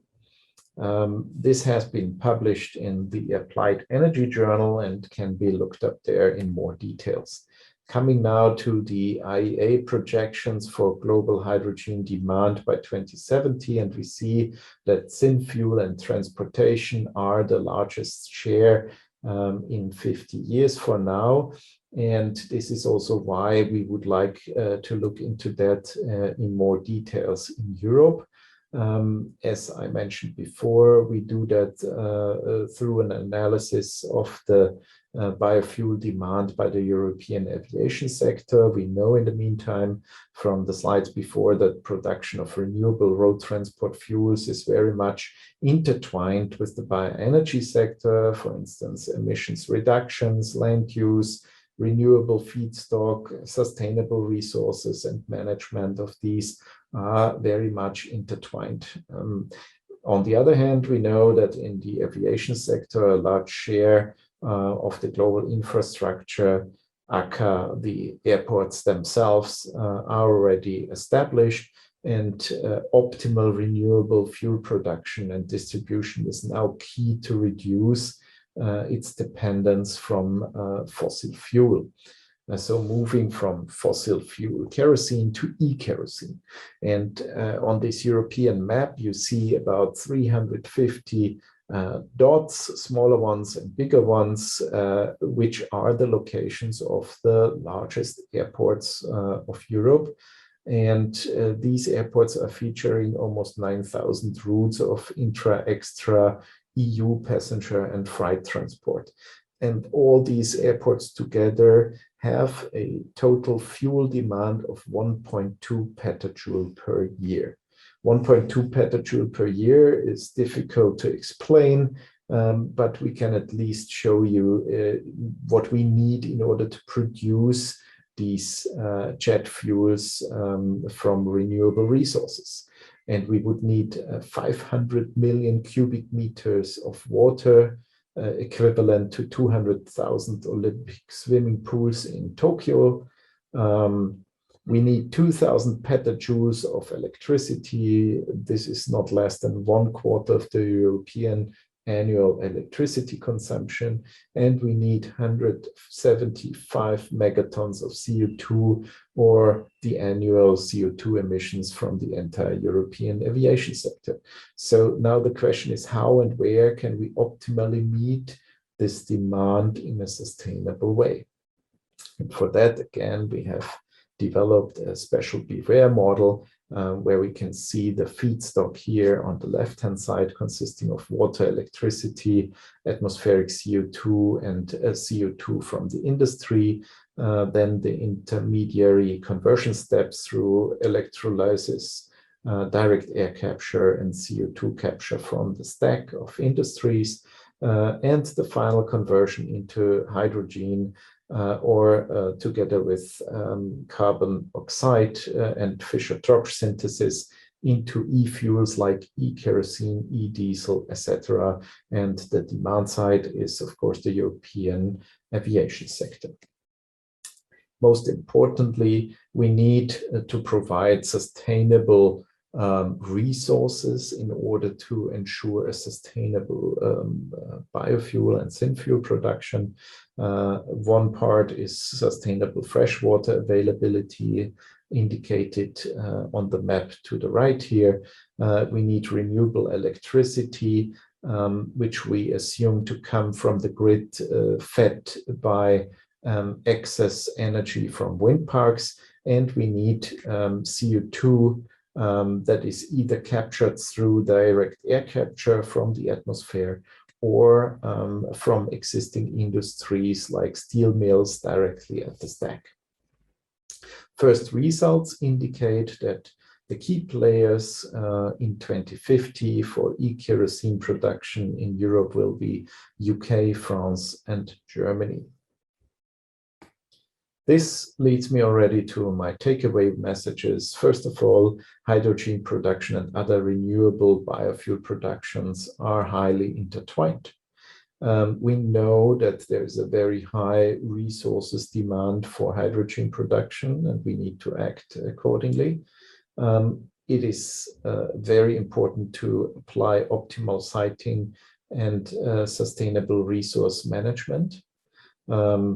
Hydrogen and synfuel production through Fischer-Tropsch can substantially reduce emissions from industry, but also take emissions out of the atmosphere for its production. And last not least, the hydrogen sector needs to be integrated into other zero-emission technologies, so there is no silver bullet, something like a silver bullet hydrogen industry. So very important in order to assess these complex interactions are integrated bottom-up high-resolution modeling tools, for instance, EASA's BWare. And if you want to learn more about BWare, please visit the website and EASA ACAT/BWare, or contact me or my colleague who is the BWare coordinator. Please send your questions to my email address, since unfortunately I cannot participate in the discussion round later today. Thank you very much and have nice discussions. Goodbye.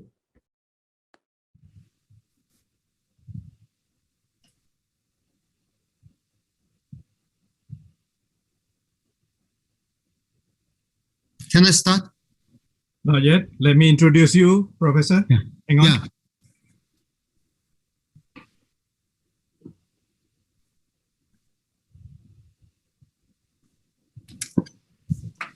Professor Masli, you may start now. Thank you. Thank you very much to that second presentation by Dr. Florian Krexner from EASA of Austria. So now we're going to listen to the third presentation from Professor Yasuyuki Ikegami, who is currently the director of Institute of Ocean Energy at Saga University in Japan. Before we listen to him, let me introduce him for a bit.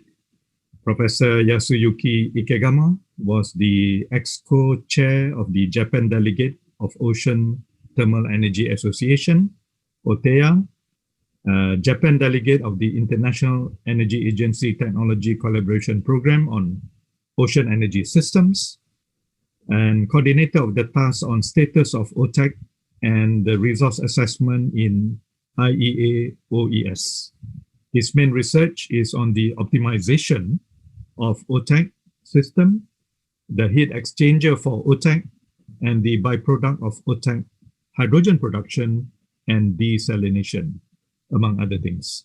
He has served as director at the Institute of Ocean Energy at Saga University and as a visiting professor at Duke University in the USA. He is the recipient of numerous awards, including the Best Paper Award by ASME and the Global 100 EcoTech Award. Please now welcome Professor Yasuyuki Ikegami. Please, Professor. Thank you for introducing.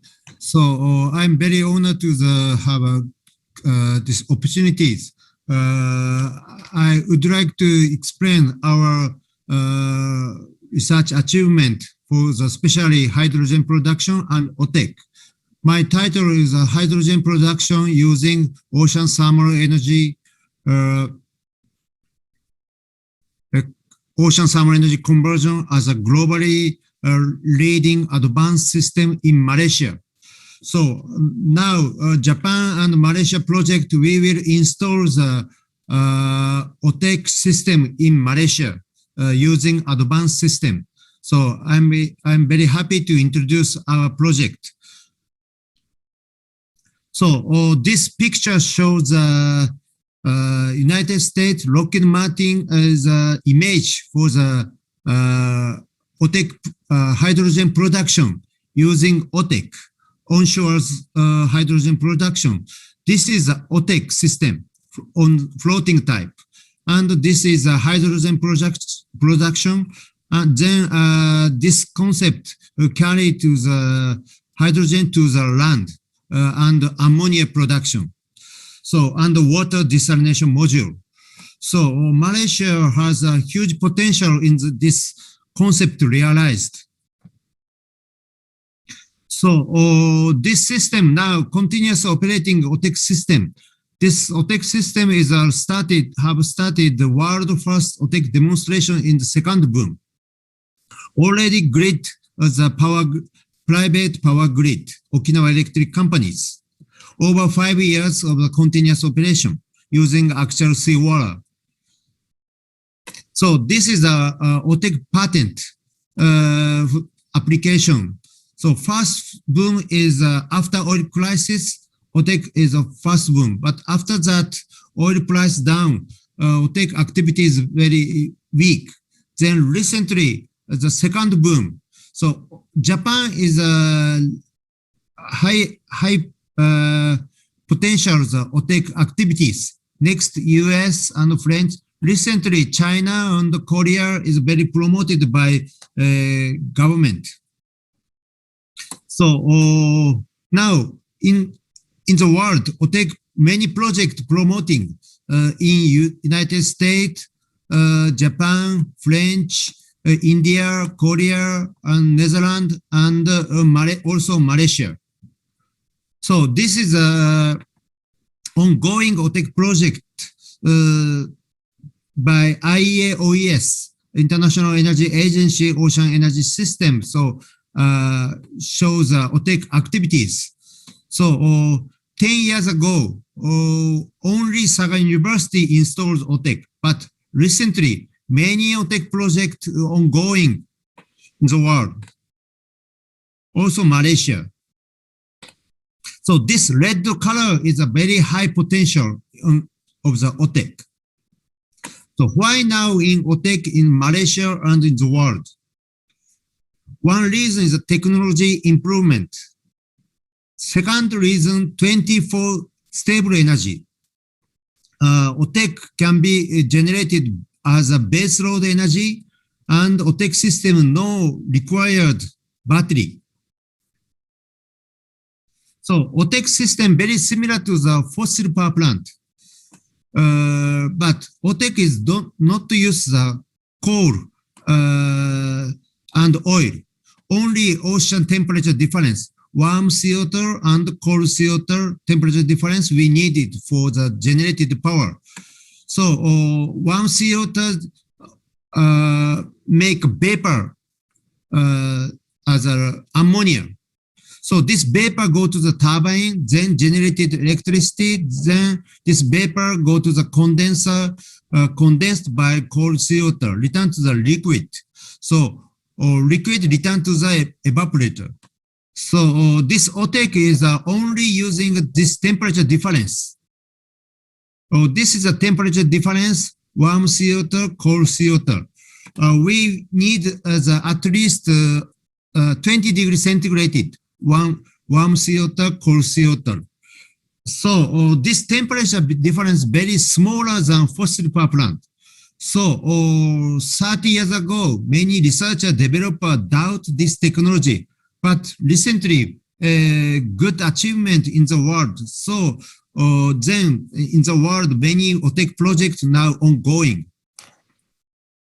So OTEC is another reason to promote in the world.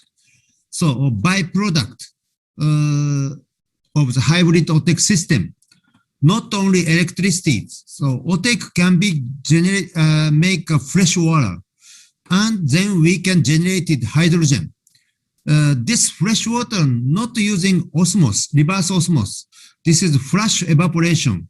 So this flash evaporation, very high quality water to generate hydrogen. So potable water, so then we can recover the lithium and food and local area chilling system. We can decrease the 80% electricity using deep CO2. Deep CO2 very cool and very including the nutrient for the fish. So we can promote the aquacultures. So now just we started the SATREPS project on ocean thermal energy conversion in Malaysia and achieving SDGs as a global leaders. So SATREPS meaning Science and Technology Research Partnership for the Sustainable Development, supported by Japanese government and Malaysia government.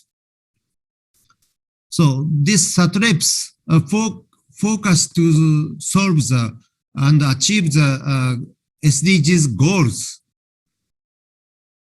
So I'm a Japanese side leader, and Malaysia side the Datu Bakar Jaffars. He is a leader. Totally, he is a leader on our SATREPS. So until now, we have many good celebration and we have a good achievement. This is a kickoff meeting. So UTM Vice Chancellor and Saga University Vice Chancellor and Malaysia Japanese Ambassador. So we can kick off 1 year ago. So, sorry, 2 years ago. So we are focused on the hybrid OTEC. Hybrid OTEC is a combined OTEC and desalination system. It's a first time new system in the world. First operation plant in the world. This hybrid OTEC is we can expect the high performance and we can generate electricity and high desalination. So this OTEC part already realized in Japan, continuous operating. Desalination system already realized in India. Over 25 years, 15 years, so continuous operating. So we will join this system. So only one with one system. So we can get electricity, we can get fresh water, so we can generate hydrogen at same times. So this technology is key technology. So in our SATREPS project, so we developed a new heat exchanger for realize a hybrid OTEC system.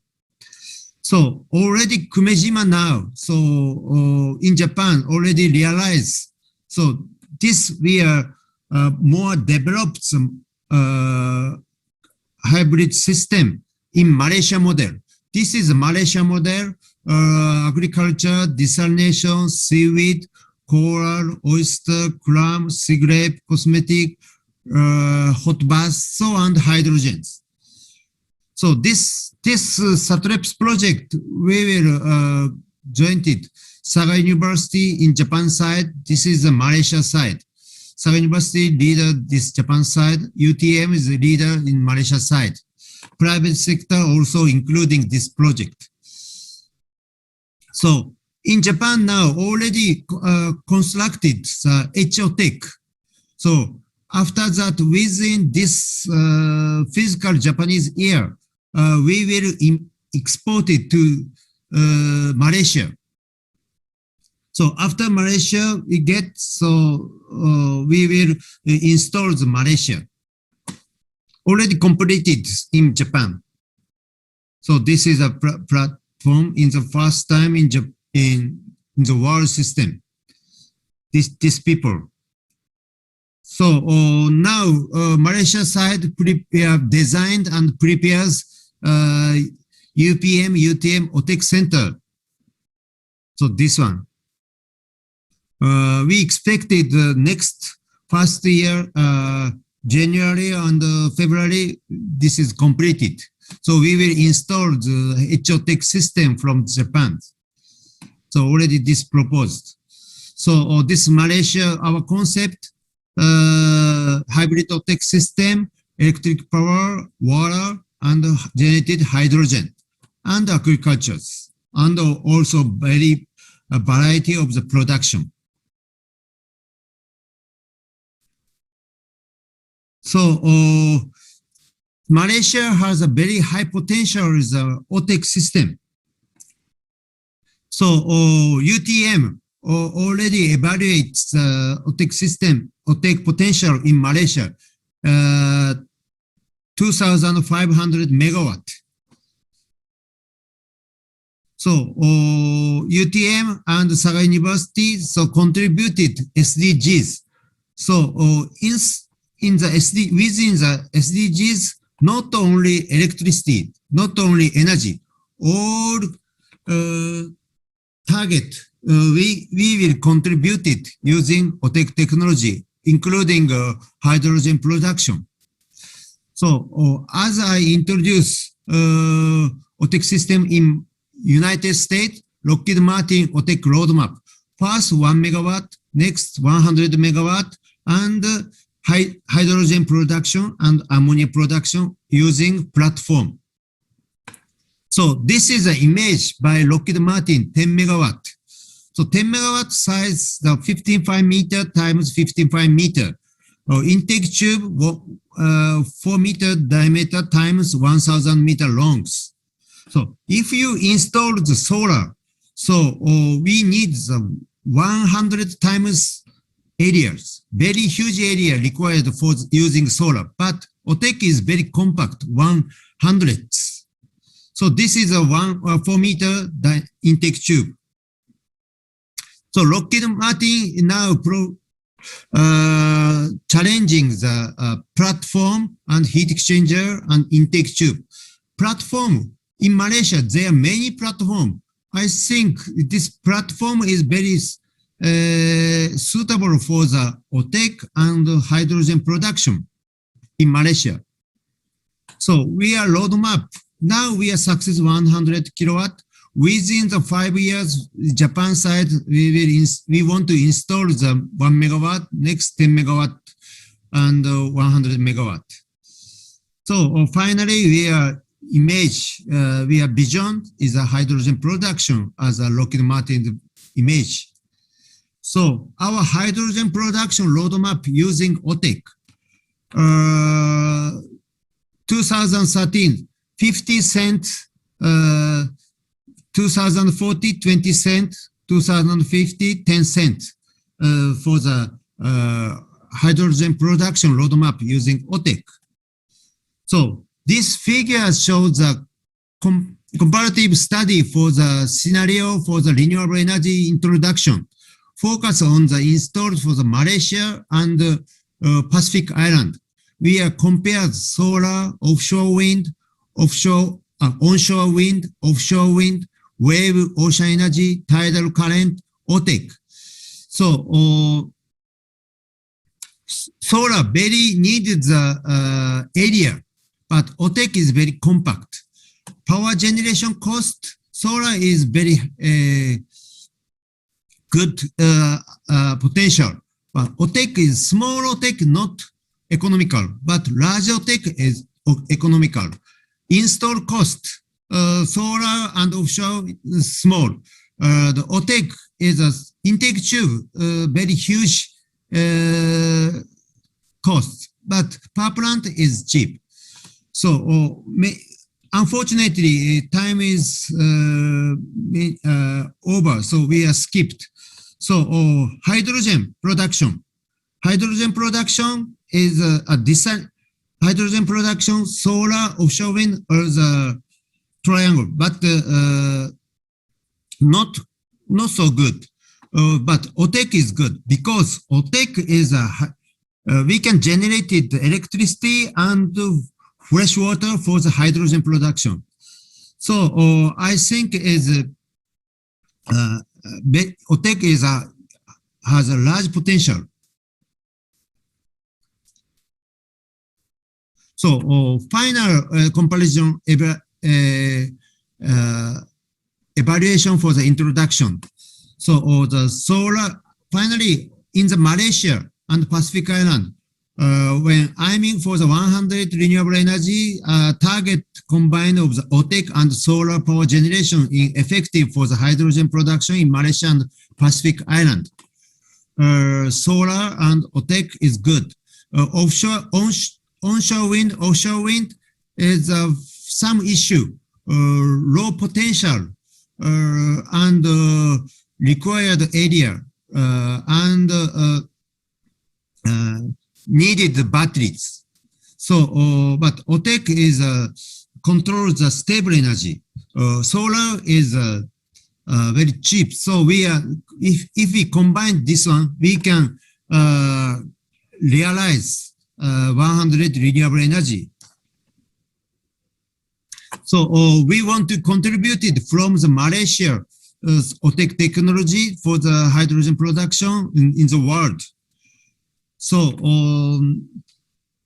we want to new challenge on the OTEC using the oil platform for the hydrogen production in Malaysia, because Malaysia is a main platform. So why not use this platform? So some stop the platform, we can change the OTEC and hydrogen production. Thank you. Arigato. Terima kasih. Wow, very good, Professor Yasuyuki Ikegami. Very interesting presentation. Very good. So it is very much relevant for the Malaysian carbon neutrality announcement by the government recently. Thank you. Oh, thank you so much. Wonderful. We learn a lot from that, and it has high potential for Malaysia and Asia Pacific. Yeah. So I'm sure there will be many questions. So Professor Ikegami, thank you. You can rest for a while, and then we come back for some discussion a bit later, yeah? Yeah. Of course, welcome. Thank you. Terima kasih. You can rest. So now we shall invite the fourth presentation from Mr. Scott Badger. Prof. Yasuyuki, you have to stop your share screen. Yeah, so we can see now. Mr. Scott Badger. He's going to present on the Malaysia as a hydrogen exporter. But before we invite him to speak, let me introduce him briefly. So Mr. Scott Badger is the Energy Transition Director of APAC KBR Advisory Consulting based in Malaysia.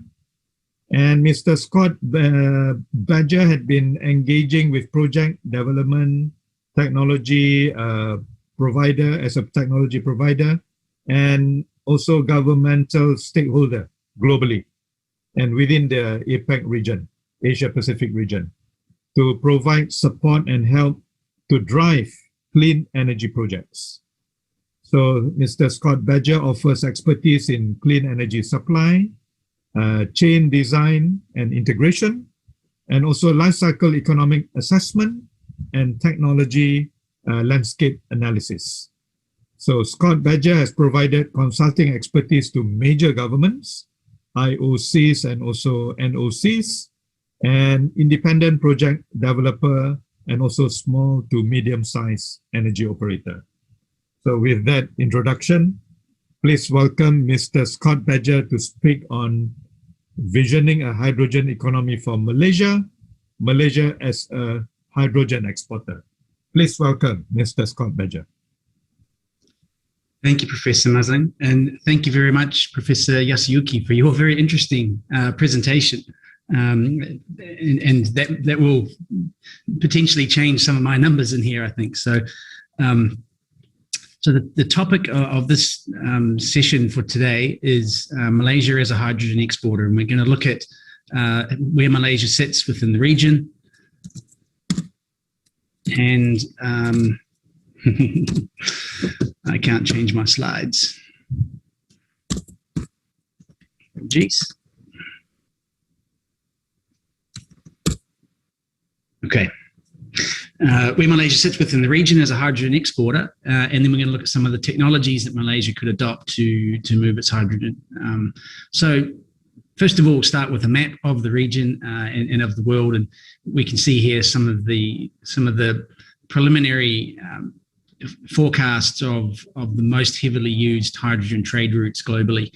Malaysia sits very much in the middle of the APAC region, and Malaysia's advantage as a hydrogen exporter is primarily its proximity to Singapore, which is fairly actively and aggressively moving forward with its hydrogen plans and decarbonising its sectors, but also relatively close to both Korea and Japan, who are equally moving forward very quickly.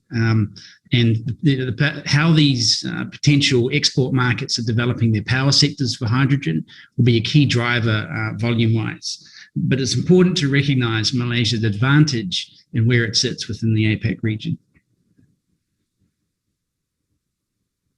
Okay, so if we look at Sarawak, and Sarawak is certainly not the only potential hydrogen production state or area within Malaysia, but Sarawak has an abundance of hydroelectric power, which can be used to produce green hydrogen via electrolysis and to be exported.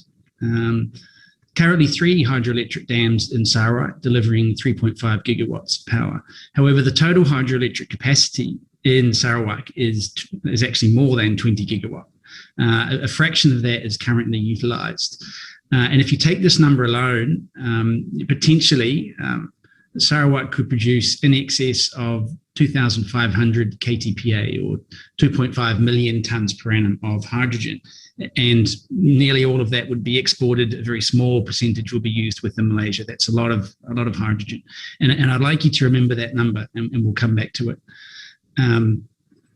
Again, transportation costs from Sarawak are greatly reduced in comparison to other potential hydrogen producers in the region. The closest import source to Singapore, and gaseous hydrogen could be piped. And we'll also talk about that shortly. Malaysia has extensive experience through its heritage in oil and gas and LNG. So engineering expertise for project execution and the capability to operate hydrogen export supply chains is well established in Malaysia. And we believe that Sarawak can compete competitively in the regional market and globally with landed cost of hydrogen at close to $4 per kilogram by 2040.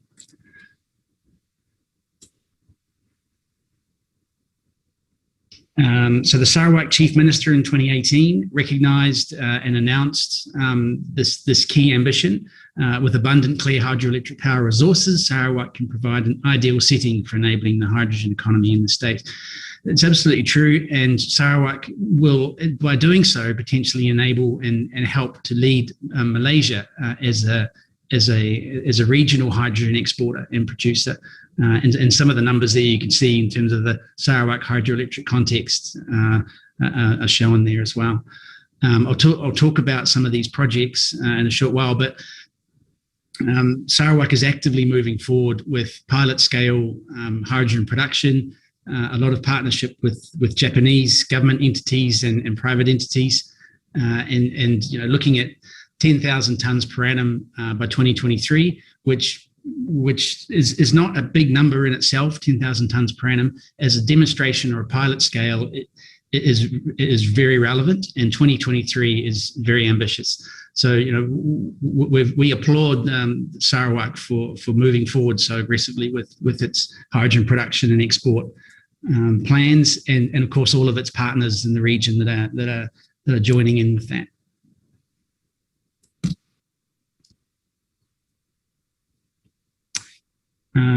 Okay, so we can see some of those partners right here. So currently Sarawak has an integrated hydrogen production plant with refueling station in Kuching. This produces a relatively small quantity of hydrogen at 130 kilograms per day. This is used for a small number of buses and cars, but it demonstrates the value chain, the hydrogen value chain from renewables to the mobility sector in particular. This is driven by Sarawak Energy with Linde as a partner. A slightly larger hydrogen production plant in Bintulu is being established by the SEDC. Sumitomo and INEOS from Japan are partners in that. MOU signed in 2020, last year. So by 2023, again, this should be able to produce at least 1,000 tonnes per annum of hydrogen and readily be scaled up to 10,000 tonnes per annum of hydrogen.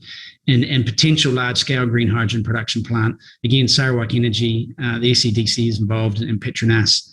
MOUs have been signed again last year. The scale of this has no limit short of that 2,500 gigawatt we talked about earlier, megawatt. Sarawak is actively developing its hydrogen export capability with its regional partners. These pilot plants that it is establishing can rapidly scale for what we call super scale hydrogen export, i.e. in the hundreds of thousands of tonnes per annum. But it's also critical to understand and align with blue hydrogen export potential, particularly in the peninsula, and also in East Malaysia, and future CCS hubs, which will also enable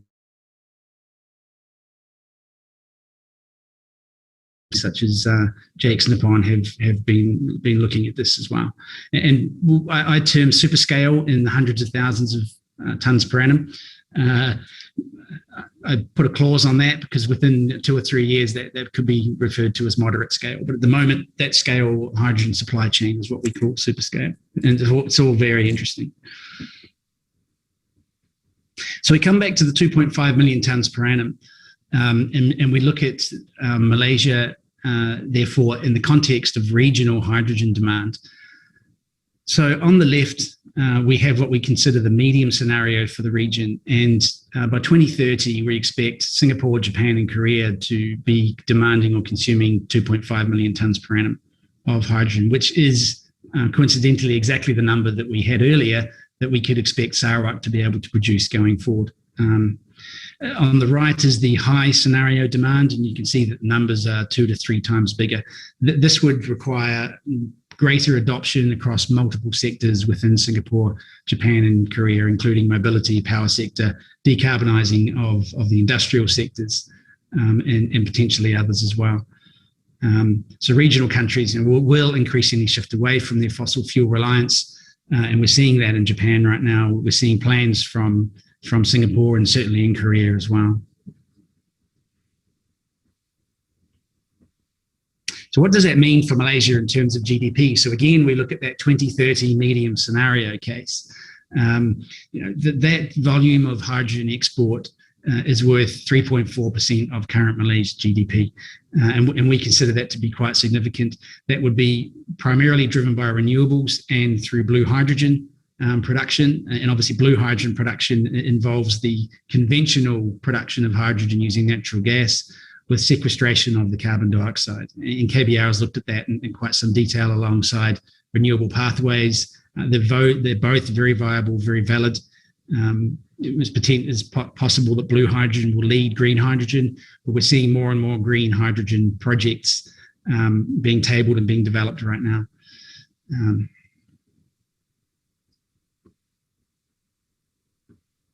Okay, so we want to look at a couple of things around the different technologies that are available for hydrogen export. And the key technologies that I talked about are LOHCs, or liquid organic hydrogen carriers.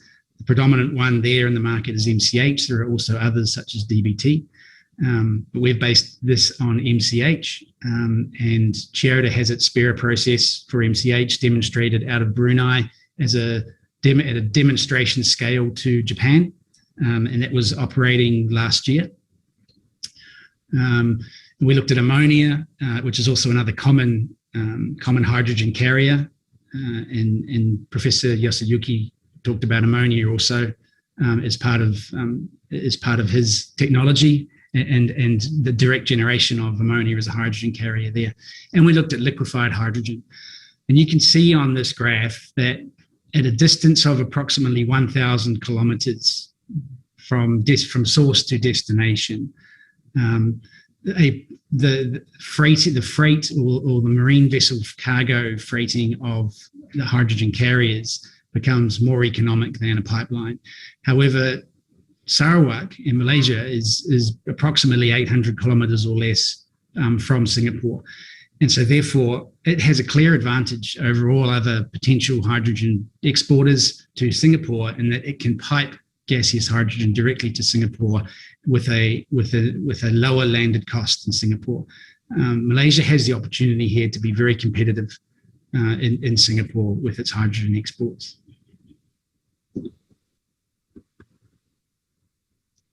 And this is reflected again in this slide. So we can see some of the different potential hydrogen exporters that we have looked at that would apply to Singapore and possibly the region. We have Russia, we have Europe in terms of Norway, we have the Middle East, Oman. Chile is a very highly talked about hydrogen exporter, and obviously it's somewhat distant from APAC, but I'll come on to that in a short while. We looked at Malaysia, we looked at a number of Australia projects, and we looked at New Zealand. What's really apparent here is that the landed cost of hydrogen per kilogram is the lowest in 2020 and 2030 from Malaysia, and that's driven by it's obviously its proximity to Singapore and other countries in the region, but also its near ready availability of hydroelectric capacity. And once these hydrogen supply chains are established, the introduction of blue hydrogen and more green hydrogen from solar and wind and OTEC, we could see increases in those as well. And the 2.5 million tonnes per annum that we've been talking about could double, or I shouldn't say easily, it could double the likely achievable export volume from Malaysia would lie somewhere between 2.5 and twice that figure. But clearly Malaysia has an economic commercial advantage over other exporting countries globally and in the region.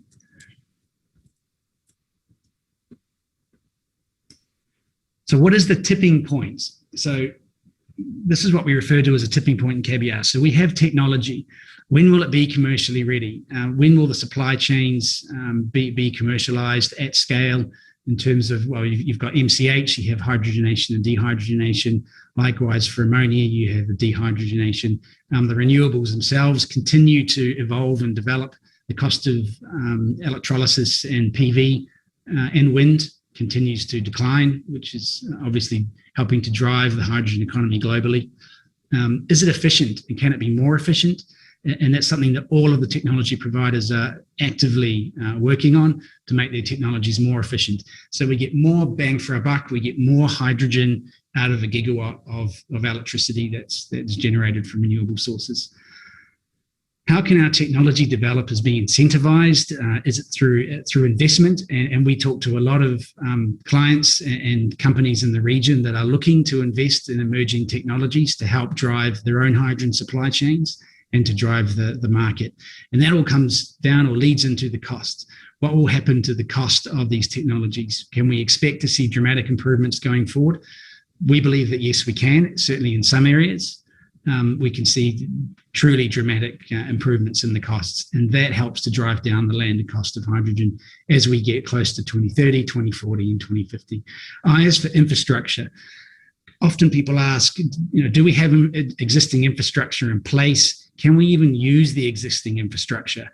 And by that, we refer to ports, jetties, grid and pipeline networks, and what hydrogen carrier should be considered.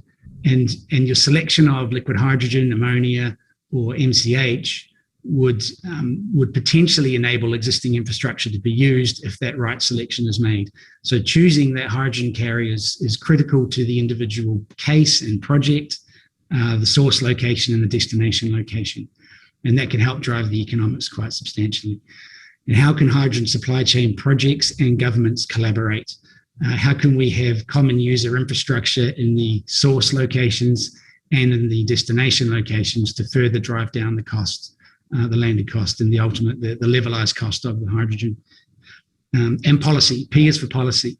How can we establish a regulated hydrogen market and industry? And that applies at a global level, that also applies at a national level. Here within Malaysia, what needs to be done to allow Malaysia to produce and export hydrogen in a regulated way and to consume it domestically in a regulated way? And how can the policies be evolved to boost hydrogen project development? So that's what we call TIP, the tipping point, which will, if we can answer these questions and move forward on these points as an industry, as a sector, we can expect to see some quite dramatic improvements in hydrogen and much greater uptake in project development. A very high level overview of the three supply chain or carriers that we've been talking about. So liquid hydrogen, you would start with your hydrogen as a gas, you liquefy it, which is very power intensive and quite capex intensive. You transport it as liquid hydrogen. You can remember the liquid hydrogen carrier vessels that Professor Yasuyuki showed in his last presentation.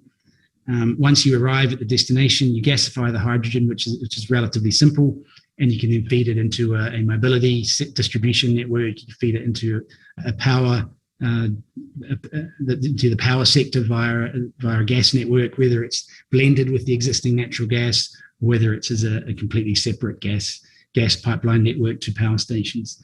MCH is a liquid organic hydrogen carrier, slightly different to the others in that you start with toluene, you add the gaseous hydrogen through a hydrogenation process, you then create MCH, you ship the MCH to the destination, you then remove the hydrogen from the toluene, and the toluene is shipped back to the source. This is often perceived as a disadvantage to the LOHC supply chain. However, if you think about liquid hydrogen being shifted from Malaysia to Japan, if you think about ammonia being shifted from Malaysia to Japan, those ships would be returning empty. There is an element of purification required at the back end, and once again, you have your gaseous hydrogen to be consumed. And ammonia, very similar. We use a very, very common ammonia synthesis process with the addition of nitrogen and electricity to produce the ammonia. It is then shipped, dehydrogenated at the receiving end, purified, and again, ready as gaseous hydrogen to be consumed. So that's an overview of the three carriers, and hopefully you can see the subtle differences between them. Okay, so one of the things I wanted to talk briefly about today is power price sensitivity. So on the left is the import location power price sensitivity. On the right is the export location power price sensitivity. And if we start by looking at the graph on the right, you can see in particular that liquid hydrogen in yellow, the ultimate landed cost or levelized cost of hydrogen increases noticeably with increasing power price at the point of export. for example, in this case, Malaysia. And that's because of the electricity, the very high electricity demand of the liquefaction process. Companies such as Linde, Air Liquide, and others are actively working on improving the efficiency of the liquefaction processes. But quite clearly, you can see that at the export location, power price has a big impact on your final hydrogen cost if you're using liquefied hydrogen or if you're using ammonia because of the electricity required for the synthesis process. Not so for MCH. Very little electricity is required for MCH at the export location, and therefore it is insensitive to power price shifts. Can we go back to the graph on the left? Now we see that MCH is the one that shows an increase in hydrogen cost with increasing power price, whereas ammonia and hydrogen are very flat and very insensitive to power price at the import location. And so you can see, depending on which country you're exporting from, which country you're importing to, the power price look ahead and the current power price and the relative power prices can help to drive a decision or your decision around which carrier you might select. Export sailing distance. So often it is talked about in the market that export sailing distance has an impact on landed cost of hydrogen, and obviously it does, but it's not as significant as one would think. And so the graph on the left, although we see quite a change in the landed cost or levelized cost of hydrogen, that's a big range of distances. So 20,000 kilometers is, for example, from Chile to Japan, Korea, or maybe Singapore. Okay, and that's at the very far right of the graph. Malaysia to Japan or Korea is 5,000 to 6,000 kilometers. So you can see that even the changing your supply chain or shifting your supply chain from Malaysia to Chile, if you are importing into Japan, has about, it looks like, it's 50 cents or just over 50 cents on landed cost, which is relatively small. Obviously, it's significant when you're in a competitive market, but I think the message here is the travel distance or the journey distance from the export location to the import location is not a showstopper. It is something to be considered. Interestingly, also from this graph, it's clear to see that liquid hydrogen is much more sensitive to distance. This is largely because of the relatively high capex of the liquid hydrogen cargo vessels. And obviously, the greater the distance, the more of those that you need in your fleet, and that tends to push that landed cost up quite substantially. Okay. And this is my final slide for today. And the purpose of this is to highlight where the favourable and the unfavourable aspects of the three hydrogen carrier technologies are in terms of the export location and the import location. So if you look at the liquid hydrogen LH2 column, we can clearly see a lot of reds at carrier production and high capex red for export terminal. So we have high costs in the production of liquid hydrogen and the storage of liquid hydrogen. The energy cost is very high and the footprint is very high, largely driven by safety distances. And so it's quite clear to see that the unfavourable aspects of the liquid hydrogen supply chain lie at the start of the supply chain. And as you move to the import terminal and the final destination at the bottom of the table for liquid hydrogen, you can see that we're now all grey or green. Very low electricity consumption to regasify hydrogen, and likewise fairly low capex. And if we compare liquid hydrogen to ammonia, we now see ammonia being a commonly traded, exported commodity around the world. We see greens, a lot of greens, starting from the point of export, right the way through the export terminal, the ocean transportation. With the ammonia supply chain, we start to see the unfavourable reds at the point of import. This is high capex and OPEX associated with the dehydrogenation of the ammonia, a relatively high footprint associated with that technology and the storage, and relatively low TRL, proven at demonstration scale, not yet proven at commercial scale, but very scalable. And I think it's well worth pointing out here that if ammonia can be direct fired into coal-fired power stations, gas-fired power stations, can be used as bunker fuel directly, a lot of those reds under the import terminal for ammonia would become grey or even green. But that technology is still being developed, again, quite actively by the GT OEMs, particularly for gas power stations. But as a displacer of coal, ammonia is ready to go, and Japan is fully planning and prepared to do that approximately 2025. And MCH on the right, MCH is slightly different to liquid hydrogen and ammonia, which both need to be stored and transported sub-zero temperatures. MCH is very similar to gasoline. It can be transported at ambient temperature and pressure as a liquid, non-volatile liquid. So it's very easy to consume, to transport and consume at the far end. Nonetheless, you require quite some footprint for the MCH tanks and the toluene tanks. If you remember, we need to bring the toluene back. So both ends of the supply chain need MCH tanks and toluene tanks. And MCH mirrors ammonia very much in that as a commodity chemical, and toluene, we know how to shift it, we know how to produce it, but it's the dehydrogenation of the MCH and recovering the hydrogen at the import location that carries the high cost, particularly OPEX in terms of heat and electricity, and relatively high footprint as well. So that's a very high level overview of Malaysia as a potential hydrogen exporter, and of the hydrogen carriers, and we call them LHCs, liquid hydrogen carriers, that are being looked at right now by a number of project developers in a comparison of those. So I thank you very much for your time today, and we're very happy to answer any questions later on.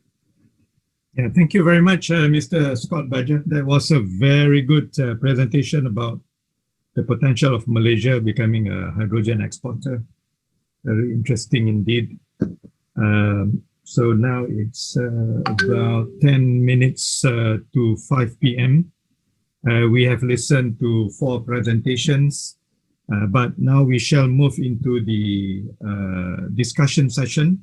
And in the room for discussion, to answer some of the questions, we have Professor Yasuyuki Ikegami and also Mr. Scott Badger. Let me read out some of the questions that we can see. Scott, can you also access to the chat? No? Or Professor Ikegami? If not, I can. I can read the chat. Okay, good. There's quite a long. One person asked about a question just now. Should hydrogen color scheme evolve to one that is defined by carbon content?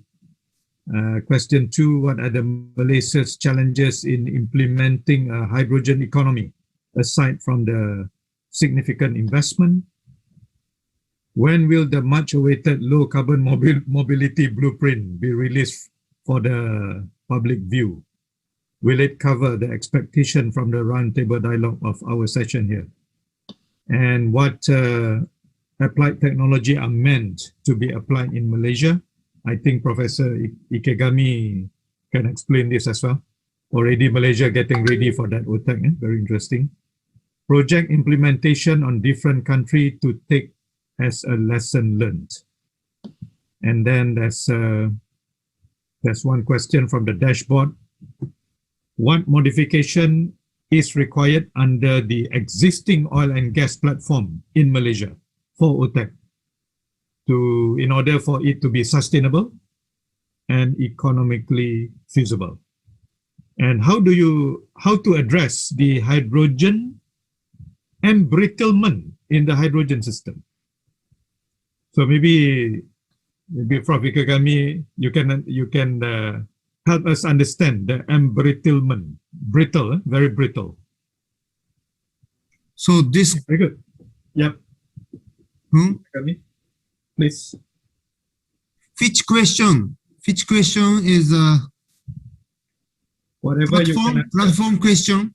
Yeah, you can answer the platform question first, please. Yeah. So I think is in Malaysia there are many platforms for the oil platform. So but some platform is now stops operation. So if we use stop the platform, so we can decrease OTEC cost. And platform is we can install the 10 megawatt, 100 megawatt OTEC using Malaysia platform. So, and we are jointed hydrogen production and desalination system. So we can easy to the hydrogen production, but so we need pre-feasibility study. I think so. Yeah. So not sure now. I'm not yet. We are trying the feasibility, but just ideas. So yes. Yeah. So the project that you're going to do with UPM and UTM. Yeah. OTEC project now progress now. Yeah. Right. And OTEC, that is only 1 megawatt. Now focus on the hybrid OTEC, so we will generate the electricity and hydrogen. So next step we want to generate the we using hybrid OTEC system. We will generate the electricity and fresh water. Then next step hydrogen. Right. How many more years do you reckon, Professor? Yeah. How many years to make this a reality? Reality, this project is a 5-year project. Unfortunately, under the COVID-19, we are some postponed. So we expected after this SATREPS project, we want to planning the commercialize using SATREPS data.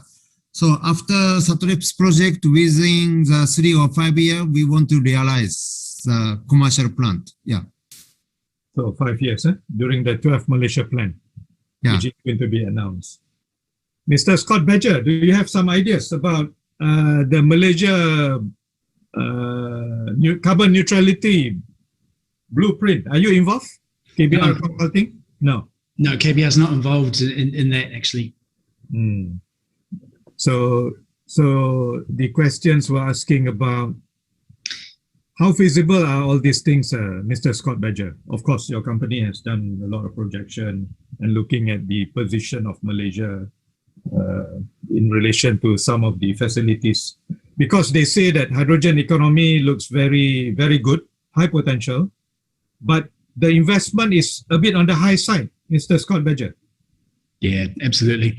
And what we see in the industry and in the region and globally is that this is being led largely by NOCs and also project or NECs and project developers in countries such as Australia with big financial backing that are putting together some very large renewable energy production or generation facilities and the ensuing supply chains. That in itself, even though it's at a very much at the seed stage now, that in itself is driving many of the technology providers to look at ways of reducing their capex and reducing the opex and improving the overall efficiency or efficacy of their technologies. So, hydrogen liquefaction is a perfect example where a lot of time is being spent by the OEMs right now in improving the electricity efficiency of liquefaction processes and improving the capex or bringing the upfront capex down. Likewise, if you look at MCH and ammonia as hydrogen carriers, much time is being spent and effort and resources by the proponents there. For example, Chiyoda for MCH, MHI for ammonia cracking, we call it, or liberating of the hydrogen. There's an awareness within the OEMs, within the industry, that there's the scope for the efficiency and the cost for those processes or steps within the supply chains to be improved, and that is actively being worked on right now. And as more of these projects hit the table as seeds and get developed, through to fruition, it only incentivizes the technology providers to further improve their technologies. And we're already seeing that happen, even though a lot of these or what superscale hydrogen supply chains are not yet in existence. It's a really good question. Is it viable? How can we make it viable? Yes. There's a lot of momentum behind hydrogen supply chains, hydrogen economy. renewables to hydrogen. We firmly believe that momentum is sufficient to achieve critical mass, I guess you could say, or activation energy, at which point efficiencies will improve and continue to improve, costs will continue to improve, and the whole sector will expand quite dramatically. How long is a piece of string? When will that happen?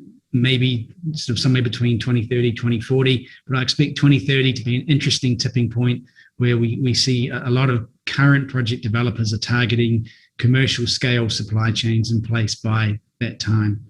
So we live in an exciting time. We live in an exciting decade. I don't think I can give a definitive answer to that question. It's an excellent question, but I'd love to have this conversation in 5, 6, 7 years' time. What about the human resource requirement, Mr. Scott Badger? Do you see Malaysian universities and research institutes, they are moving in the right direction? And are we preparing well, or we need to cooperate and collaborate better with neighboring countries? I don't think I'll comment on where the universities are at and the academic sector's at right now in terms of hydrogen. But we know and we see it in the market that cooperation and collaboration between governments, between private entities, and between private entities and governments is completely different to how we've seen in the past with oil and gas projects. So the name of the game for hydrogen supply chains and the development of renewable projects as a whole seems to be highly collaborative and very cooperative. And so I would expect and like to see that at the academic level as well. If countries like Malaysia and its neighbours wish to be a big player on the regional and global hydrogen market, for sure, academic courses, technical and commercial, are going to need to be, a bit more flavoured towards hydrogen, perhaps, than they were in the past. Hydrogen liquefaction, for example, ammonia as a technology, and LOHCs, how you integrate renewables with hydrogen, all great topics and subjects could be covered technically and commercially in universities, for sure. But Malaysia has the capability. Malaysia has a great LNG heritage. Malaysia, we've got everything here. We've got great people. I think all the building blocks are in place. Very good to hear. Maybe Professor Ikegami, you can comment a little bit about the human resource that we need. And already you are coming from Saga University, the leading university in Japan, combining your knowledge and experiences with UTM, UPM, and 3-4 other universities. So how do you prepare our Malaysian talent to move forward to support the potential hydrogen economy for Malaysia and the region? Yeah, so under our SATREPS project, we now promote transfer our technology and human capacities. So to promote the OTEC and the hydrogen product. So Malaysia has a high potential of the knowledge and experience. I think so. I can expect it. Yeah. So by looking at explanation of Scott Badger just now, you look at the global map, Scott. Yeah, yeah. You predict that Malaysia will have lots of extra hydrogen to be exported to other countries. Yeah, yeah, exactly. So looking globally, where are the user and the producer of hydrogen? Malaysia will be on the user producer side. We have extra hydrogen, Scott? Yeah, I think so. If you look at 2.5 million tonnes per annum and potentially double that in an ambitious scenario, Malaysia will certainly have surplus hydrogen, I think, to export. And I think more to the point, Malaysia is well placed to be a super scale hydrogen exporter before its domestic hydrogen demand catches up. And I'd like to see otherwise, and I hope to see otherwise. But the reality is that establishing export supply chains is possibly easier than shifting a domestic market to hydrogen. Nonetheless, that will also happen. I think it's worth bearing in mind that for a period of time and potentially in perpetuity until such time as we're looking at a completely different technology. I think Malaysia will grow and continue to be a hydrogen exporter. You look at the hydrogen exporting countries, you've got Chile, you've got other South American countries, Australia, obviously, we talked about Russia, China's producing hydrogen. You've got Malaysia right smack bang in the middle of APEC with those close proximities to key markets and the consumers in this region, Singapore, Japan, Korea, and others. But those are the three biggies in this region. So I think it all stacks up to say, yes, Malaysia is well placed. Very good. So Professor Ikegami, you are going to look at the oil and gas platform of Malaysia. Yeah. When Malaysia phasing out the fossil fuel. So have you done some study about the platform in Malaysia? And no, not yet. Not yet. And also you were comparing the difference in temperature of the seawater at the surface and at least 20 degrees centigrade. You need a difference of 20 degrees centigrade. Yeah. But oil gas, so some platforms heated seawater, so we can use the waste energy from the platform. So you work out a good system already. Yeah, I think so. To overcome the problem. Oh, interesting. So if you look, Professor Ikegami, if you look at the question there, what applied technology are meant to be applied in Malaysia? Blending or etc.? Blending? I suppose that is hybrid, maybe. What he meant is hybrid, maybe. Can you see the question? What applied technology are meant to?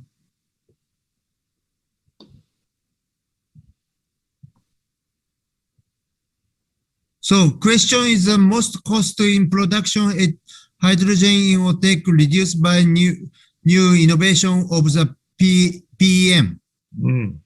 Yes. Yeah, good question. So my image, the hydrogen production using PEM, political electric membrane. So this is this PEM using pure water. Right. We need pure water for the PEM. So pure water production produced by OTEC, because OTEC is very useful. So if you reduce the if you acquire the innovation of the PEM, good, very expected to reduce the cost of hydrogen. Yeah, using OTEC system. Yeah, very key technology PEM. Yeah, right. I expected. I'm not a specialist of the PEM. Yeah, if you have a high performance PEM, please tell me. Yeah, we want to join it. Yeah. Very good. There's one good question for you, perhaps, Scott. What's the best way to transport green hydrogen from Sarawak to Peninsular Malaysia? Or is it better to produce green hydrogen in Peninsula? Yeah. I think two really good questions there, very linked. Sarawak, with its abundance of and surplus of hydroelectric capacity, is a prime candidate for large-scale and super-scale hydrogen production. Peninsular Malaysia, as a domestic market, is likely to consume more hydrogen than East Malaysia. Nonetheless, there will still be more produced in Peninsular Malaysia and certainly in East Malaysia than we need domestically. I see blue hydrogen being possibly the higher volume pathway for hydrogen production in Peninsular Malaysia, and that again has been looked at by a number of regional companies looking to set up supply chains. So the use of our existing natural gas resources and carbon capture and sequestration in Malaysia's existing reservoirs, very well placed to produce blue hydrogen, and that will also happen on East Malaysia as well. But I still see East Malaysia as potentially producing the greater volume of hydrogen. So the second question, how do you get it from East Malaysia to Peninsular Malaysia? I think that a gaseous hydrogen pipeline must be considered as a solution to this challenge. So you remove the need to dehydrogenate, as the question asker has very rightly pointed out. It's expensive, high in capex, very high in energy to dehydrogenate ammonia, MCH or DBT or any other hydrogen carrier. And conversely, the cost associated with liquefying hydrogen in East Malaysia is also extremely high. If you compress the hydrogen, also a high cost, but not as high as liquefying it. We could pipe it between East Malaysia and Peninsular Malaysia. It arrives as gaseous hydrogen. It's ready to be injected into the PGU or distributed for the mobility sector or whatever. So those are my thoughts on that, I think. From your research, Scott Badger, what are the impacts? And maybe Ikagimi, Professor also can answer this one. What are the impacts about the pipeline and also some other form of carrier of the hydrogen? And how do we prepare to reduce or minimize those negative impacts on the environment? Yeah, if I could give a few quick thoughts on that. Liquid hydrogen, not very high impacts on the environment, on people. Certainly, obviously, has a process safety risk associated with the storage and the handling of hydrogen. Ammonia is quite acutely toxic to humans, and this is talked about a lot. However, we currently produce ammonia, we store it, we export it in extremely large quantities globally for the fertilizer industry. We know how to do it, and we know how to mitigate those risks. So it is a real concern, but I believe it's very readily mitigated if the will is there. MCH, again, slightly different to the other two. The biggest impact of MCH is potentially on the environment because of the toluene, which is an aromatic, so it is carcinogenic, much like benzene that we used to and still do put in our gasoline, depending on where in the world you are. But again, toluene is a commonly produced, stored, handled, and shipped chemical as well. So we know how to do that. It's a case of taking what we know how to do and applying it in a slightly different industry or sector, but it should be the same mitigations, the same risk management that we apply currently in those supply chains. Okay, good. Professor Ikagami, you would like to comment a little bit on the potential impacts? You were comparing just now that the operation of OTEC is requiring a small area, whereas solar energy require a big area. Yeah, exactly. So how can you give some comments on the impacts? Yeah, so impacts is very cheap, the OTEC system than solar energy. So your question is what is? Okay, never mind. Some question offshore. Okay. For offshore, one question from me, we are preparing Malaysia to think of producing energy which is cleaner and cleaner. And Malaysia is a hot country. We are exploring large-scale solar energy and all that. Yeah. Then we now listen to you. OTEC is quite an interesting option. So what is your advice for Malaysia? Should we go for a mixture of solar, or you are promoting OTEC is maybe the better option and the cheaper? Yeah. I think my idea is combine the solar and OTEC. So OTEC is a base load, so solar is a variable, but we can combine. So if you target 100% renewable energy, so if you only solar power, we need the battery. Battery cost is very high cost than another systems, and smart grid is we have to investment many cost. So, but if you joined it OTEC and solar, we can decrease the whole renewable energy cost. Yeah, Malaysia is very suitable. The solar is, I think so. But offshore wind and on-land wind is very low potential than North European and United States. Yeah, I think so. Scott Badger, I know that you're looking at hydrogen for Malaysia as a potential exporter, but I'm sure KBR and you are also looking at the potential of the solar energy. So what would be your advice so that when Malaysian government and academia and researcher, we are exploring to build up a better policy for our energy requirement, what would be your general great advice, Scott? well, thank you. I don't claim to be a government policy advisor, but we certainly have that capability within KBR and actively apply it. Again, I'll come back to that really, and the abundance of hydroelectric capacity in East Malaysia. I understand that there are impacts of developing hydroelectric capacity, but I think that needs to be front and center of any policy in Malaysia to produce renewable energy. Solar takes a lot of space as well. Offshore wind and potentially onshore wind can be a little bit less impactful on the environment and on society. However, we're not blessed with a lot of wind here in Malaysia. I know we are for 5 minutes just before it rains, but the rest of the day, we don't have a lot of wind. So, and I think policy needs to take into account all of those factors. Look at the economics, look at the social environmental impacts, look at the readiness of the different renewable sources right now. But it will have to be a mix. Again, it comes down to collaboration, cooperation, whether it's between people, between technologies. I think it has to be a mix. And blue hydrogen should certainly be in there as well. Good. Professor Ikegami. Yeah.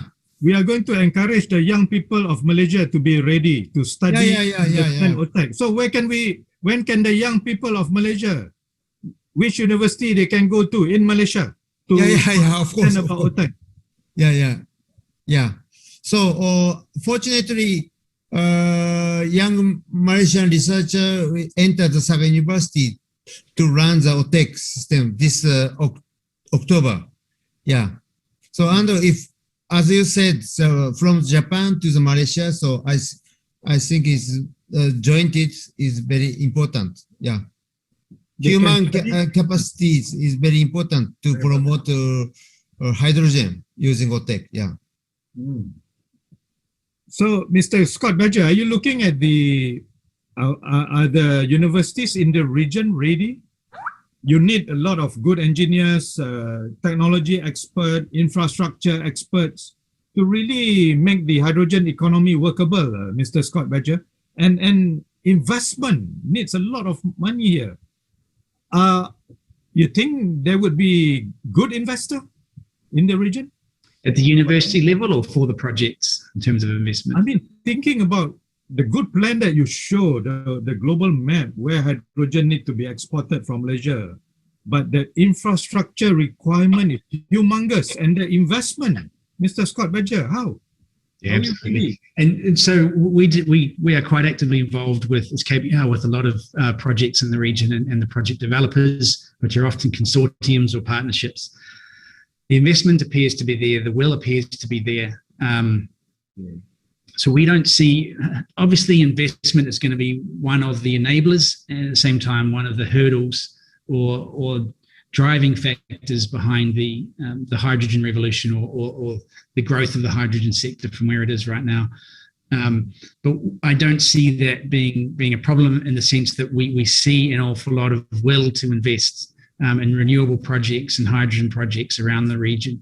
We see a lot of interest in investment from Japan, Korea, and Singapore in Australia as a hydrogen exporter, and also in Malaysia. And what I'd like to see is Malaysia become the focus of that regional investment for hydrogen. And I certainly think, here in Malaysia we have the capacity to do that. We have relatively low project execution costs relative to some other countries in the region. So I think the investment is there. I think the will is there. I think what it's up to us now as players in the sector, as people, individuals that are involved in this and helping to drive this forward, I think we need to continue to look for ways to make it more economic. Okay, now one more question from me. It seems that information to the common people, the masses, is very little about hydrogen economy. And even among people like coming from university, myself included, very little opportunity. We've heard about hydrogen economy, about OTEC technology, about some other things, about the hydrogen economy. So communication has to be stepped up. Any advice from the two of you, gentlemen, Professor Ikegami and Mr. Scott Badger? How can we step up the communication so that the awareness, the education, and maybe the participation from the people of Malaysia to be ready to support this hydrogen economy? Any words of wisdom of how we can do better in terms of communicating about this so-called hydrogen economy and its vast potential? Please, Scott. I hope this isn't the last question of the day. So, last question. Communication. How do you inform? Very few people knew about all this hydrogen, good things about the hydrogen economy. Yeah, look, KBR isn't currently intimately involved with the Malaysian government's hydrogen plans domestically and otherwise. We are involved with and have been fortunate to be involved with those plans in Singapore and in other countries regionally. I think communication needs to follow a very clear plan. Our understanding is that the Malaysian government is working on its hydrogen roadmap and continuously. That will be announced at some point and continue to be revised. I think that is part of the communication. And then, yes, communication would need to follow that. And it needs to be, the plan, the roadmap needs to evolve.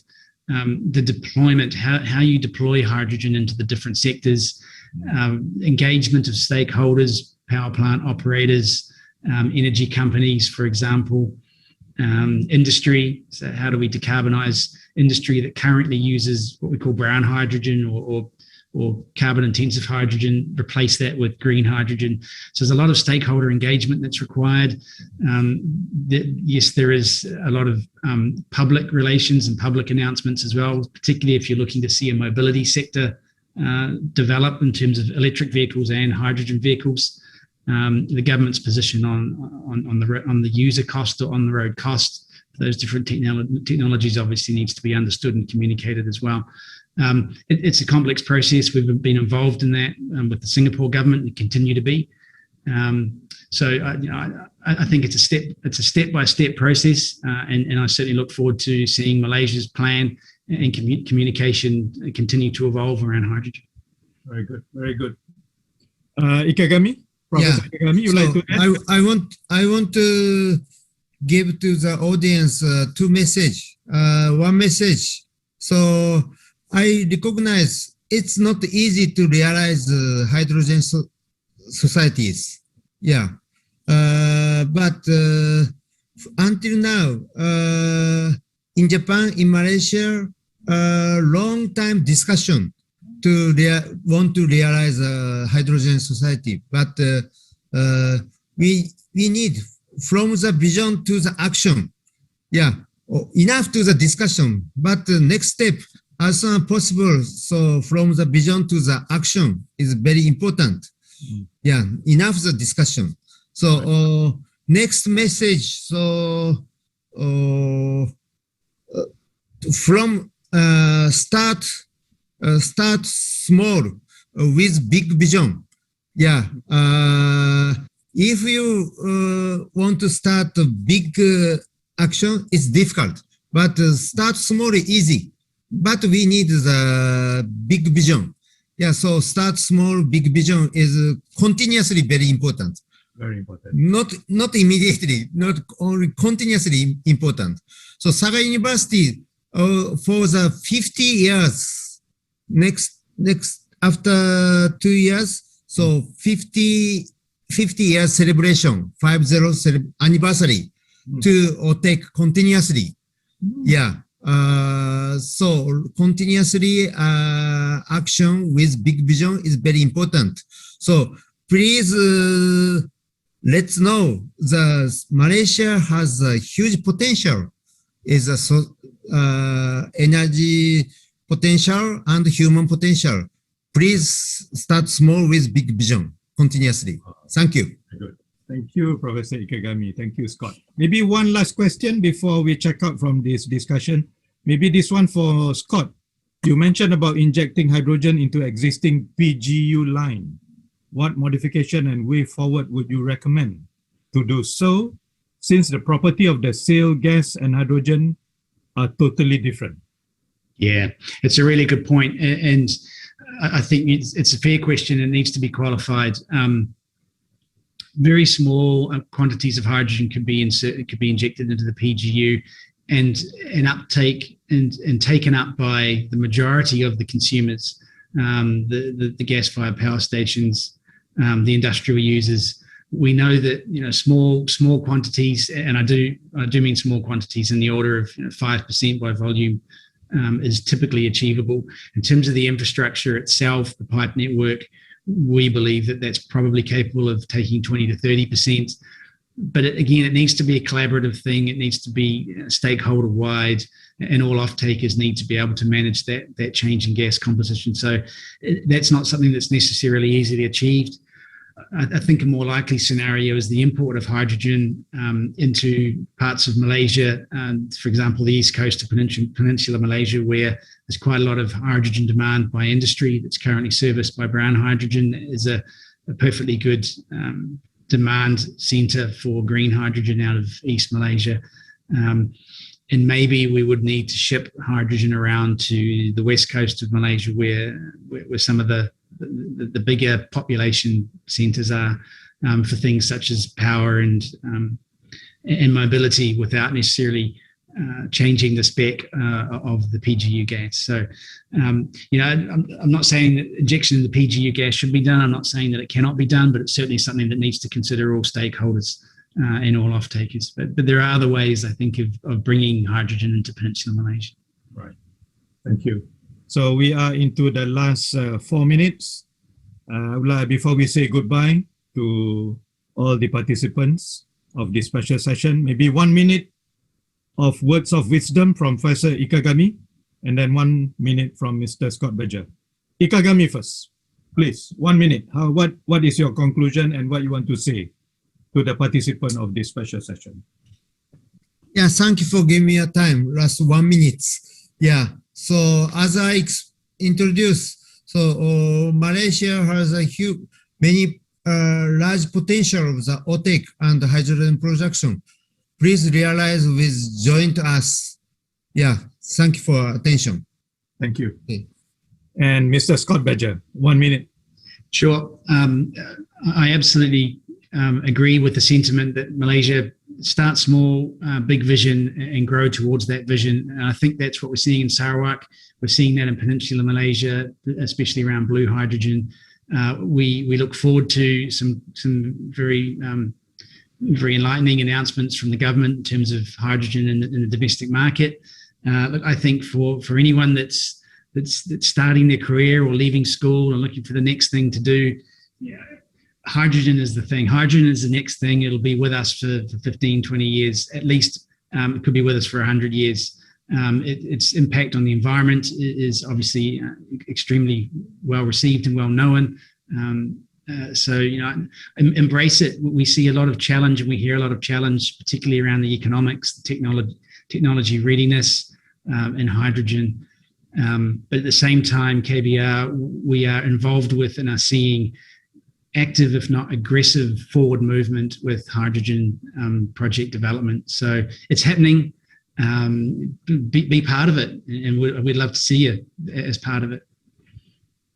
Very good. Thank you so much, Mr. Scott Badger, and also Professor Yasuyuki Ikegami, for that very enlightening discussion session on the hydrogen economy, particularly by sharing 2 of your demonstration hydrogen technology. Really, personally, and I believe many of the participants of this session, we have learned a lot. You really open our eyes, and there's a lot of opportunity, and we must get ready for this hydrogen economy. And with that, ladies and gentlemen, once again, I'd like to call all the participants to put our hands together for the good presentation of Scott Badger, Ikegami, and 2 other presenters just now. So we are on time. Thank you very much. Thank you so much. You take care. Stay safe. Great moderator. Thank you. Appreciate. Okay, Scott. Okay, Ikagami. We now pass back the microphone to Mr. Hamad Ainuddin of Malaysian Green Tech Corporation. Thank you. Take care. Okay, thank you to the moderator, Professor Dato' Mazini, for the great handling of the session. I'm very much into the presentation as well as the lively discussion on the hydrogen economy, especially from the perspective of an academic as well as a practitioner, basically, from the industry. So I hope that this session actually will set the pace for a greater hydrogen economy landscape in Malaysia. Thank you to all the speakers for their great presentations. And thank you again to Professor Yasuyuki Ikagami and Mr. Scott Badger for participating in this panel session, as well as giving such lively and very insightful points into the discussion.